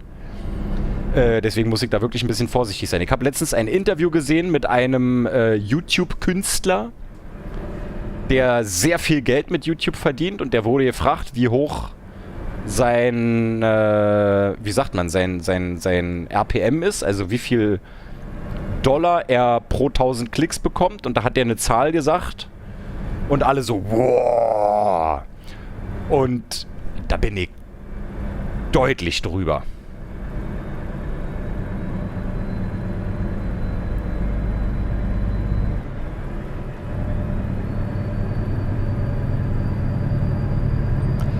Guido, mach dir keine Sorgen. Ich darf nur keine genauen Zahlen nennen. Solange ich nicht sage, ich bekomme 4.326 € pro Klick und euch das möglicherweise sogar noch zeige, passiert nichts. Aber ich kann sagen, meine Rate pro 1000 Klicks ist bedeutend höher als bei sehr professionellen YouTubern. Was einfach daran liegt, und da kommen wir jetzt mal so ein bisschen von dem Thema wegzukommen, was einfach vor allem daran liegt, dass ich sehr viele echte Zuschauer habe. Zuschauerinnen und Zuschauer. Die Leute, die mich abonniert haben, gucken meine Videos. Und die gucken auch die Werbung. Ich habe nicht fast 6000 Abonnenten und davon gucken eigentlich tatsächlich nur so 1000. Und der Rest teilt sich so auf, wenn ich mal ein Project Cars Video mache oder ein Gran Turismo Video, sondern ich habe einen sehr hohen Anteil prozentual an Followern, die jedes Video von mir gucken. Und das macht einen wirklich großen Unterschied. Wenn du dir richtig krasse, große US-YouTuber anguckst, mit Millionen und Millionen und Millionen von Abonnenten, wenn du dir mal ausrechnest, wie viel Prozent der Subscriber tatsächlich die Videos gucken, da bin ich so unglaublich viel drüber. Weil es gibt bei mir Videos, also wenn ich da alleine mein meistgeklicktes Video nehme, das ist der Supra, 980 PS Supra. Dieses Video haben, also ich habe noch nicht mal 6000 Abos, und dieses Video haben über 40.000 Leute mittlerweile angeklickt. Und es gucken jedes Video nach 24 bis 48 Stunden 25% meiner Follower. Das sind alles so Sachen, die Millionen Follower bei den großen YouTubern, da läppert sich das einfach nur tatsächlich richtig krass zusammen, weil die Millionen und Millionen und Millionen Follower haben. Aber die Prozente sind interessant. Und prozentual stecke ich tatsächlich hier mit meinem kleinen Pipi-Kaka-Kanal viele große YouTuber in die Tasche. Und genau, Guido sagt es gerade, ich habe noch sehr wenig Abo-Leichen. Genau, das stimmt. Und ich glaube, das wird auch, wenn ich so weitermache, wie ich hier das bisher mache, das sehe ich auch an den Kommentaren. Und der Jack Django, ich will ja gar nicht irgendwie mich selbst beweihräuchern, aber der Jack Django schreibst, weil du halt ein sympathischer Mensch bist und das hat mich so begeistert an dem Kanal. Und ich glaube, das stimmt auch. Also wenn ich genau so weitermache, wie ich bisher weitermache und nicht irgendwann anfange, mich zu verstellen oder zu verbiegen, um noch mehr Klicks zu kriegen und noch mehr Abos zu machen, solange ich einfach genauso weitermache, werden das auch echte Abos bleiben. Weil die Leute, die hier nur sind, um mal ein ACC-Video zu sehen oder mal ein R-Factor 2 Video zu sehen, die verpissen sich auch nach einer Weile einfach wieder, weil sie sich denken, macht der ja nicht nur ACC, der macht ja nicht nur R-Factor 2. Aber die will ich auch nicht. Ich will so eine Rob Zombies und so eine Guidos und so eine Jack Djangos und so eine M. Streppelhoffs und so eine Thorstens und so eine Mr. Urlaubers, die einfach Monate und Jahre dabei sind. Mit denen ich schon fast so was wie eine persönliche Beziehung habe, ohne eine persönliche Beziehung zu haben. Also, weil ihr kennt euch zwar nicht, aber und ihr kennt mich auch nicht. Ihr kennt ja nur den Herr Löblich, der hier so blöd in so ein Handy reinquatscht. Aber es ist ja doch irgendwie so eine gewisse Art von Kommunikation miteinander und so eine gewisse Art von Sozialleben. Klar sehen wir uns nicht in echt, aber wir kommunizieren miteinander. Deswegen sind mir hier auch diese Livestreams so wichtig. Dass wir tatsächlich mal in Kontakt miteinander treten. Deswegen freut das zum Beispiel auch den Guido und mich so sehr, dass der Micha und der Rob jetzt so eine Kanalmitgliedschaft abbekommen haben. Weil das Leute sind, die schon so lange dabei sind und aus welchen Gründen auch immer noch keine Kanalmitgliedschaft abgeschlossen haben. Das ist doch schön, dass man die Leute mal so mit einbeziehen kann. Und also ich kenne hier unglaublich viele Leute vom Namen. Und der Guido sagt, er würde auch sagen, ich bin nicht der YouTube-Typ, der irgendwann 1 Million Abos hat. Aber ich habe echte Abos und echte Fans. Und wenn das 20.000 sind, dann sind das viel und gute Abos. Und da hast du absolut recht mit. Und wenn von diesen 20.000 1000 Kanalmitglied sind, kann ich von dem Scheiß hier leben. Und da bin ich der glücklichste Mensch der Welt. Ich brauche nicht 10.000 Euro jeden Monat. Wenn ich jeden Monat meine Miete bezahlen kann, wenn ich mir mal ein neues Paar Socken kaufen kann, und wenn ich vielleicht mir mal ein vernünftiges Stück Fleisch kaufen kann und nicht für 2,99 Euro das Schweinehack im Netto kaufen muss, bin ich der glücklichste Mensch der Welt. Mehr brauche ich nicht. Ich brauche kein Lamborghini in der Garage, ich brauche nicht ein Eigenheim irgendwo, sondern ich möchte gerne morgens aufstehen, das machen, wonach mir gerade ist, und das ist in 99% der Fälle ein lustiges Video, hier so ein bisschen meinen Scheiß rauslassen. Und mehr brauche ich nicht. Und wenn das in irgendeiner Form monetär sich irgendwie widerspiegelt, ich meine Steuern bezahlen kann, sodass möglicherweise Leute, die die Steuergelder brauchen, um aus einer viel größeren Krise rauszukommen, als in der ich bin, dann bin ich ein sehr glücklicher und zufriedener Typ, mein Lieber. Meine Lieben.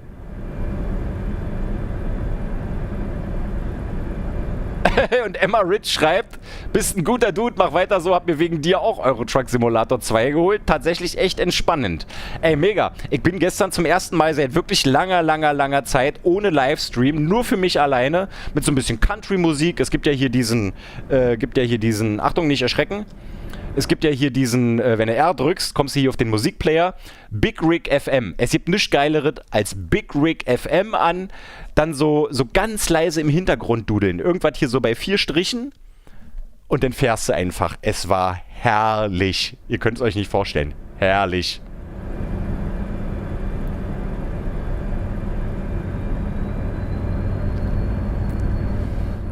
Der Micha sagt, naja, ich habe noch weniger Cola als Löbi und da kann ich nicht mal die 5 Euro abzwacken. Micha, ich sag so eine Sachen nicht. Du hast gar keine Ahnung, wie viel Geld ich habe oder nicht habe. Du möchtest nicht in meinen Kühlschrank gucken. Und das meine ich bitter ernst. Ich drücke hier nicht auf die Tränendrüse, weil das einfach kein was angeht. Es gibt einfach Sachen, die muss keiner wissen. Aber manche Leute sagen so ganz selbstverständlich, ich habe weniger Kohle als. Glaub mir, muss nicht sein. Kann sein, aber du hast gar keine Ahnung.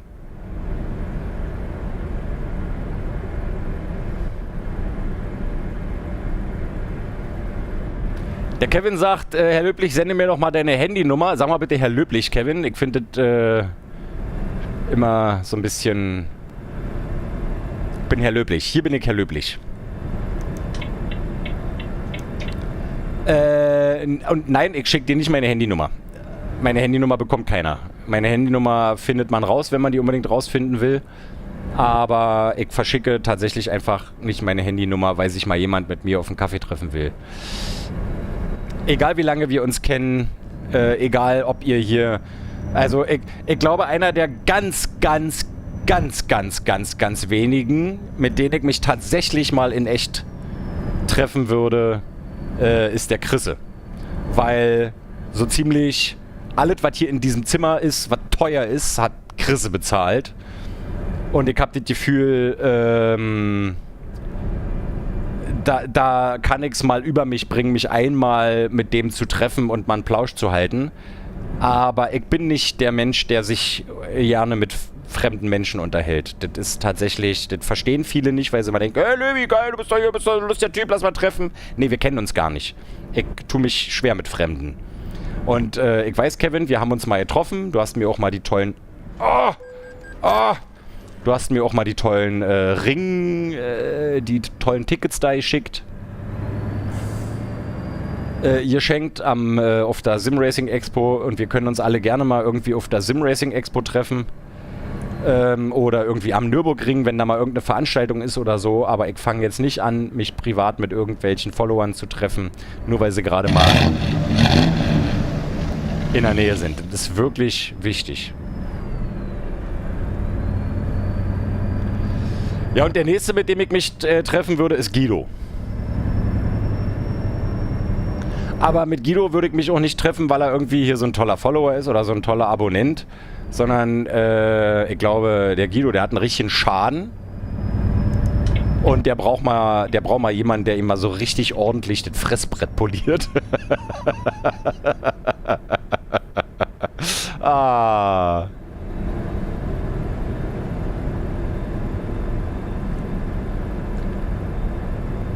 Ey, wie ich einfach permanent Vollgas fahre.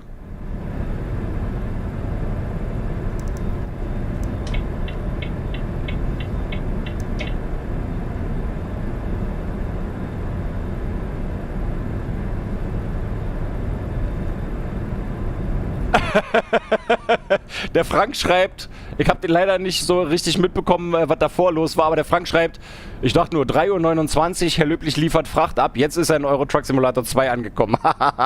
Geil. Der Micha schreibt, der nächste Schritt wäre, dass wir mal den Discord mehr bevölkern und Voice-Channel machen. Wie gesagt, ich muss nochmal sagen, ich bin eigentlich fast ausschließlich am PC, um Videos zu machen. Wenn ich für mich privat fahre, also ich bin so gut wie nie, also ich fahre so gut wie nicht außerhalb von Videos. Das, was ich gestern Abend gemacht habe, ist eine Ausnahme. Und wenn ich Videos mache, möchte ich nicht mit Personen, die ich nicht kenne, in einem Voice-Chat sein. Weil alles, was ihr sagt, könnte theoretisch im Video zu sehen sein. Was ich nicht mache, ist schneiden. Und ich möchte auch nicht schneiden. Und wenn dann plötzlich jemand auf die Idee kommt, irgendeinen scheiß Nazi-Witz zu machen, da habe ich einfach gar keinen Bock drauf. Das dann rauszuschneiden. Ist völlig egal, ob das lustig, ob das ironisch ist und so weiter und so fort. Solange ich euch nicht auch nur annähernd, so halbwegs ein bisschen kenne, ist die Chance, dass ihr mal in einem Video zu hören sein werdet, sehr, sehr, sehr gering. Das ist überhaupt nicht böse gemeint, sondern wirklich rein professionell. Ich kann nicht dafür garantieren, dass ihr nicht nett und wenn ihr dann im Video seid, lasst da mal einfach kurz die Sau raus. Das ist extrem schwierig. Wirklich, ist überhaupt nicht böse gemeint. Der Philipp muss leider reinhauen. Der schaut sich den Rest die nächsten Tage an. Gute Nacht, lieber Philipp.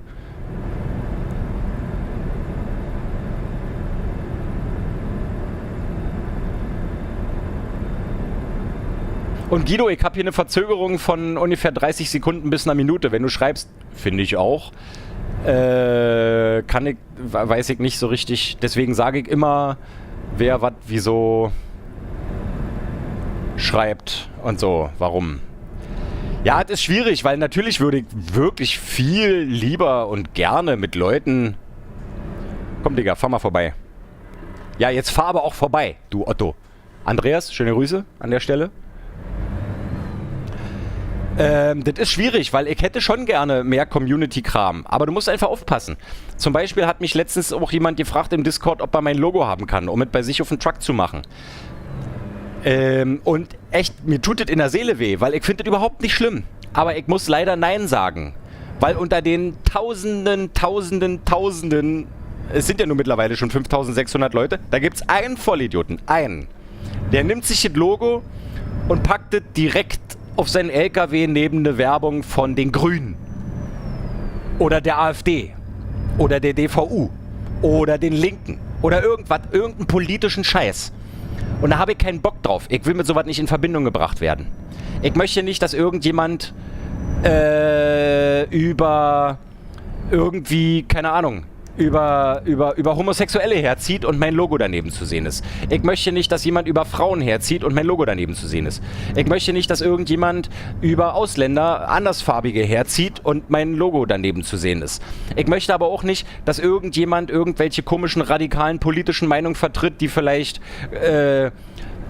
nicht so sehr als rechts oder als anti gelten, sondern eher als links. Ich will das einfach nicht. Ich möchte einfach politisch komplett neutral bleiben.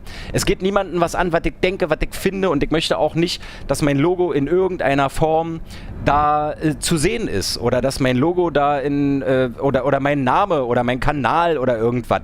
Herr Löblich ist politisch neutral. Hier geht es nicht um Religion, hier geht es nicht um Politik, hier geht es nicht um Sport. Mir ist es scheißegal, ob ihr Borussia Dortmund, Bayern München oder Schalke 04 geil findet oder Werder Bremen. Mir ist es scheißegal, ob ihr eine dunkle Haut habt oder eine helle Haut, ob ihr aus Polen, Russland, Deutschland, Frankreich, Schweden, Dänemark, USA. Ist mir alle total Wurst. Ob ihr die AfD wählt, ob ihr die Linken wählt, das ist mir alles völlig scheißegal. Ich finde, wir sollten hier in dieser kurzen Zeit unseres Lebens, in der wir alle Zeit zusammen verbringen, da sollten wir auf so eine Sachen, die uns trennen, einfach scheißen, und wir sollten gucken, was verbindet uns? Was sind denn unsere Gemeinsamkeiten? Das ist eine Sache, die der Menschheit momentan einfach massiv fehlt. Alle suchen immer nur Unterschiede. Ah, da ist ein Unterschied. Ah, da müssen wir uns scheiße finden. Ah, da müssen wir unsere Familien gegenseitig umbringen. Ah, da müssen wir uns irgendwie an den Pranger stellen. Da müssen wir uns irgendwie, der ist Corona, ja, finde ich scheiße. Corona, nein, finde ich scheiße. Russland, ja, finde ich scheiße. Russland, nein, finde ich scheiße. Es ist doch zum Kotzen. Lasst uns doch wenigstens hier auf diesem Kanal, hier in diesem kleinen Herr Löblich-Universum, auf so eine Sachen einfach scheißen und sagen, wir sitzen hier alle im selben Boot, die Erde ist rund, und wenn uns ein Asteroid trifft, sind wir einfach alle tot. Also lasst uns doch alle zusammen bitte Spaß haben und nicht über so einen Kack reden. Dankeschön. Entschuldigen Sie, da habe ich aus Versehen den Gang rausgemacht.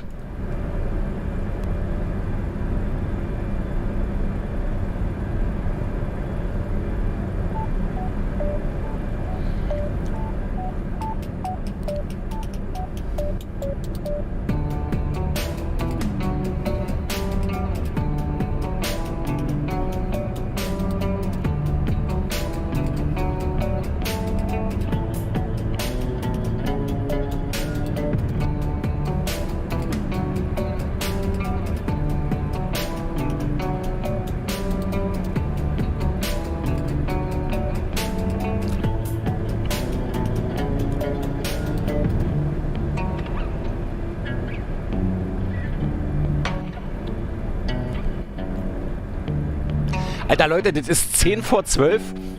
Ist übrigens auch eine geile Metapher. Und sind immer noch 76 Zuschauerinnen und Zuschauer.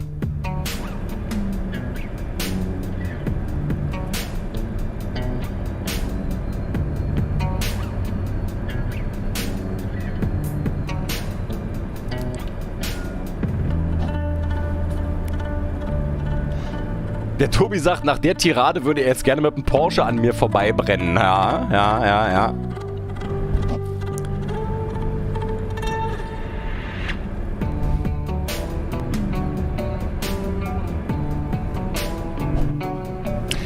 Na lieber Micha, was du gerade sagst, ich weiß, ich hab das schon verstanden.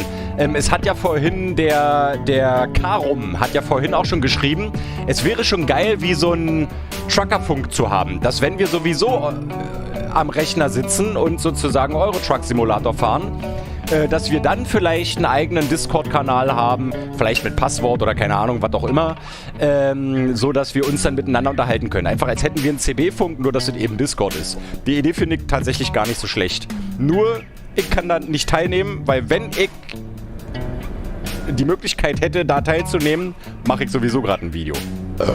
Entschuldigung.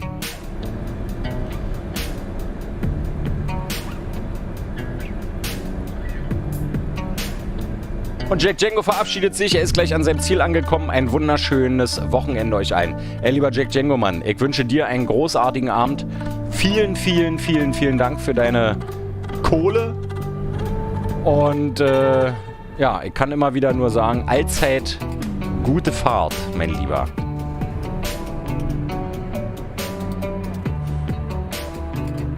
So, ich werde jetzt hier hinter dieser Mautstation mal kurz rechts ranfahren, weil ich muss unglaublich schiffen. Der Ewi muss auch raus und der Kevin muss auch raus. Sein Klänger wickelt, sein Klicker wängelt. Ach, ihr wisst schon, was ich meine. Sein Wenger klickelt, Wicker klängelt um 4:30 Uhr. Rob Zombie bleibt bis zum bitteren Ende. Und der Alpha Hero hat sich gerade ein Kaltgetränk geholt. Was hat er verpasst? Schon in Spanien? Keine Ahnung. Ich passe hier nicht auf, ich höre Musik und laber, wie mir die Schnauze gewachsen ist. Oh, jetzt muss ich aber schiffen, Alter.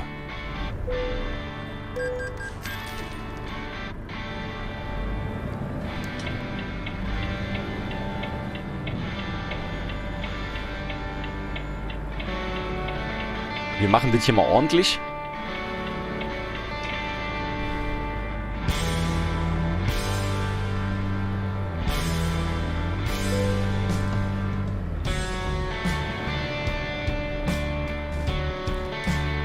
Mutter aus und dann bin ich sofort wieder da, meine süßen Häschen.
Der Rob Zombie fragt, ob ich die Müdigkeitssimulation ausgeschaltet habe. Ich habe so ziemlich alles ausgeschaltet.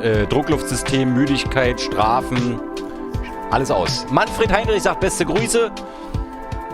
Und der Marcel B. ist am Start. Bumsi, alte Hundelunge. Grüße dich. So. Jetzt hat mir hier irgendwie gerade schön die Seele vom Leib geredet. Es war gerade kurz versucht, mir in Rekordzeit so einen Pfund Lehm aus dem Kreuz zu prügeln. Hab mir dann aber gedacht, nee, das dauert alles viel zu lange. Und wenn ich das jetzt im Livestream erzähle, dann schalten sowieso 90% der Zuschauerinnen und Zuschauer ab.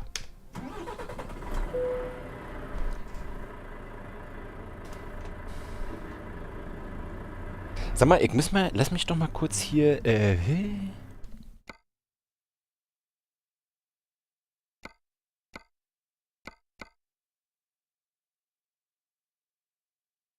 Doch, ist alles gut.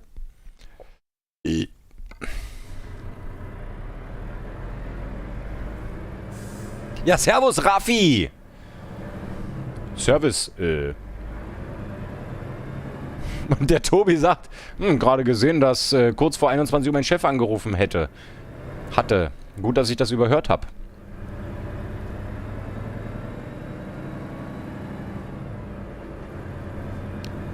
Oh, wir haben die Playlist zu Ende gehört. Ich muss mal die Wechselseiteln. Die Weite sechseln. 256 Meter. Kennt ihr das eigentlich, wenn man die Straßenweite sechselt? 334.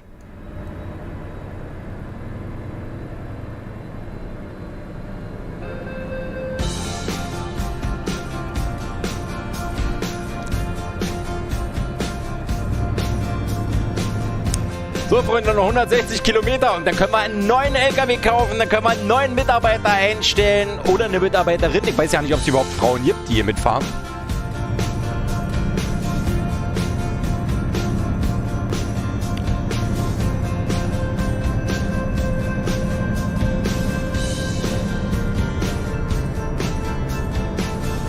Also sag mal, Robert, was hast du denn für eine Grafikkarte? ETS installiert, gestartet, alles auf Ultra, Skalierung auf 300, um dann festzustellen, dass meine Grafikkarte die Grätsche macht. Kein DLSS. Also warte mal, ich mach mal kurz hier nur für dich.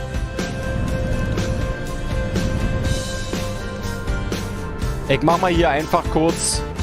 Ich mach mal hier kurz für dich. Ich mach mal hier kurz. Sekunde. Wir müssen hier mal den Robert kurz. Das geht ja so nicht. Ja, Robert ist hier Kanalmitglied der letzten Stunde, Stufe 3. Ja, da hat der Robert extra 5 Euro ausgegeben, um hier Kanalmitglied zu sein. Guck mal. Also, ich möchte kurz an dieser Stelle, ihr seht es auch unter dem Video in der Beschreibung, aber ich erzähle es nochmal kurz. Ach so, Robert, du spielst aber auch in 4K, ne? Weil, also ich habe hier HD 1920 x 1080 und ich habe alles auf volle Lotte, also wirklich alles, was geht und die Skalierung auf 300% und ich fahre mit 90 FPS. Aber wenn du natürlich in 4K fährst, dann ist es ja, das ist eine ganz wichtige Sache, die viele nicht so richtig verstehen. 4K ist ja nicht 4x Full HD. 4x Full HD ist 2K. 4x Full HD ist 3000, ja, okay, kann doch sein, mal 2160. Ich bin mir nicht so sicher. Also ich bin eigentlich der Meinung gewesen, Full HD verdoppelt ist 2K. Verdoppelt heißt aber, du hast dieses Fenster einmal, also du hast das gleiche Fenster rechts, also sozusagen vervierfacht, weil du musst ja nach oben verdoppeln und zur Seite verdoppeln. Also hast du es ja vervierfacht. Also ist dann 4K verachtfacht. Und dann ist das da... aber ganz ehrlich, du musst da bei 4K musst du doch auch nicht 300% einstellen. Du hast doch 4K. Nee. Versucht mal jetzt hier nicht dem Robert zu erzählen, der soll da die Auflösung runterstellen. Der soll einfach ganz normal in 4K fahren und die 300% Skalierung weglassen. Das ist doch Quatsch. Der kann doch 4K fahren. Also, er hat doch 4K. Ob ihr das verstanden habt, halt gefragt.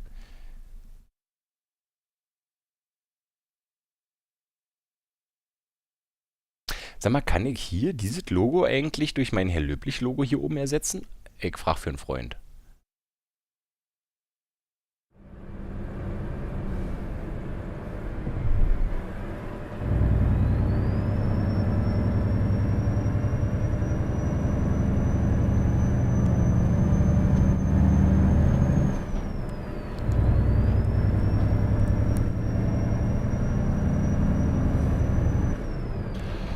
Was ist denn hier los?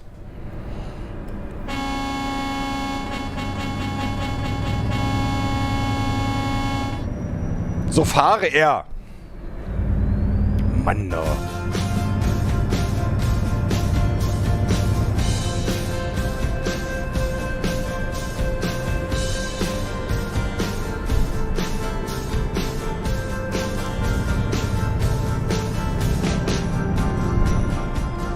Oh, oh!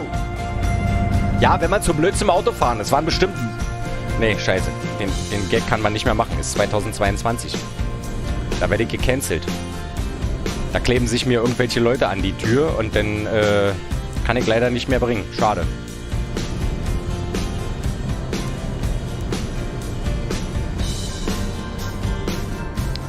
Jetzt mache ich irgendeinen blöden Frauenwitz, weißt du, und dann komme ich morgen raus und dann klebt da irgendjemand an der Haustür. Kleine Damen. Nee, hab keinen Bock drauf.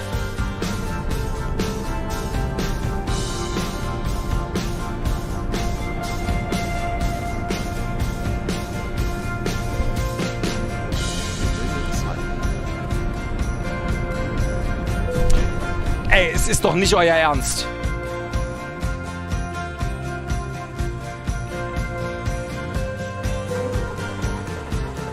Es ist doch nicht euer Ernst, Freunde.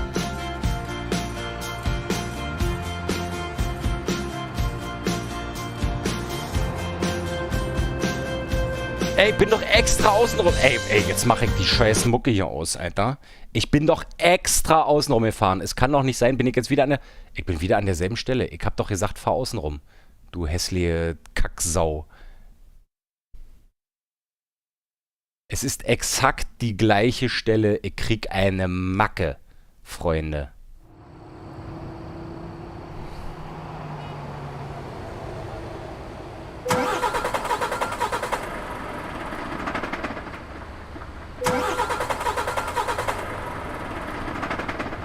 Ich kann jetzt nicht mehr den Motor starten? Wollt ihr mich verarschen?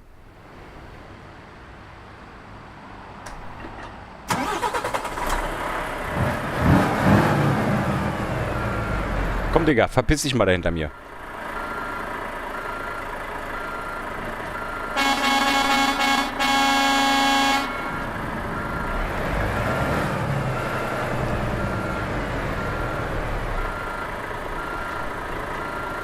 Also wir probieren jetzt mal, irgendjemand meint, der gibt hier einen Trick, du kannst hier außen rumfahren. Wir probieren das jetzt mal.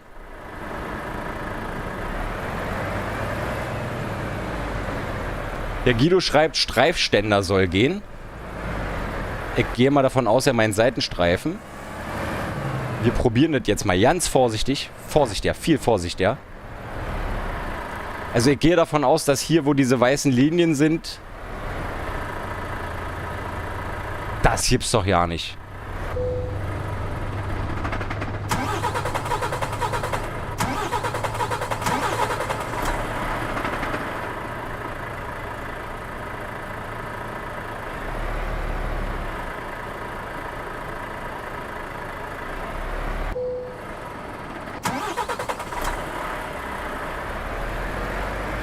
Raffi, das war eine unsichtbare Wand.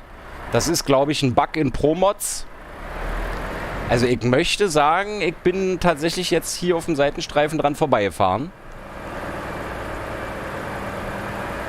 Das war ein Promods-Bug.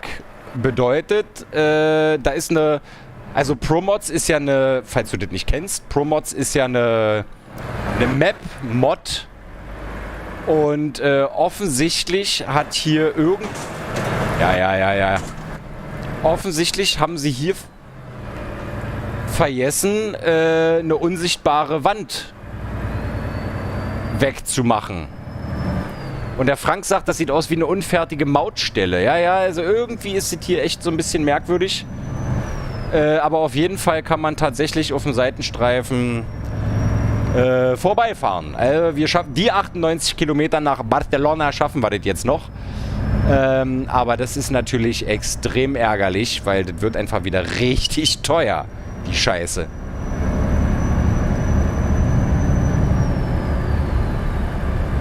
Okay, Okay, der Thorsten sagt, lade einfach einen älteren Ladepunkt und fahr woanders lang. Nee, da hab ich gar keinen Bock drauf, denn da bin ich viel zu faul für.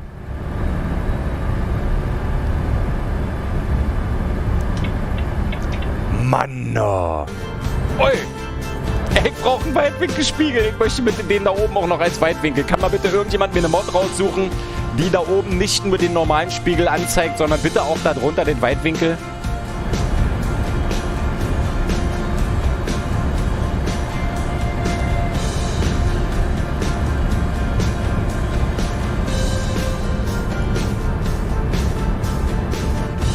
Und der Guido sagt, wer kennt sie nicht, die mit Beton ausgegossenen Verkehrshütchen? Ja, ja.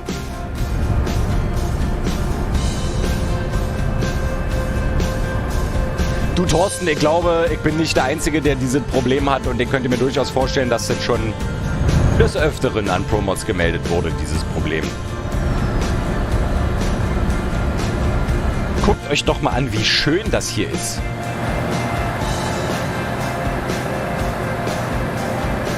Toll. Also das macht doch jede unsichtbare Wand, die für 36% Schaden an der Zugmaschine sorgt, das macht es doch total wieder wett. Oder nicht? Oder was?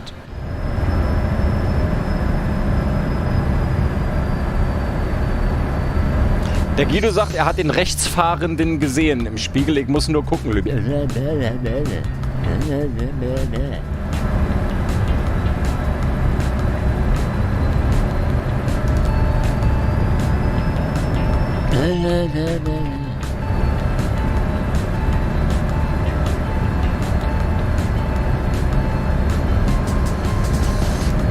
Der Tom Brandt hatte die unsichtbare Wand auch schon, ohne Promods, auch in der Nähe von Barcelona, ist aber länger her, war schon im Frühjahr.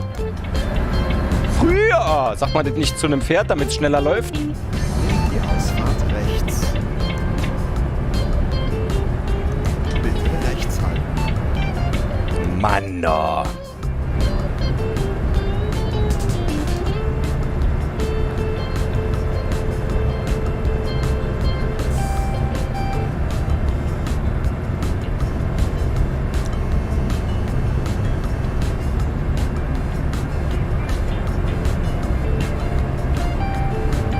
Der Frank sagt, ach guck, der Tom. Und der Mr. Urlauber sagt, du hast auch nachts vergessen mal zu blinken, habe ich angezeigt. Geil. Ah, herrlich. Ihr seid ein paar hässliche Kackgesichter alle. Ich liebe euch. Ich liebe euch. Ich liebe euch so sehr. Der Libby sagt, oh, schon nach 12. Ich bin mal fix schlummern. Frühschicht.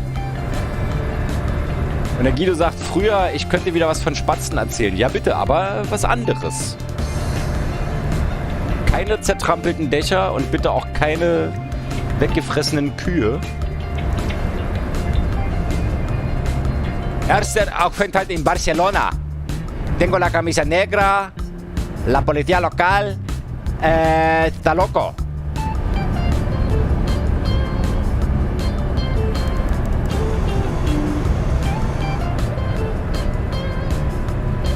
Oh, das sieht aber geil aus. Ich bin wirklich zum ersten Mal in Barcelona. Das sieht ja super geil aus. Nee, da hat eine Motor-Fail-Funktion hier. Motor. Ey, Micha, mach dir keine Sorgen, es haut keiner ab. Jetzt sind immer noch 70 Zuschauerinnen und Zuschauer. Warum sage ich extra ZuschauerInnen? Weil wir suchen ja nicht nur, liebe Zuschauer, Trucker. Nein, wir suchen Trucker innen und auch außen. Männlich, weiblich, durchgeknallt. Das ist sehr wichtig. Hey, Libby, hau rein. Bis bald. Schön, dass du da warst. Der Guido sagt, früher, als die Spatzen noch 4 Zentner gewogen haben und uns die Dachrinnen verbogen haben. Ja.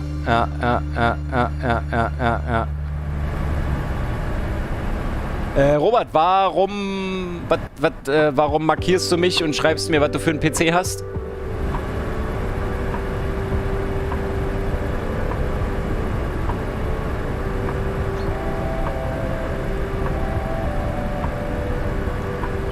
Tobi sagt, wir suchen MWD, männlich, weiß, deutsch. Ja, da hast du letztes Mal sehr gut aufgepasst.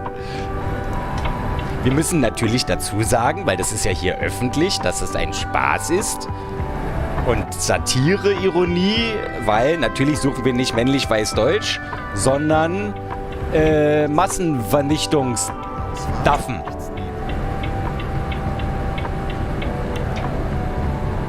Nimm die Ausfahrt rechts. Biege nach rechts. Oh, ich kann die Mucke nicht mehr hören, Alter. Ich kann's nicht mehr hören. Biege nach rechts. Ja, ich biege doch nach rechts ab. Ich habe gefragt, was du für eine Grafikkarte hast. Nee. Ach so, ja, doch, hab ich. Jetzt mach auf hier. Biege nach rechts. Aber mir war ja schon klar, als du gesagt hast, du zockst hauptsächlich 4K. Es wurde dir jetzt auch schon diverse Male gesagt, bei 4K brauchst du keine 300%. Ist ja Quatsch. Weil du hast ja dann 8 mal Full HD mal 3. Muss ich jetzt hier links drin oder was? Ah ja, da ist es ja schon. Da ist es schon angezeigt. Angekommen.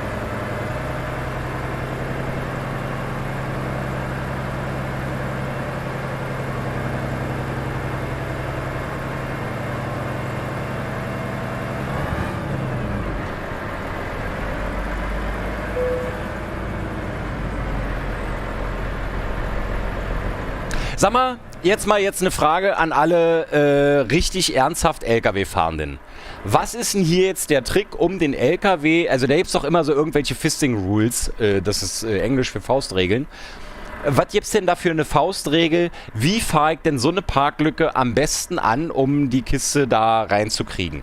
Hätte es jetzt mehr Sinn gemacht, wenn ich sowieso geradeaus und dann rückwärts hier reingefahren wäre? Oder gibt es jetzt noch irgendeinen tollen Trick, wie ich den Anhänger so platziere, dass ich da jetzt besonders gut reinkomme? Also ihr kennt euch doch, also Rob, du bist doch jetzt schon nicht nur einige Monate älter als ich. Du solltest doch wissen, was Skalierung ist. Ich meine, das war ein Spaß. Nee, pass auf, Skalierung bedeutet, du hast deine 4K-Auflösung und damit die Grafik besser aussieht, wird die nicht in 4K, sondern in 3-mal höher, also 4, 8, 12, wahrscheinlich sogar 16K berechnet und dann geschrumpft auf deine 4K und dann hast du halt nicht so viele Pixel. Guido sagt, hier drehen und über links. Ja, aber gibt's eine Faustregel? Gibt es irgend so ein, also zum Beispiel hat mir mal jemand gesagt, wenn du jetzt so eine 90-Grad-Abzweigung hast, ja, dann solltest du anfangen einzulenken, wenn deine Vorderräder neben der Bordsteinkante sind, die 90 Grad nach rechts weggeht.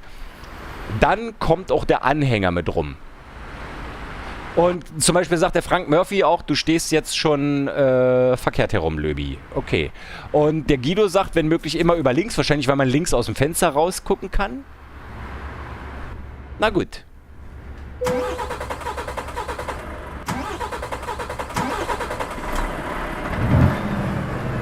Na gut.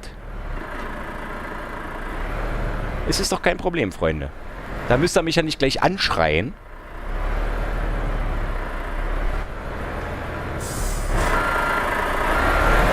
Wie viel besser ich einfach klarkomme, wenn ich aus dem Fenster gucke. Scheiß doch auf diese Spiegel.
Wegen dieser leichten Tuschierung da mit dieser unsichtbaren Wand, ey. Der soll sich mal nicht so anstellen.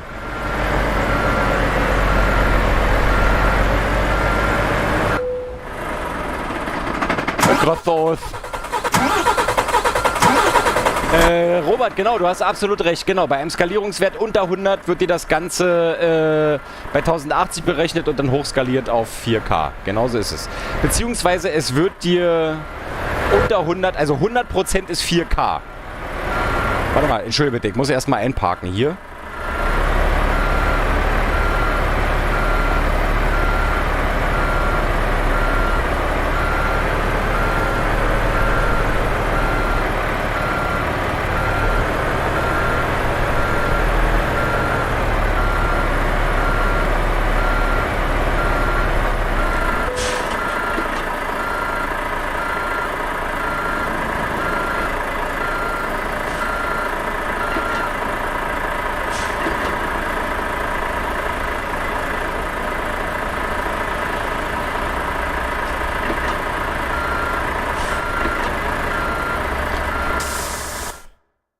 So aus. Wie komme ich, auf welche Tasten komme ich denn hier?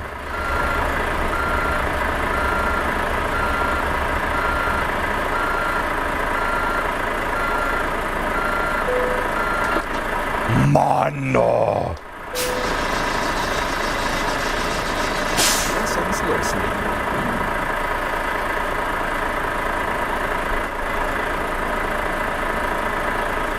Faustregeln sind Quatsch mit Soße, Kameraeinstellung. Der Marvin ist schon wieder total voll. Der kann nicht mal mehr Kameraeinstellungen schreiben. Schön. Ich habe abgekoppelt. Ich brauche es aber ja nicht abkoppeln. Ich muss,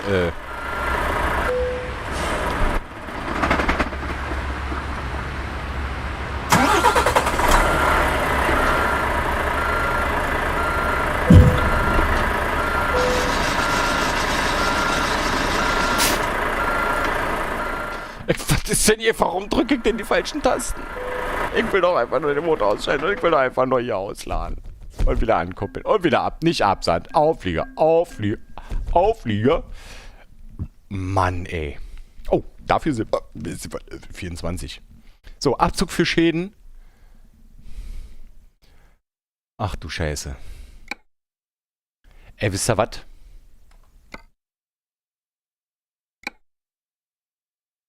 Es hat überhaupt nicht den erwünschten Erfolg gebracht. Wir haben nicht mal ansatzweise die Kohle. Wir haben nicht mal ansatzweise die Kohle erwirtschaftet. Ich muss schon wieder pullern. Die wir erwirtschaften wollten, weil ich habe ja mit 136.000 gerechnet und jetzt haben wir sind, also der neue Volvo kostet einfach 115.000. Moin Tobias, grüße dich. Wisst ihr was, Freunde, ich gehe erstmal schiffen und wir fahren jetzt so lange, bis wir uns einen neuen LKW leisten können. Scheiße noch.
Der Michael sagt, die Verdauung arbeitet gut. Warte, das Problem bei mir ist tatsächlich, wenn ich einmal schiffen war, dann laufe ich nur noch. Also ich bin ja erst am Anfang gar nicht gegangen und dann jetzt irgendwie schon mittlerweile gefühlt 12. Mal.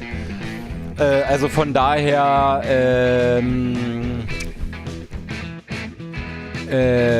warte mal, ich hab den, wo ist er? Im Streppelhoff sagt, ich kann ja nicht der Einzige sein, der so besoffen ist. Du, warum du besoffen irgendwie am Rechner sitzt, ist mir ein Rätsel. Würde ich zum Beispiel nicht machen, wenn ich besoffen bin. Oh Gott, ich weiß ja nicht, wann ich das letzte Mal besoffen war. Ist eine Weile her, auf jeden Fall. Auf jeden Fall sollte man da nicht am Rechner sitzen, also generell sollte man da überhaupt gar nichts mit anderen Menschen machen. Besoffen sollte man entweder auf einer Party sein, wo ein schön ist, oder alleine, aber auf jeden Fall nicht alleine besoffen zu Hause und dann am Rechner, ist alles ganz schlimm. Tobias sagt, moin aus dem Münsterland. Frankie sagt, naja, 200 Tage durchgezogen, da kann man schon mal einen Fehler machen. Guido sagt, ihr bleibt so lange, bis das fertig ist.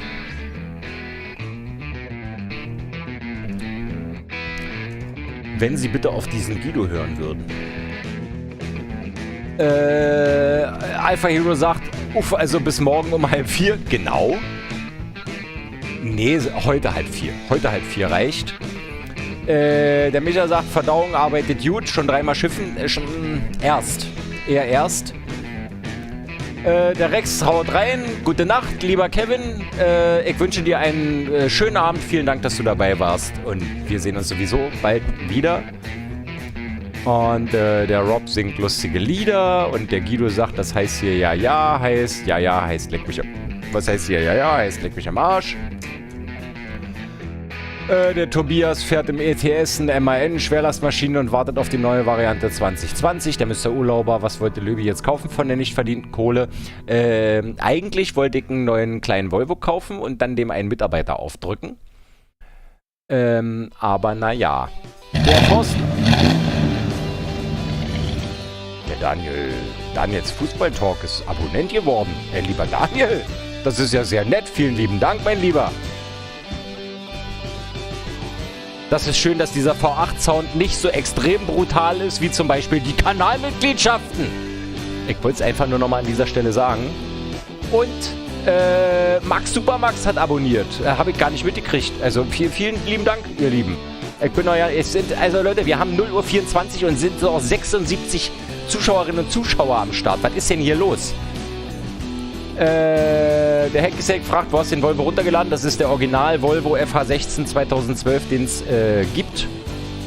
Der Marvin bepisst sich gerade vor Lachen wegen dem Abkoppeln. Ja, Mann, Alter, du musst dir einfach vorstellen, monatelang fährst du immer und musst da ranfahren und abkoppeln. Ja, dann koppelst du natürlich ab, weil du einfach dumm bist. Du guckst ja da nicht hin. Du guckst ja nicht auf den Bildschirm und liest, was da steht. Sondern du machst, das ist wie bei den Wählerinnen und Wählern der geneigten politischen Parteien. Ohne, dass ich mich da jetzt irgendwie zu irgendeiner Meinung hinreißen lassen will. Aber die machen das genauso. Halt letztes Jahr gemacht, mache ich dieses Jahr wieder. Ist völlig scheißegal, ob die irgendeinen totalen Quatsch gemacht haben oder nicht. Ob die Scheiße, sind völlig egal. CDU, SPD, Grüne, FDP, Linke, AfD, DVU,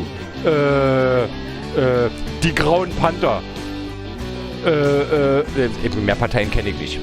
Also wirklich, die Menschen sind so richtig tolle Lebewesen. Hackisek fragt, welche Seite hast du den Volvo her? Sag mal, was? Ich hab den nicht runtergeladen. Ich hab den einfach bei Volvo gekauft. Hier online, in-game. Du gehst hier... Was ist denn mit dir los? Hör mal, Digga, was ist hier los mit dir? Du gehst hier zum LKW-Händler. Warte mal, ich mach hier die... Halt doch mal deine Schnauze, Alter. Du gehst hier zum LKW-Händler, dann gehst du zu Volvo. Ja? Und dann gehst du hier auf Volvo, da, ja? Und dann gehst du hier hin und dann sagst du... Nee, ich will da nicht hinfahren. Das ist ja scheißegal. Und dann kaufst du da den Volvo, nicht den Classic, sondern den anderen. Also, was ist denn los mit dir? Ey, TTJFF MXRC. Wann geht's los? Ich hätte dich fast blockiert, weil ich dachte, du bist so eine Porno-Geschichte. Also wenn du so eine Pornogeschichte bist, schreib mir bitte einfach eine E-Mail, dann klären wir das alle noch privat und so. Aber ansonsten muss ich sagen, ey. Aber falls du irgendwie, wenn du so eine heiße Frau bist, oder auch so ein, also wenn du auch nur ansatzweise aussiehst wie Guido, dann send nudes.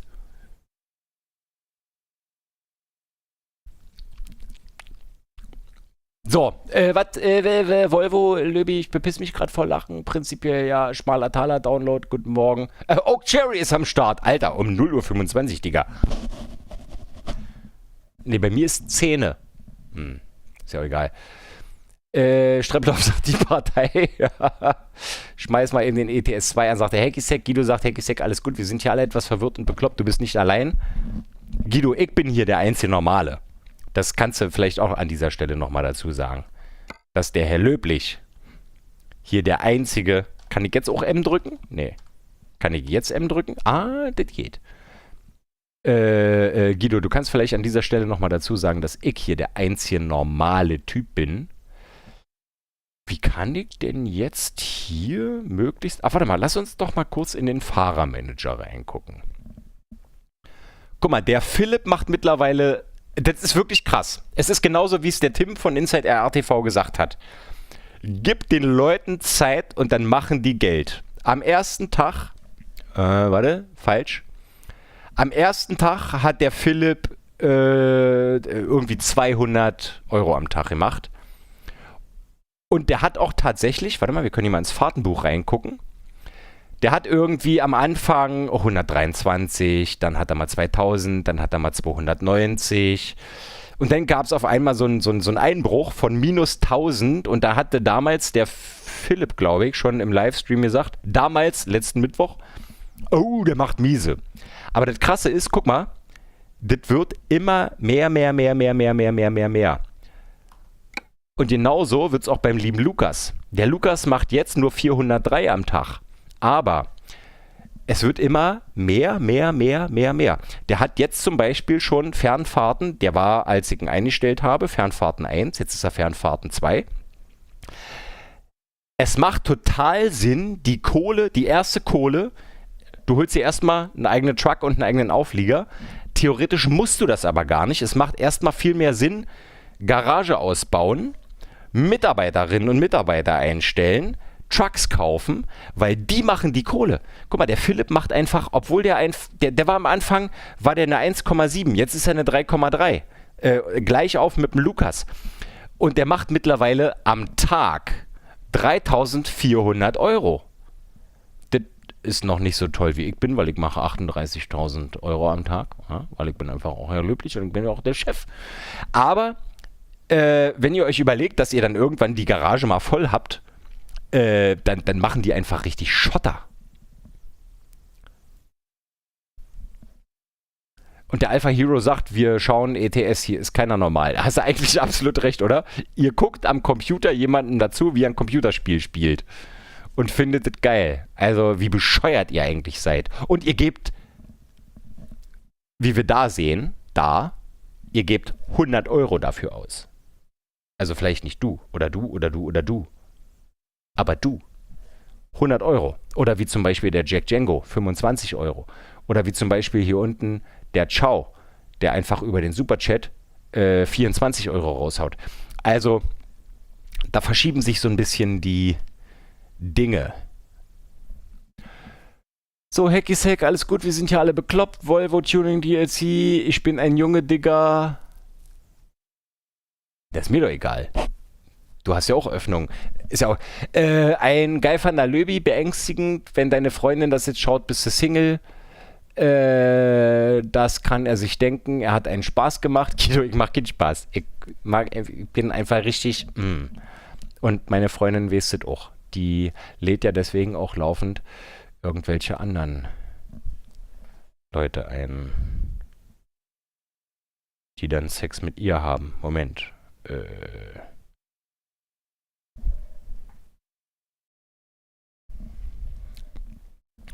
Nochmal dabei sein, nochmal frei sein, die neue Runde, neue Wahnsinnsfahrt. Mein Name ist Lüblich, ich bin für heute euer DJ und wir spielen den Euro Truck Simulator 2.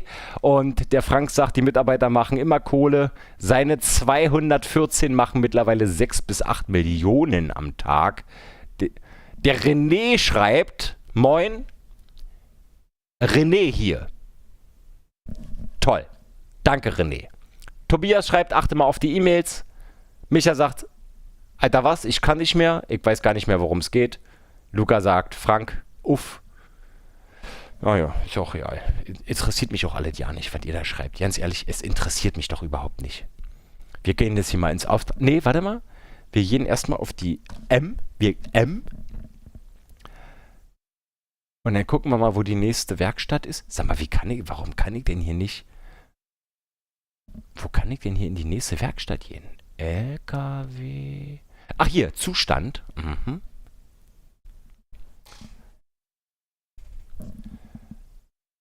Werkstatt aufsuchen. Ja,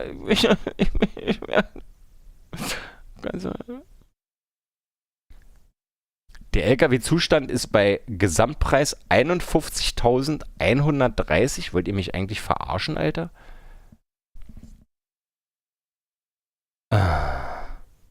Also wir sind ja jetzt schon bei dein Guthaben 96.719. Und wenn ich jetzt zum...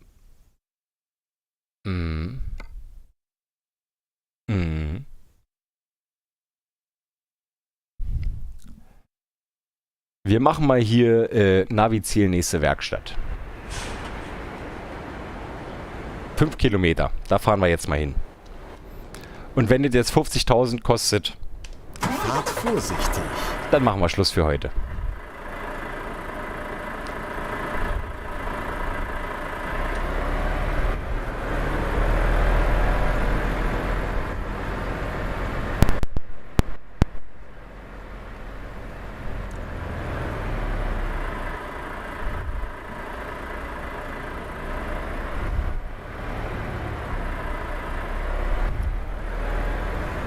Biege nach rechts ab.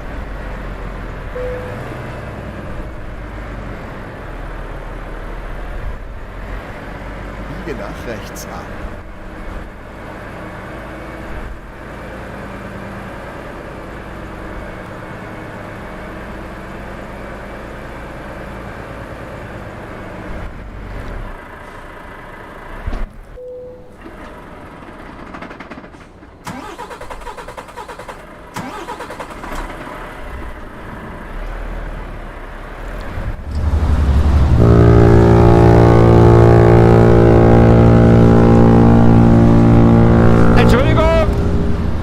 Entschuldigung! Ich kann leider nichts hören! Der Harvey 27 hat gerade 5 Euro gespendet! Ich weiß nicht, ob ihr mich noch hören könnt, aber mein Trommelfell ist gerade geplatzt! Danke, Harvey 27! Danke! Das ist sehr wichtig! Danke!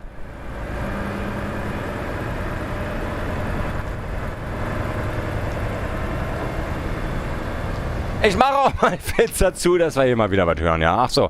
Übrigens wollte ich nur mal an dieser Stelle darauf hinweisen, der Harvey 27 hat gerade 5 Euro gespendet. Lieben Dank, lieber Harvey. Am Kreisverkehr erste Ausfahrt nehmen. Kennst du eigentlich Harvey Dent? Ich bin so lustig. Das sagt sich auch Batman. Bitte rechts halten. Nimm diese Ausfahrt. Demnächst links abbiegen. Oh, ich hab überhaupt nicht... Es ist nichts passiert, Freunde. Biege nach links ab. Oh, ich hab aber auch mittlerweile... Ich bin auch wirklich einfach müde mittlerweile. Wo muss ich denn? Ich bin auch sehr müde. Ich muss ins Bett. Der Guido fragt, hat es Auswirkungen, dass Sie seit 20 Jahren am Hafen wohnen? Nö. Das ist ungefähr so lustig, wie wenn du sagst, hat es Auswirkungen, dass Sie seit 20 Jahren an der Autobahn wohnen und du sagst, nein.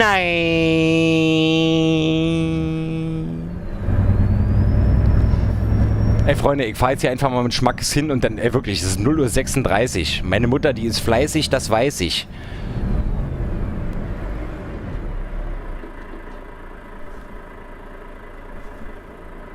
Bäh?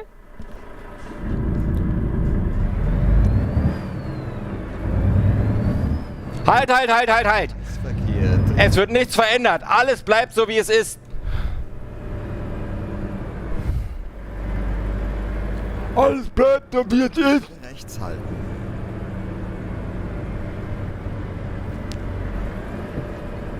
Halt, stopp! Nimm diese Ausfahrt. Ey, wir sind immer noch 75. Ich kann nicht aufhören. Ey, solange wie wir hier um 0:37 Uhr 75 Zuschauende sind, kann ich nicht aufhören, Freunde. Ich kann nicht aufhören. Ich habe sehr doll gebremst. Ich kann nicht aufhören. Es ist vorbei. Ja, ja, das denkt mir schon die ganze Zeit gedacht, du. Du Otto, Alter. Andreas, schöne Grüße an der Stelle.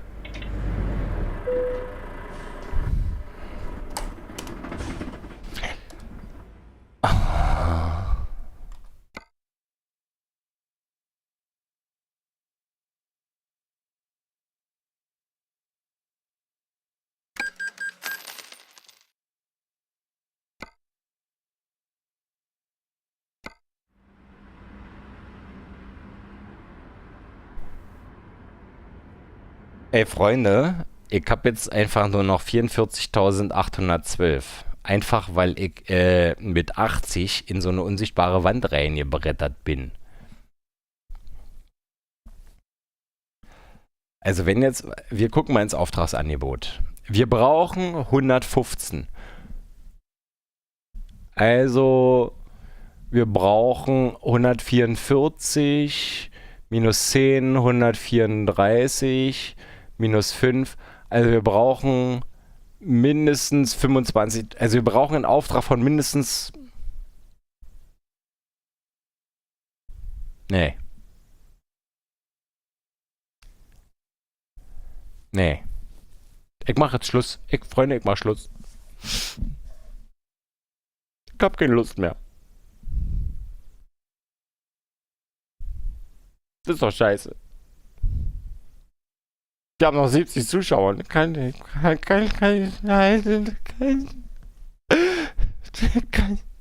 mal, wir gucken wenigstens mal in den externen Frachtmarkt rein. Guck mal, Preis pro Streckeneinheit. Wir könnten jetzt für 15.000. Ey, wollt ihr mich verarschen? Wir könnten wieder zurück nach Russland fahren. 3.292 Kilometer. Da sind wir wahrscheinlich wirklich um 4 fertig. Wir gucken mal ins Auftragsangebot beim Frachtmarkt.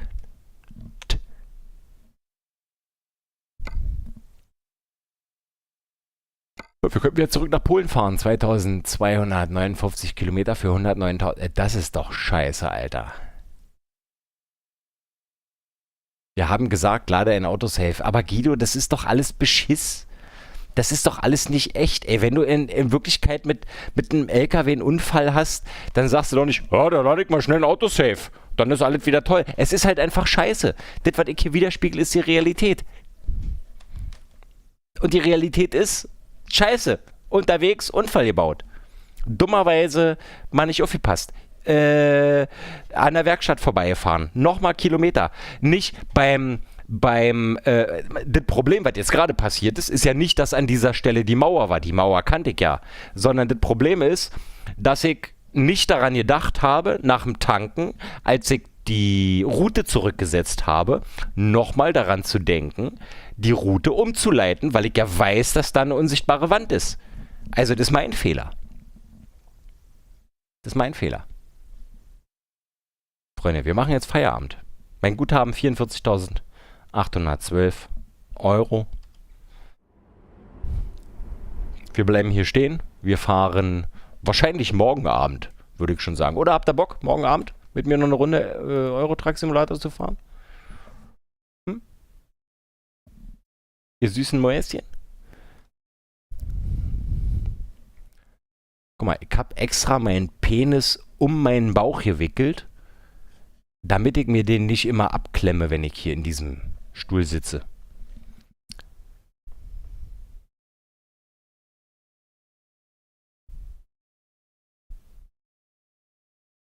Falls ihr euch wundert, warum ich gerade so cool in meinem Sessel sitze, ich lese da den Chat, weil da oben ist mein Chat. Hack sagt guten Tag. Philipp Hack, ja. Du, da kommst du zu spät. Alles wird aus Hack gemacht. Hack, sag mal gute Nacht. Ey, Freunde, ich weiß, wir haben noch 74 Zuschauerinnen und Zuschauer, aber es ist jetzt einfach 0:42 Uhr und ich würde sagen, man soll ja immer aufhören, wann es am schönsten ist. Ich würde wirklich, ich habe ein ganz schlechtes Gewissen.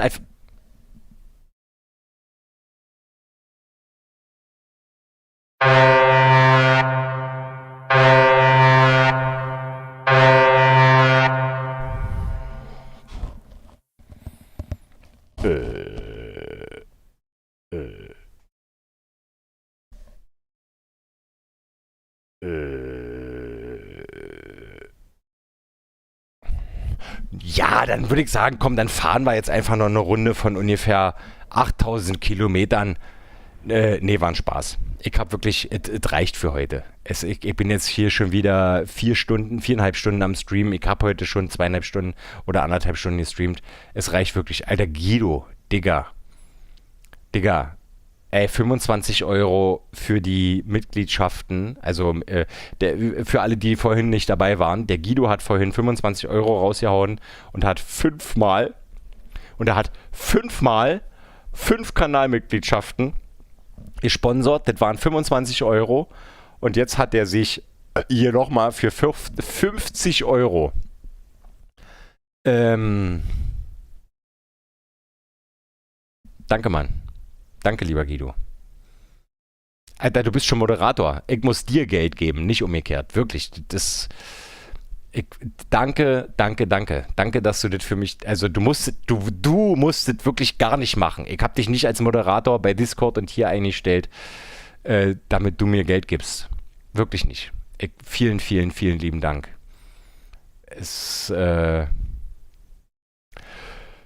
Danke.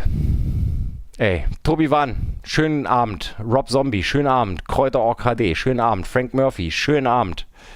Stefan Werner, fahr weiter. Ich muss die Nachtschicht rumkriegen. Nee, heute nicht mehr. Es reicht wirklich jetzt. Ich danke euch für Zuschauen und ich hoffe, dass wir beim nächsten Mal auch wieder so viele Zuschauerinnen und Zuschauer sind. Vielleicht sogar direkt morgen Abend. Wenn ihr Bock habt, dass wir morgen Abend wieder Euro Truck Simulator 2 Livestream, dann packt es bitte in die Kommentare unter dem Video, lasst ein Like da, lasst ein Abo da. Ich, meine lieben Zuschauerinnen und Zuschauer, kann an dieser Stelle wie immer nur sagen: Vielen Dank fürs Zuschauen bei dieser Runde. Herr Löblich am Steuer heute mit dem großartigen Euro Truck Simulator 2.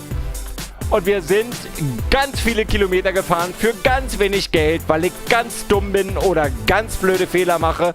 Dafür haben wir ganz tolle Followerinnen und Follower, die einfach ihre Kohle bei mir lassen. Warum, kann ich nicht verstehen, weil ich mache ja irgendwie nichts Tolles, aber offensichtlich scheine ich euch so zu unterhalten, dass euer Leben ein bisschen toller wird und das macht auch mein Leben ein bisschen toller. Ich halte an dieser Stelle wie immer meinen großartigen Schwanz ins Bild, streichle ihn für euch und sage liken, kommentieren, abonnieren und wer Bock hat, von mir per Fax oder Sprachnachricht benachrichtigt zu werden bei neuen Livestreams oder Videos, drückt die Glocke und wer mich unterstützen will, der kann machen, was zum Beispiel der Tobi gemacht hat oder der Ciao oder der Guido oder alle möglichen anderen Leute. Und der Tobias von Tetten ist jetzt noch Kanalmitglied geworden. Und warte, das blende ich jetzt noch ein. Tobias, du kommst jetzt hier nicht so einfach davon. Es ist richtig krass. Also ich muss jetzt das Overlay neu starten. Okay. Und jetzt kann ich den Tobias einblenden.